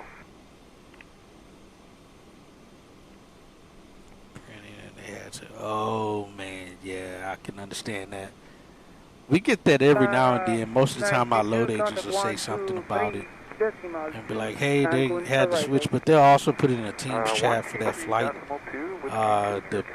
The rampers, they'll put in there, or even passenger servers will put in a chat that, hey, they had to go switch to manual because their scanners aren't working or something. So it'll be a manual count, which means it's going to take longer for the load planners to get the numbers to make sure that everything is still within CG and doing what it's supposed to. So the flight doesn't go out overweight or out of CG. But when it's on manual, yeah, they don't know. They pretty much don't know what those numbers are until it's done. Of Omar, 01 Charlie to 3000, America 150.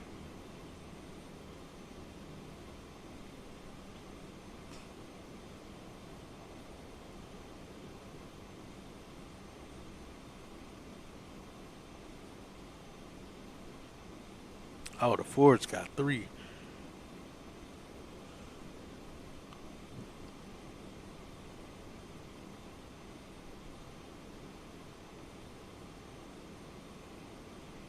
So let me see something. Is it the same then of what's in here? American Control Unit 140, flight level 350.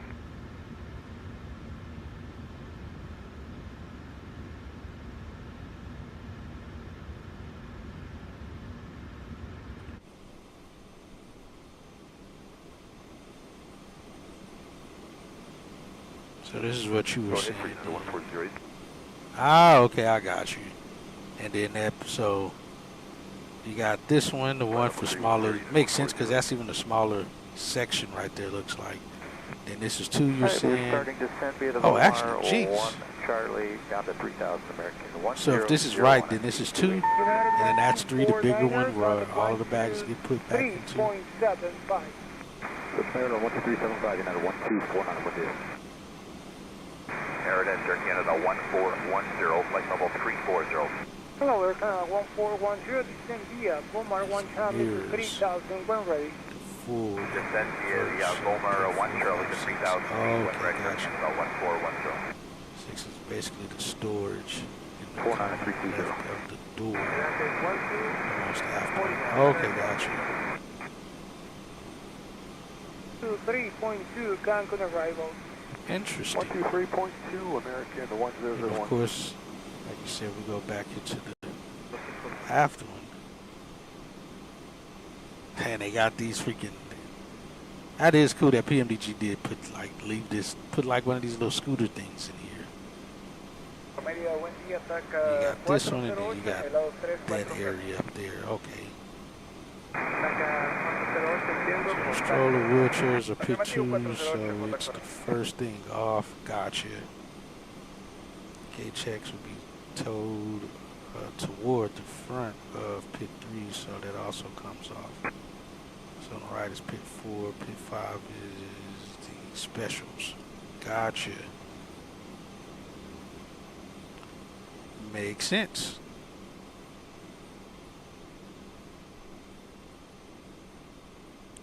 I feel like extra bags or something United from bags that misconnected or something. 1487330.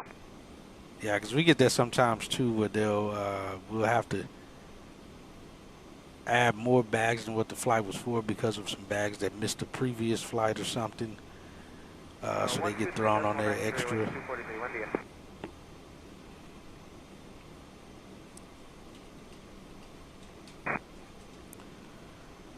But cool deal. Hey, appreciate you being here, FNL. Caleb, appreciate you as well. JJ, thanks for stopping by.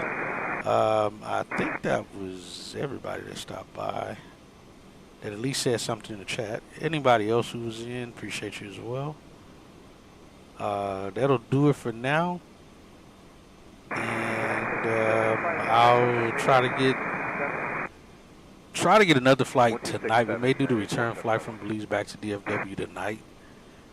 Not sure just yet. I may also jump on one of those GA flights. I wanted to do another GA flight, either the Baron 58 on one of the Air Alliance flights. I want to say intentions, because I kind of been playing around with the Baron 58, testing it out, flying around. I got some cool liveries forward. Here, let's go through that. I'll just show you guys that. Let me save this. Let's save this real quick. Let's see. All right, that's good. Make sure we don't have any troubles. Failures that happen. Let's save this.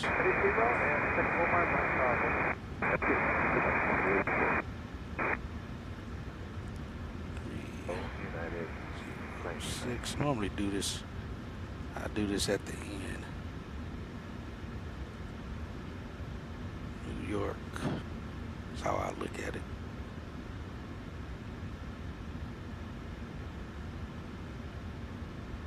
Let that save. Kona Vic 2-1 Charlie. You mean Vic 2-1 Alpha? Alright, we're good there. I'll just set Vic 2-1 Alpha, descend via Vic 2-1 Alpha to runway 1. Sorry. Send me the Vic 2-1 Alpha runway 1. I'll let that go. Just set new flight. Just turn that off. We'll shut this guy down and pick the new flight. Let me go back.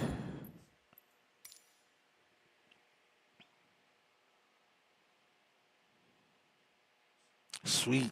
Appreciate that, JJ. Oh, you had them off. Gotcha. 1983 request. See, I'll show you guys a few new paint jobs I got on this for a few airplanes. Like I said, I got 2 new tails for the 73800, and then we got I got some more for the I don't think I got any new ones for the Baron. I also got some for the SR-22, so I was kind of flying around the SR-22. We can do I'll try to do a GA flight of a rescue flight, one of the Air Alliance's flights, an SR-22, and possibly even the, like I said, the Baron 58, or the, I want to do another flight in the, what is it? All right, so let's go to the hangar. Oh, I picked this one up too. I forgot about this one. I picked this one up the other day. I forgot about this aircraft. So maybe we'll do a SkyOps flight on I always remember what this tail number is because it's very easy to remember because it's 737 and the tail number is November 737 Mike.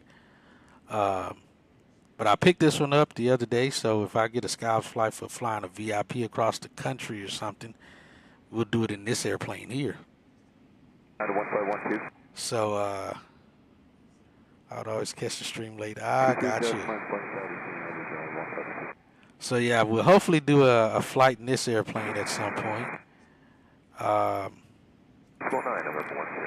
But for the SR-22, I got some cool liveries for it.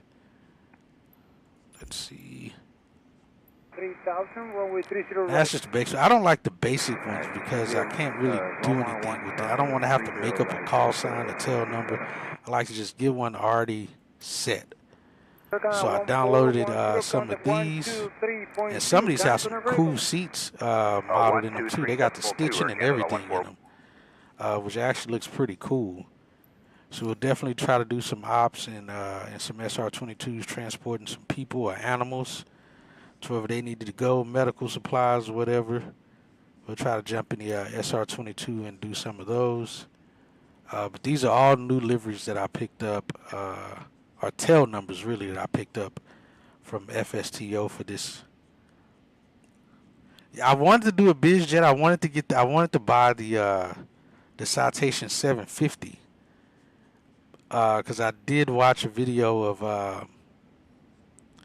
V1 Sim. He did a review of the Citation 750. I think it's Flight FX that makes it.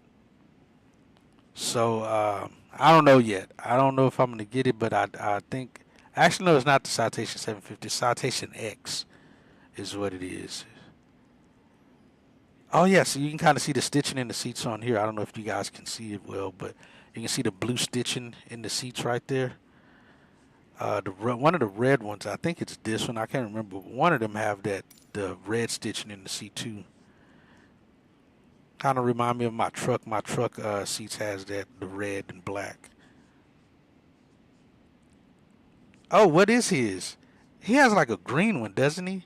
Isn't his like all green, his SR-22?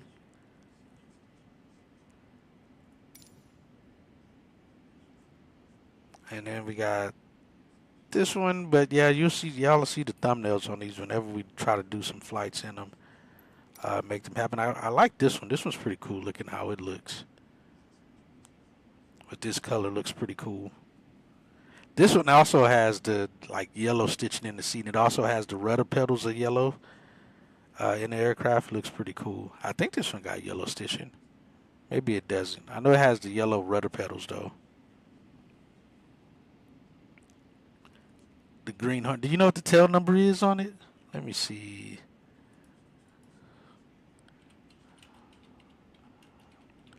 I'm gonna look it up here, see if it pops up. Southwest Airlines. Does he give out his call sign on the on it? It's got an SR-22 turbo. Let's see. I'm not seeing anything right off top that gives me his tail number. Yeah, I see here's his green and gray, looks like. Green and gray or green and white.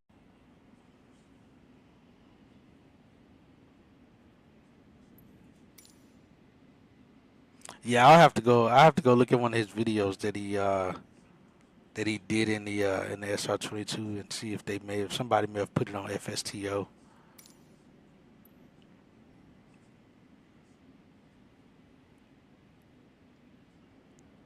Oh yeah, this one has it too. I definitely may fly this one. This one kind of reminds me of the paint scheme that Mike Patty. I think it's Mike Patty or either his brother. I forget which one of them is I think it's Mike of the Draco.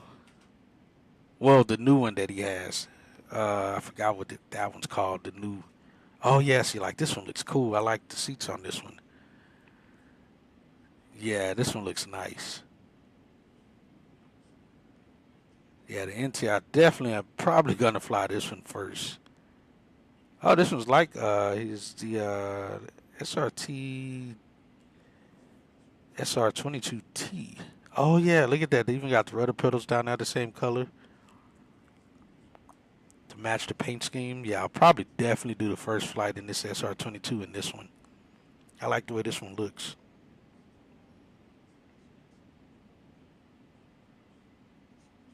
Oh yeah, yeah.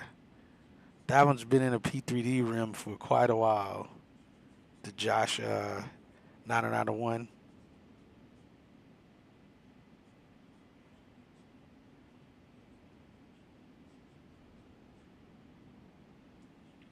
Oh, is that one where somebody just did it, or you had requested it from a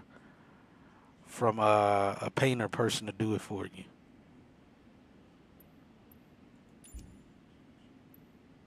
Yeah, see, that looks pretty cool. The stitching in the seat, the rudder pedals are orange. I like how that looks. And then, like I said, with let's see, what is it? This one, you guys have pretty much seen the liveries for this one already. The Aerostar, I really like the way this airplane flies. This is probably the most realistic feeling aircraft that I've flown in here GA-wise. It feels perfect flying this airplane. But the weird thing is the steering. It has its own nose wheel steering thing, but it's like a rocker switch. It's kind of strange. It's hard to do in the sim. So I turned that off, and I said it in the video I did this flight in this airplane. But I turned it off because it's kind of weird to use.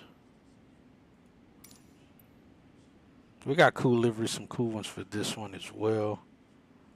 I don't think I think I looked on FSTO, but I don't think I really saw any that like stood out that I had to have. These are the ones that come with the livery, with the airplane. So I'd rather just use the ones they already got tail numbers assigned to them. Just use what's already assigned. It's like I said, I don't like making tail numbers in here because you can do custom tail numbers or whatever number you want and it'll put it on the airplane. But I just want one already ready to go. All right, and I'll show you guys the B-58 ones that I got.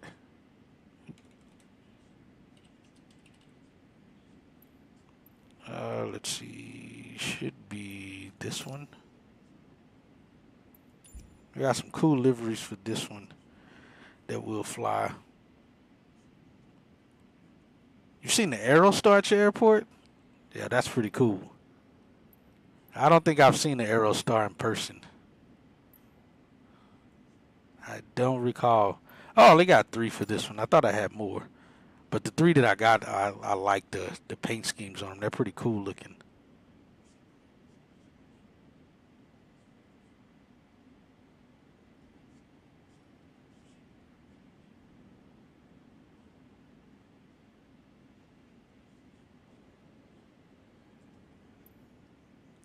So yeah, I think this one is, man, that color looks cool. It's like a blue and gray on top, it looks like. Yeah, this joker's clean. Then we got this one.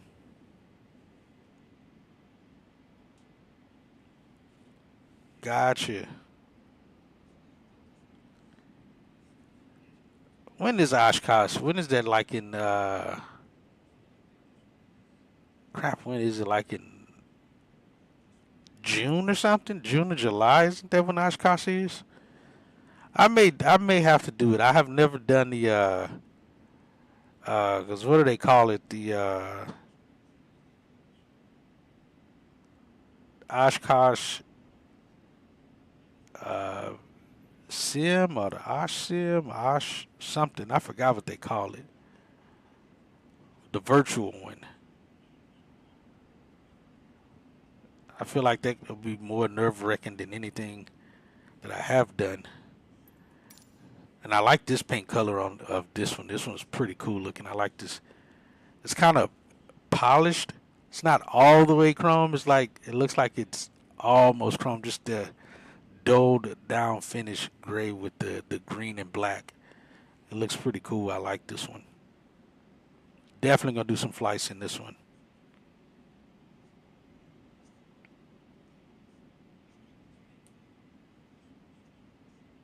I think it's either June or July. The real one I think happens before the VATSIM one. Oh yeah, true. Yeah, I can find it here for you. I forgot what it's called. Yeah, I forgot what it's called too. I know Pilot Edge makes a big deal for their network on Oshkosh, but I like the VATSIM does theirs too. Nice. I think I flew in for one. Oh, you did, JJ? How was it when you did it? You did one too, FNL? Did you stream that one? And why do I feel like if you did stream it, I feel like I did see it. Or did you? Because I know that kind of would have been a big thing and I would have seen it.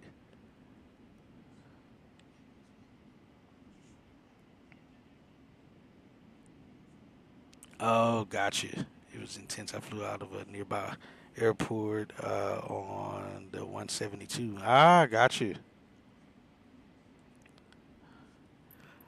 Also, to just show the other, let's see, I got some Southwest in here that I haven't flown. I got one Southwest, I think, on here that I like.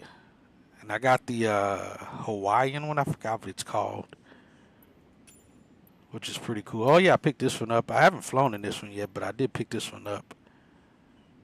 The Freedom Southwest Bird. And I got the another one. I can't remember which one it is. Oh, the Max one. I think I got the Max one on here for Southwest. Oh, gotcha.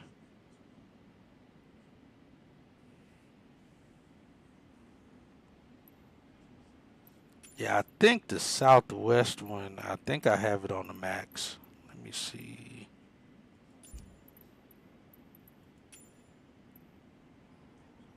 Oh, yeah, I downloaded the Allegiant one. I forgot I picked the Allegiant one up. I like the way this Allegiant would look. Actually, I don't have the other one. I just got the regular one.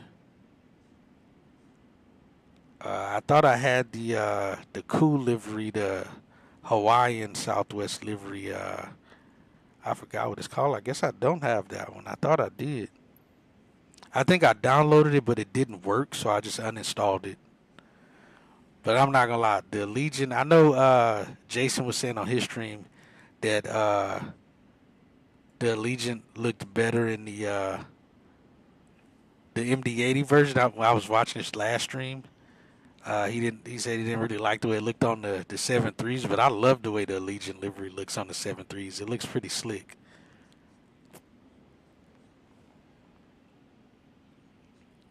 Yeah, it was FNL. But yeah, I like the way the Allegiant livery looks on the Max. It looks pretty cool.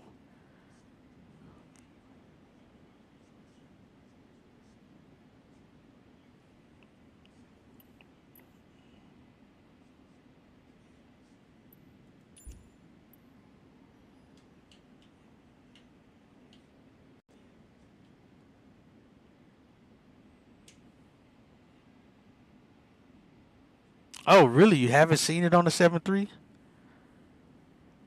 I haven't seen the Allegiant 7-3. Well, Allegiant doesn't fly in a DFW either, so I haven't seen one in person. But I have seen pictures of it, though, of the Max that they have.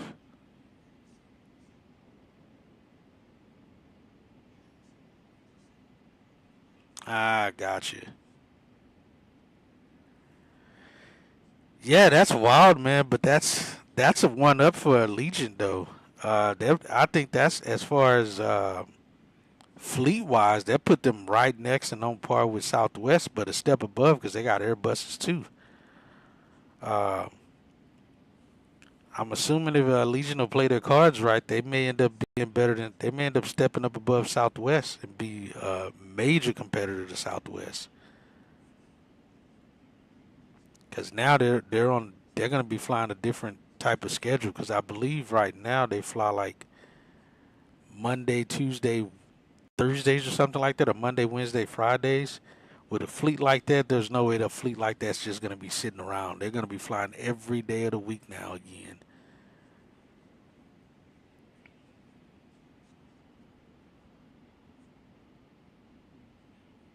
You know what, JJ? I saw that.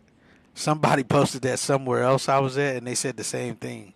I forgot where I was at. I may have been in somebody's stream, and they said that. They was like, why'd they remove the hangar thing? I like the hangar view. I was like, oh, I didn't know that. Another good reason it's cool to still be on 2020. I get to get these views. Also, this is a part of a way of how I make my thumbnails. I won't go into detail on that part, but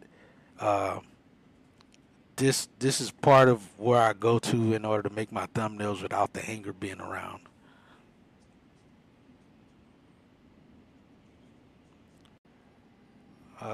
They send y'all the Airbuses, yeah.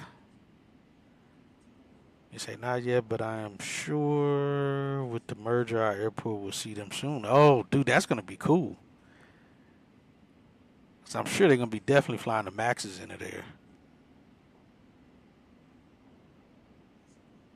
Legion Airbus Airlines ups their game. Maybe we'll get better. I would hope so. They're gonna have to if they're gonna make up all of what they've just spent on this this merger. So it's gonna put some competition into the game. Southwest has been failing. It seems. I think Southwest should have gotten to save their fleet and expand it. I don't know. I feel like that probably would have been like a linear move. I think that wouldn't have, because they already got a crap ton of 7.3s. They would just be getting now another crap ton of 7.3s.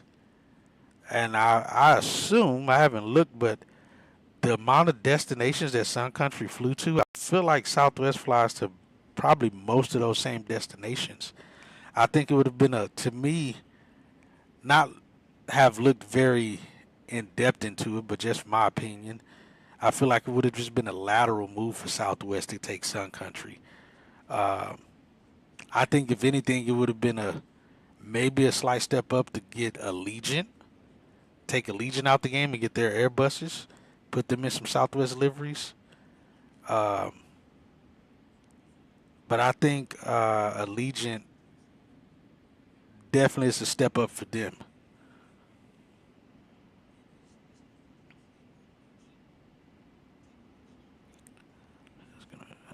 Let's see. You can see your controls in the hangar view too. Oh yeah, you can.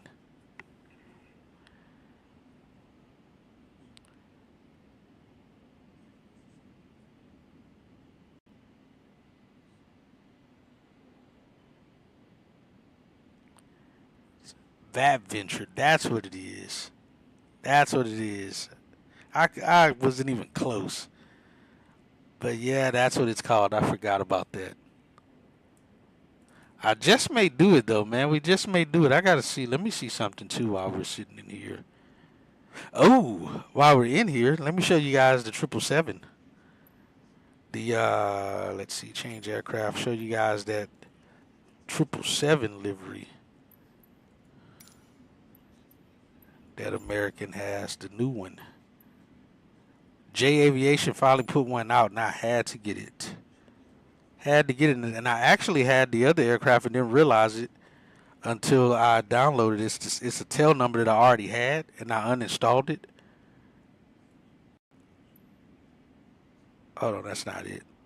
Oh, it's the 300, that's why, not the 200.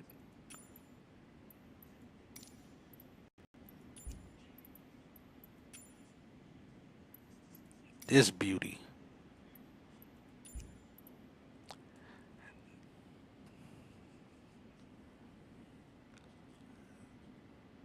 I see this. I've seen it on the ramp quite a few times already since it's been repainted to this livery, but I've seen it on the ramp quite a few times here at DFW. We'll try to do it. Oh yeah, I'm game for that, man. I think I'll try it. Depending on what day it lands on. Now, also my new days off are gonna be. I'll be off Wednesday, Thursday, Friday. So with that being said, as well, I'll likely get to probably do some events on VATSIM. Again, I'm still skeptical and not really sure I really want to do the events, but I may do some of those, but especially like that one. If it is on a Friday or something, I'll probably be able to do it and get on VATSIM again. I haven't been on VATSIM in like 6 months.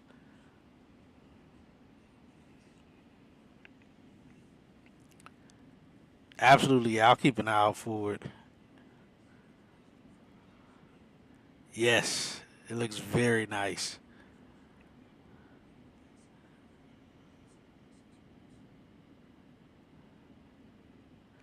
But yeah, I'll be off Wednesday, Thursday, Fridays. But like I said, I'll be back on overnight. So if it's 9 times out of 10, that's gonna happen during the day anyway. So even if I had to work and I'm back on night shift, I'd be able to do that flight anyway. The Air Venture or VAT Venture. Oh yeah, because in the real world, the real life one is called Air Venture. But yeah, I haven't gotten a schedule yet. Where I did at one point. I did when I got this one. I was like, you know what? I'm gonna do all 777 flights, just so I can fly the crap out this airplane. But ended up not going with the schedule because it was covering way more miles than I cared to want to do at that moment in time. But we got it in the hangar. We definitely have it in the hangars.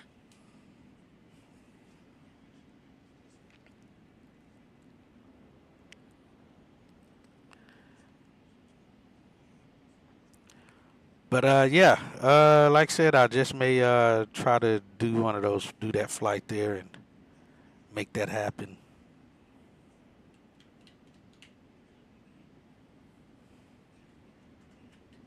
But yeah, this livery is just. Oh, you know what? I just realized. I gotta look because okay, no, I think this is the part I see on the cameras. I was about to say I think the actual cowling is red, where the ring is, but I don't think it is. I just seen it here on the ramp like 2 days ago.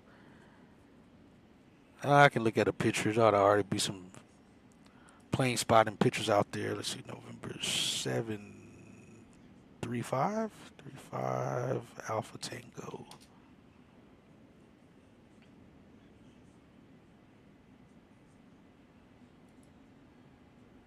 I swear I saw it already. Okay, yeah, no, it was right. It is just on the edge. I don't know why I'm questioning J Aviation's, because if anybody's gonna do a great paint job, it'll be J Aviation. Him and what is it, Hue Simulation? They are always pretty on point when they do their liveries.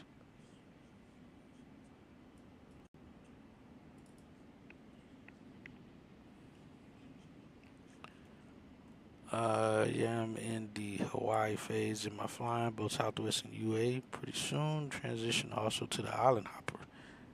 What Island Hopper?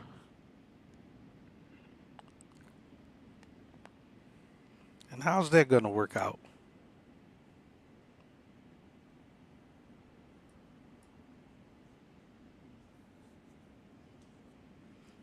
But yeah, that's pretty much the new birds that we got in the hangar right now.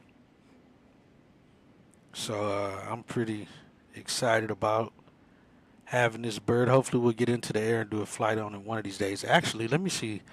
They may have some reposition flights going on that they may be repositioning this airplane. Today they don't have any arrivals. They got 2. Let me see. Extra legs. I got an extra section in the 789. See, I don't have none of my 7.8s work in here for some reason. I have my 7.8s they just broken or something. And then yeah, they don't have any today. Let me see if there was any yesterday. Departures. Only one 787 had a charter flight. Where's NKT? DFW to NKT. It was a 787-800 flight, international. Is that Narita? Is NKT Narita? I feel like it is. Who in the heck is chartering a flight to Narita, though?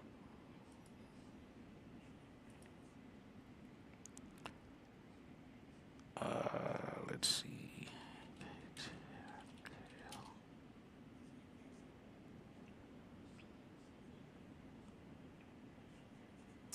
Crap. I know what's the other one.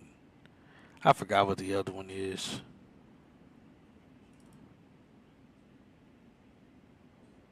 Oh, yeah, that one. Got you. I remember. Yeah, you're the reason I ended up getting the Marshall Islands. I remember you told me about it. And I remember picking it up on P3D, and it was very nice. The sceneries that's for it. It's pretty nice.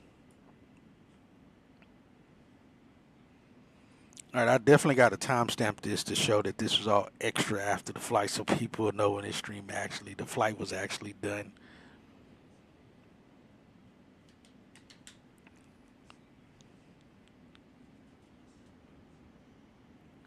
Yeah, I don't think I've installed any, I don't think I put any United Jets in here. I don't think. Let's see.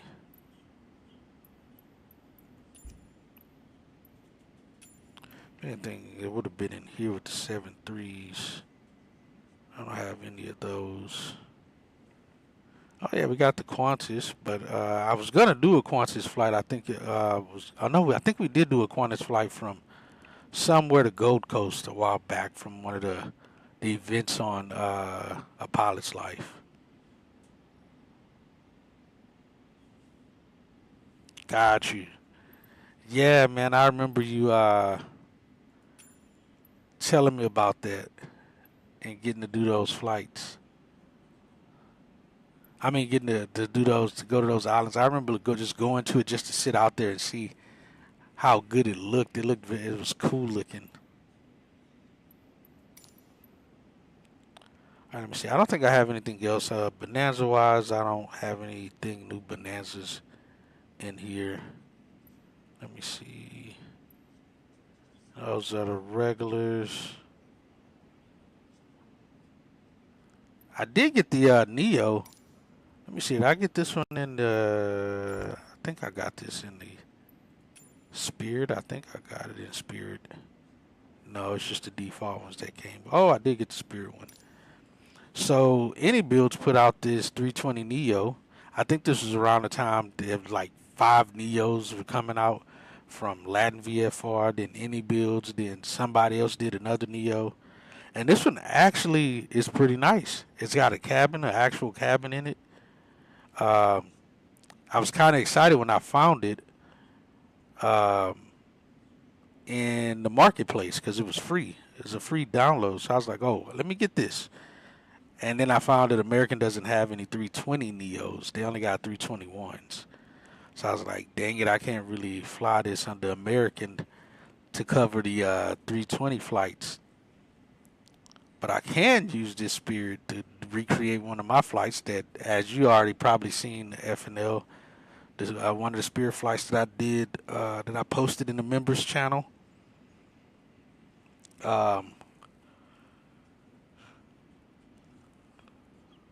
At least one of the flights I flew on a Neo.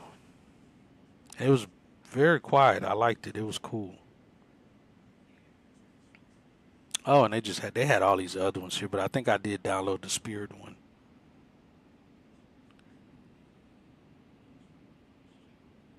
Yeah, again, it's a short hop. It's like a puddle jump going from Houston to Dallas in the airliner. It was kind of like when I did the flight from, I think one of the recent flights we did from Oklahoma. I think it was Oklahoma or Tulsa, one of those two, to Dallas. It was just as short of a flight. We're up and then right back down. But this was a nice airplane. I was surprised at how good this looks, even on the interior of the aircraft. Let me see. It's got an EFB in here. I don't think I can mess with any of it, though. Yeah, we can just see it, but it's got an EFB. It looks pretty good from what I can see. I don't know if I can I open the door? Dang it, I can't open it. I don't think the seat moves, but it looks pretty good for it to be however they made it. I don't know how they made it. Let me see. Can I? Oh, I can. All right, we can go to the cabin. Oops, wrong thing. All right, so I can turn around. It actually has a nice cabin set up in it too, which I didn't realize was a thing. Because I didn't want just that default one that like Latin VFR did their stuff off of, where it doesn't even have a cabin on it. And they got the plug doors. Oh no, that's not the plug door. My bad. Because I forgot this one, I believe, flips up and out. But yeah, it actually looks pretty good. Let me see, can we go outside the plane? We cannot.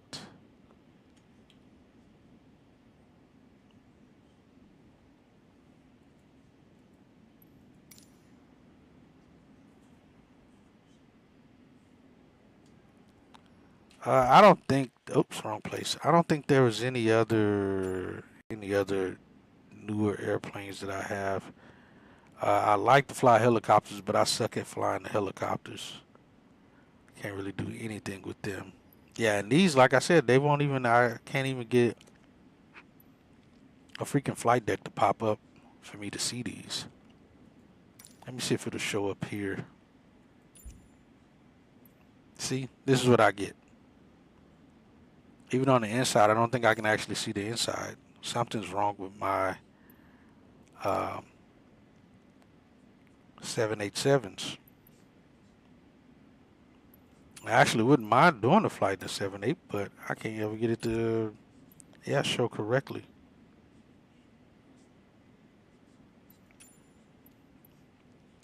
Just kind of busted. And, of course, we got the CRJs. I did pick this helicopter up from Orbix when it was on sale during the holidays. I think it was like only $10, but it looks pretty cool on the inside. Let's hop in it. It's a pretty cool looking helicopter. Again, I don't know. I can't fly worth the crap. Ooh, what is this button? This one actually shows this. Oh. Why does that not show up for anything else? Just this. That button wasn't usable for anything else. Before this, I can't zoom in, but I can move around the way I want to move around. Why does none of my other airplanes let me pick that button? But yeah, it's a cool helicopter. You can open all the doors. You got all the inner workings and stuff on it. It's pretty cool. I kind of played around with it once at Austin Bergstrom Airport, trying to look at some things with it.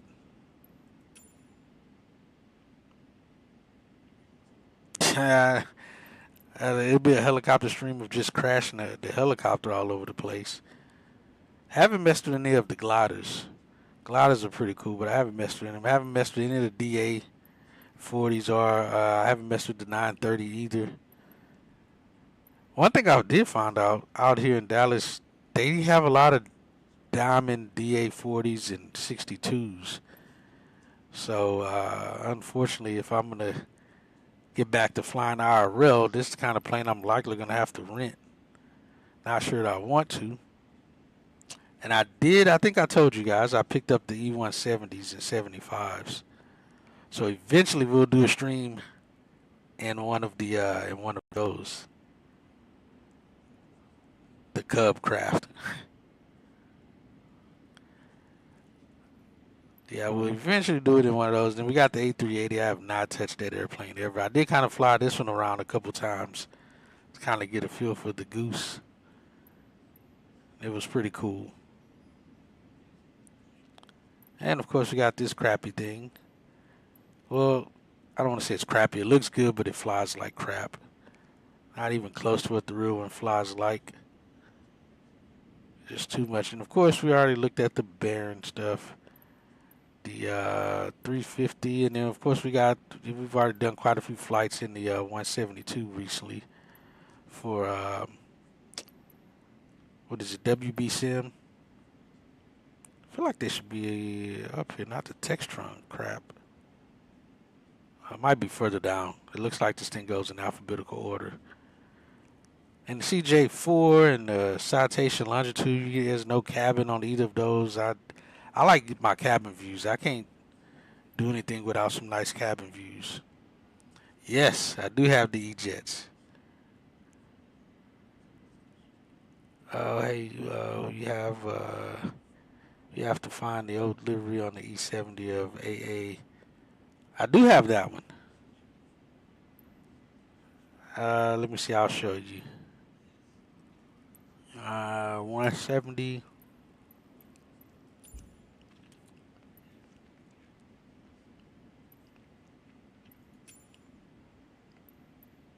This is the one that comes with it, but I downloaded the correct one that actually works. That's actually of the real version model.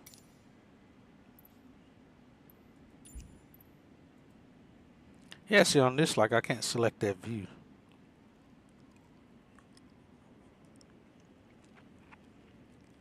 The CJ3. CJ4 makes sense. Any water planes?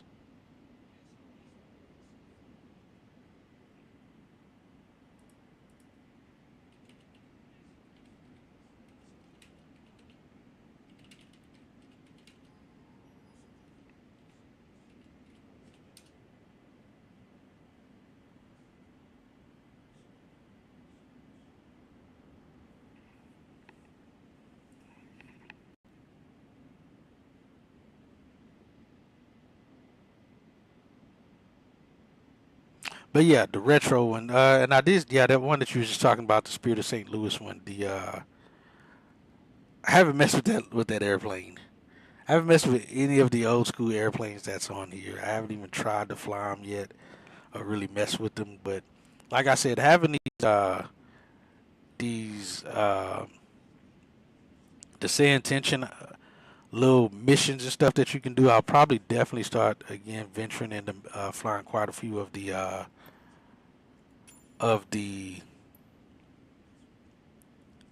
other aircraft on here, just to kind of give some more variety to my flights. Oh yeah, this is the one you were talking about. Here, we can look at it, see what it looks like. Should be, I was about to say, shouldn't be any liveries on this thing. 27, 28 model. Oh, hold on, go back. Oh, see, it'll let me use this one here in this mode.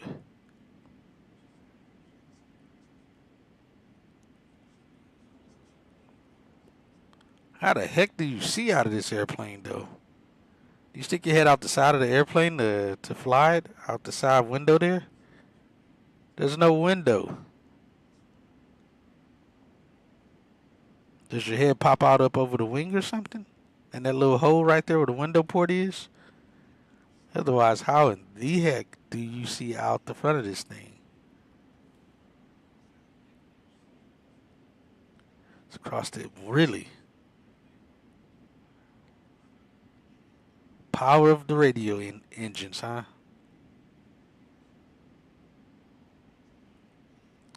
The only water plane that I've messed with, Caleb, was the one, the Goose, the Grumman.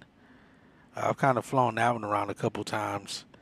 off stream, just kind of playing around with the airplane to see how much functionality it has to it, that they built to it. But that's about it.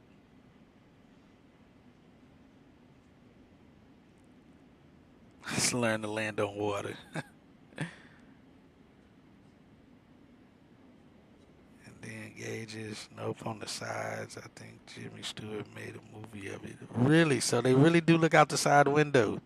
Oh, okay, I remember. I feel like I seen somebody in this airplane, and yeah, all you see are the gauges from the inside.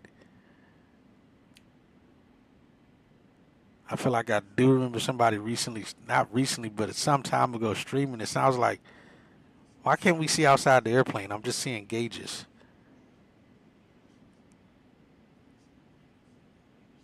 That's wild, man. You stick your head out the side window like Ace Ventura. Interesting. And I think I didn't know that was an aerobatic 152. Is this a real aerobatic one? Or is that just some name they put on the aerobat? It says aerobat. I don't know if that's just a name, but I do know that there are some aerobatic 152s out there.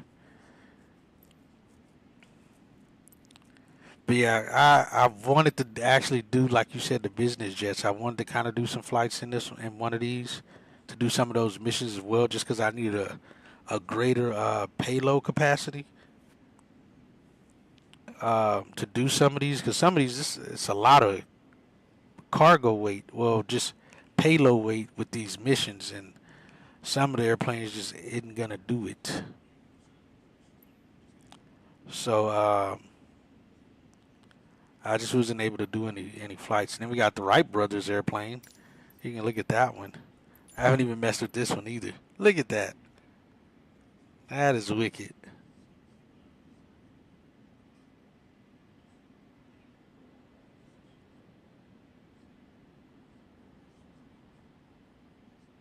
That is wild. Let's see the flight controls on this thing. Flight controls. Wait, that's the back. Hold on, where's the... Oh, hold on, is this the front? Oh, no, that's the other wing. What the heck? Where are my controls at? Oh, yeah, that is the back of the aircraft there. Jeez, literally land. Look at the chain. If them links break and you land right here next to it. Oh, there's the gauges. Wow, look at that. That is wicked. That's all you got for gauges.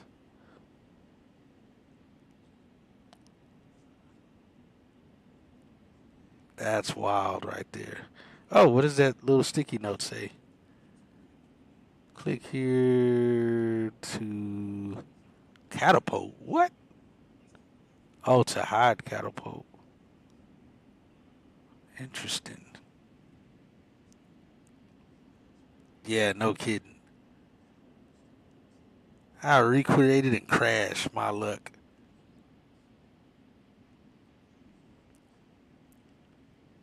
Crashed the first airplane that never was, if I fly it. Like it almost happened until Hatchet flew it and the Wright brothers had to go back to the drawing board. Crap, wrong thing.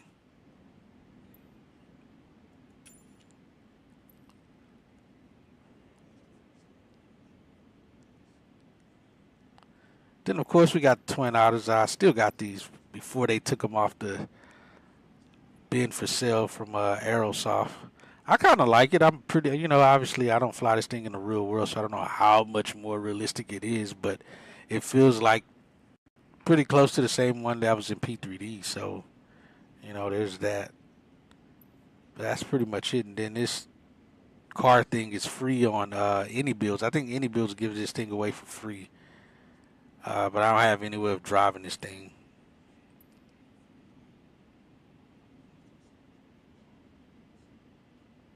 Yeah, man. Yeah.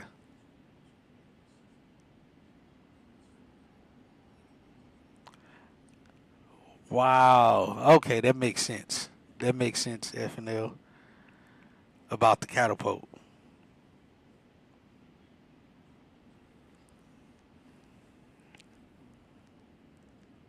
I'm so uneducated on certain things I should probably definitely be educated on that I got a passion for. There's just so much information, man. So much information. Tons of information. Even just studying for aviation stuff is, if you don't keep studying it, it leaks out your ear if you don't have earplugs in. And, you know, you start forgetting things, and especially when life's happening, it's like, man, I got to restudy this stuff again. I forgot more than half the stuff I've studied. Yeah, man, no kidding.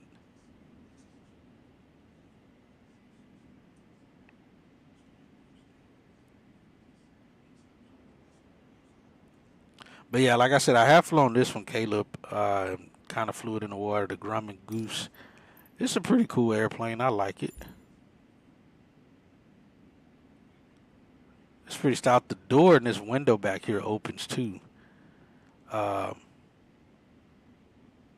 thing is loud too. But it was pretty cool to fly. It's a pretty just basic steam gauge airplane. And I think the door on this side is behind it. It opens up as well. And most of the stuff inside the aircraft actually functions. So it's pretty cool.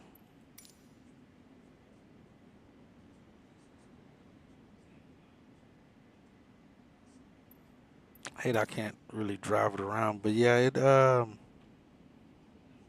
you can bring up like a little phone right here for your EFB, but it's like a little cell phone that I think mounts up right here somewhere or over here. I can't remember where it mounts up, but yeah, it's pretty cool. But this door opens. You can go into the back and open the doors back there. And it even has, actually, let's see, we can move back there.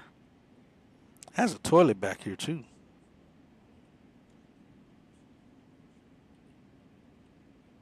It's got the big lounge seats. I bet it's comfortable as heck sitting in this airplane, though. With these seats, there's no way it's not comfortable. And then this door opens. Where's the other door that gets in here? The light switches work, too. It's pretty cool.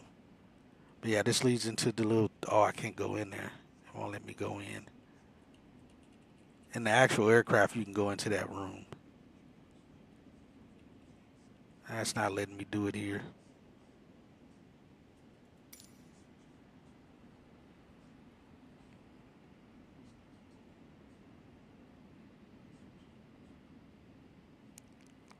Extent there's foundational things that get lost in the modern day technology. Yeah, granted it's nice, but I know it's important to know how to do the old school methods in it. Yeah, exactly.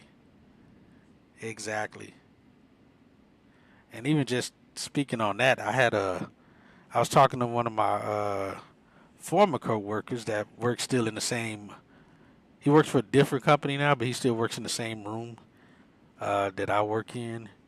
And we was talking about that with like the G1000 stuff. And I was telling them how when I was flying a Bonanza and they put the GTN 750 in there, I still was looking at my steam gauges for everything. And even with the G5, I would still look past the G5 and look at the steam gauge because that's what I was used to. The glass stuff was just seemed like it moved too slow for me because the steam gauges is giving you one-to-one information right away from the pedo system. So it took me a while to really get used to it because I'm used to the old school way of just steam gauges versus a lot of people now that learns everything on glass and they have no idea how to navigate on steam gauges. But then I found out too it's the Dynex, I think, Dynotech. No, that's car stuff, I think. But Dynex, they have them in some of the the light aircraft, light sport, where they have a glass cockpit and you can actually, it has two versions where you can have it display like a 6-pack or as like the glass cockpit built into the same unit, which is pretty cool. He was showing me pictures of it because he owned one at one point. Right now, with our fourth flight, we have on our maps digital. I guess pilot's jobs get easier. The new tech comes out convenient. I just wonder how much of a skill gets, and that's a thing too, man. That's a one of the like questions on the dispatcher test, but also just from research that the more technology you have, the more pilots rely on it without actually still monitoring systems, that they rely too heavily on the automation, thinking that it just knows what it's doing, and they forget to actually monitor said technology.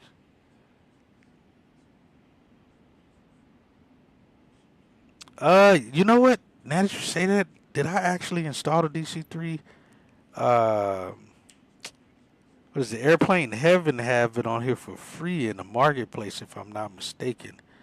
I'm trying to remember, did I download it or not? Let me see. This one, I think this is the one that came from them. Let me see. I know I downloaded. I think this is the default one. I don't think this is the one that I got from Airplane Heaven. Because I feel like I tried to mess with this one. Let's see. Blue Stripe. Is this it?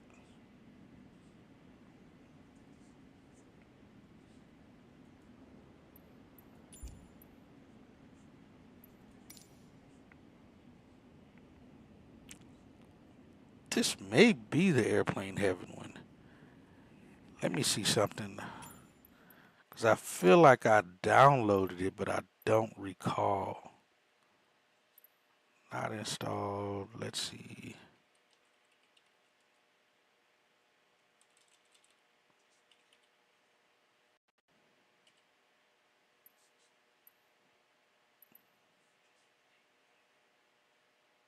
Oh, yeah. Okay, I did install it. And that must be it then. The one I'm looking at, because this is the one that came. They gave it, basically, it was free on Marketplace, so I picked it up. So, yeah, I think this is it. Let me double check, though. Make sure I'm not looking past it. But I'm pretty sure that's it. I kind of sat around in that one, too. I'm pretty sure I kind of sat and looked around to see if it was as functional as the one in P3D was, but I don't remember. Yeah, this has got to be the only one. This has got to be the one that came from them.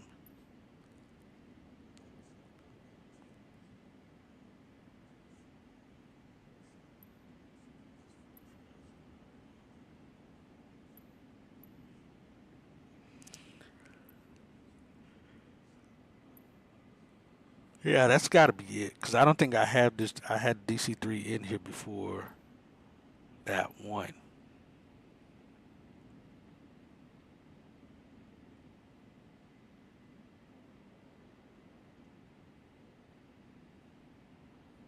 Oh, really? Nice. Or maybe it was Thunderbird Air Show. I think the 7576 are probably the few that have the older glass instruments and Steam. The 777 and the older 73Gs now have. Yeah, exactly.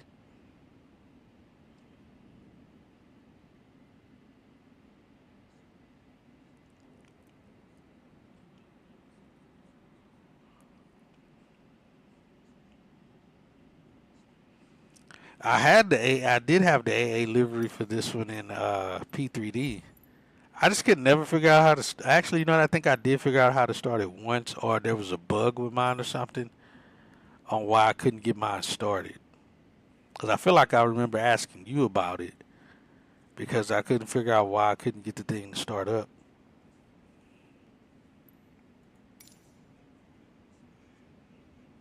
But yeah, I don't think these are just the basic liveries that came with it, though.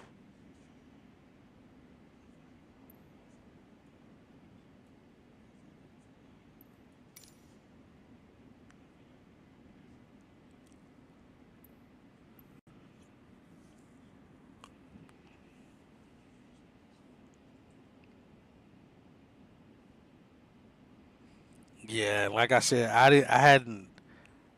didn't fly it in P3D because I never really figured out how to get it going. I tried so many times to try to get that thing started. I could never figure out how to start it. But I think one of the ones that I was using, it was missing the air start or something that you're supposed to have connected to it to help start it up. But it wasn't showing up on my livery or in my particular one that I was using, so I think that's why I never could get it to start.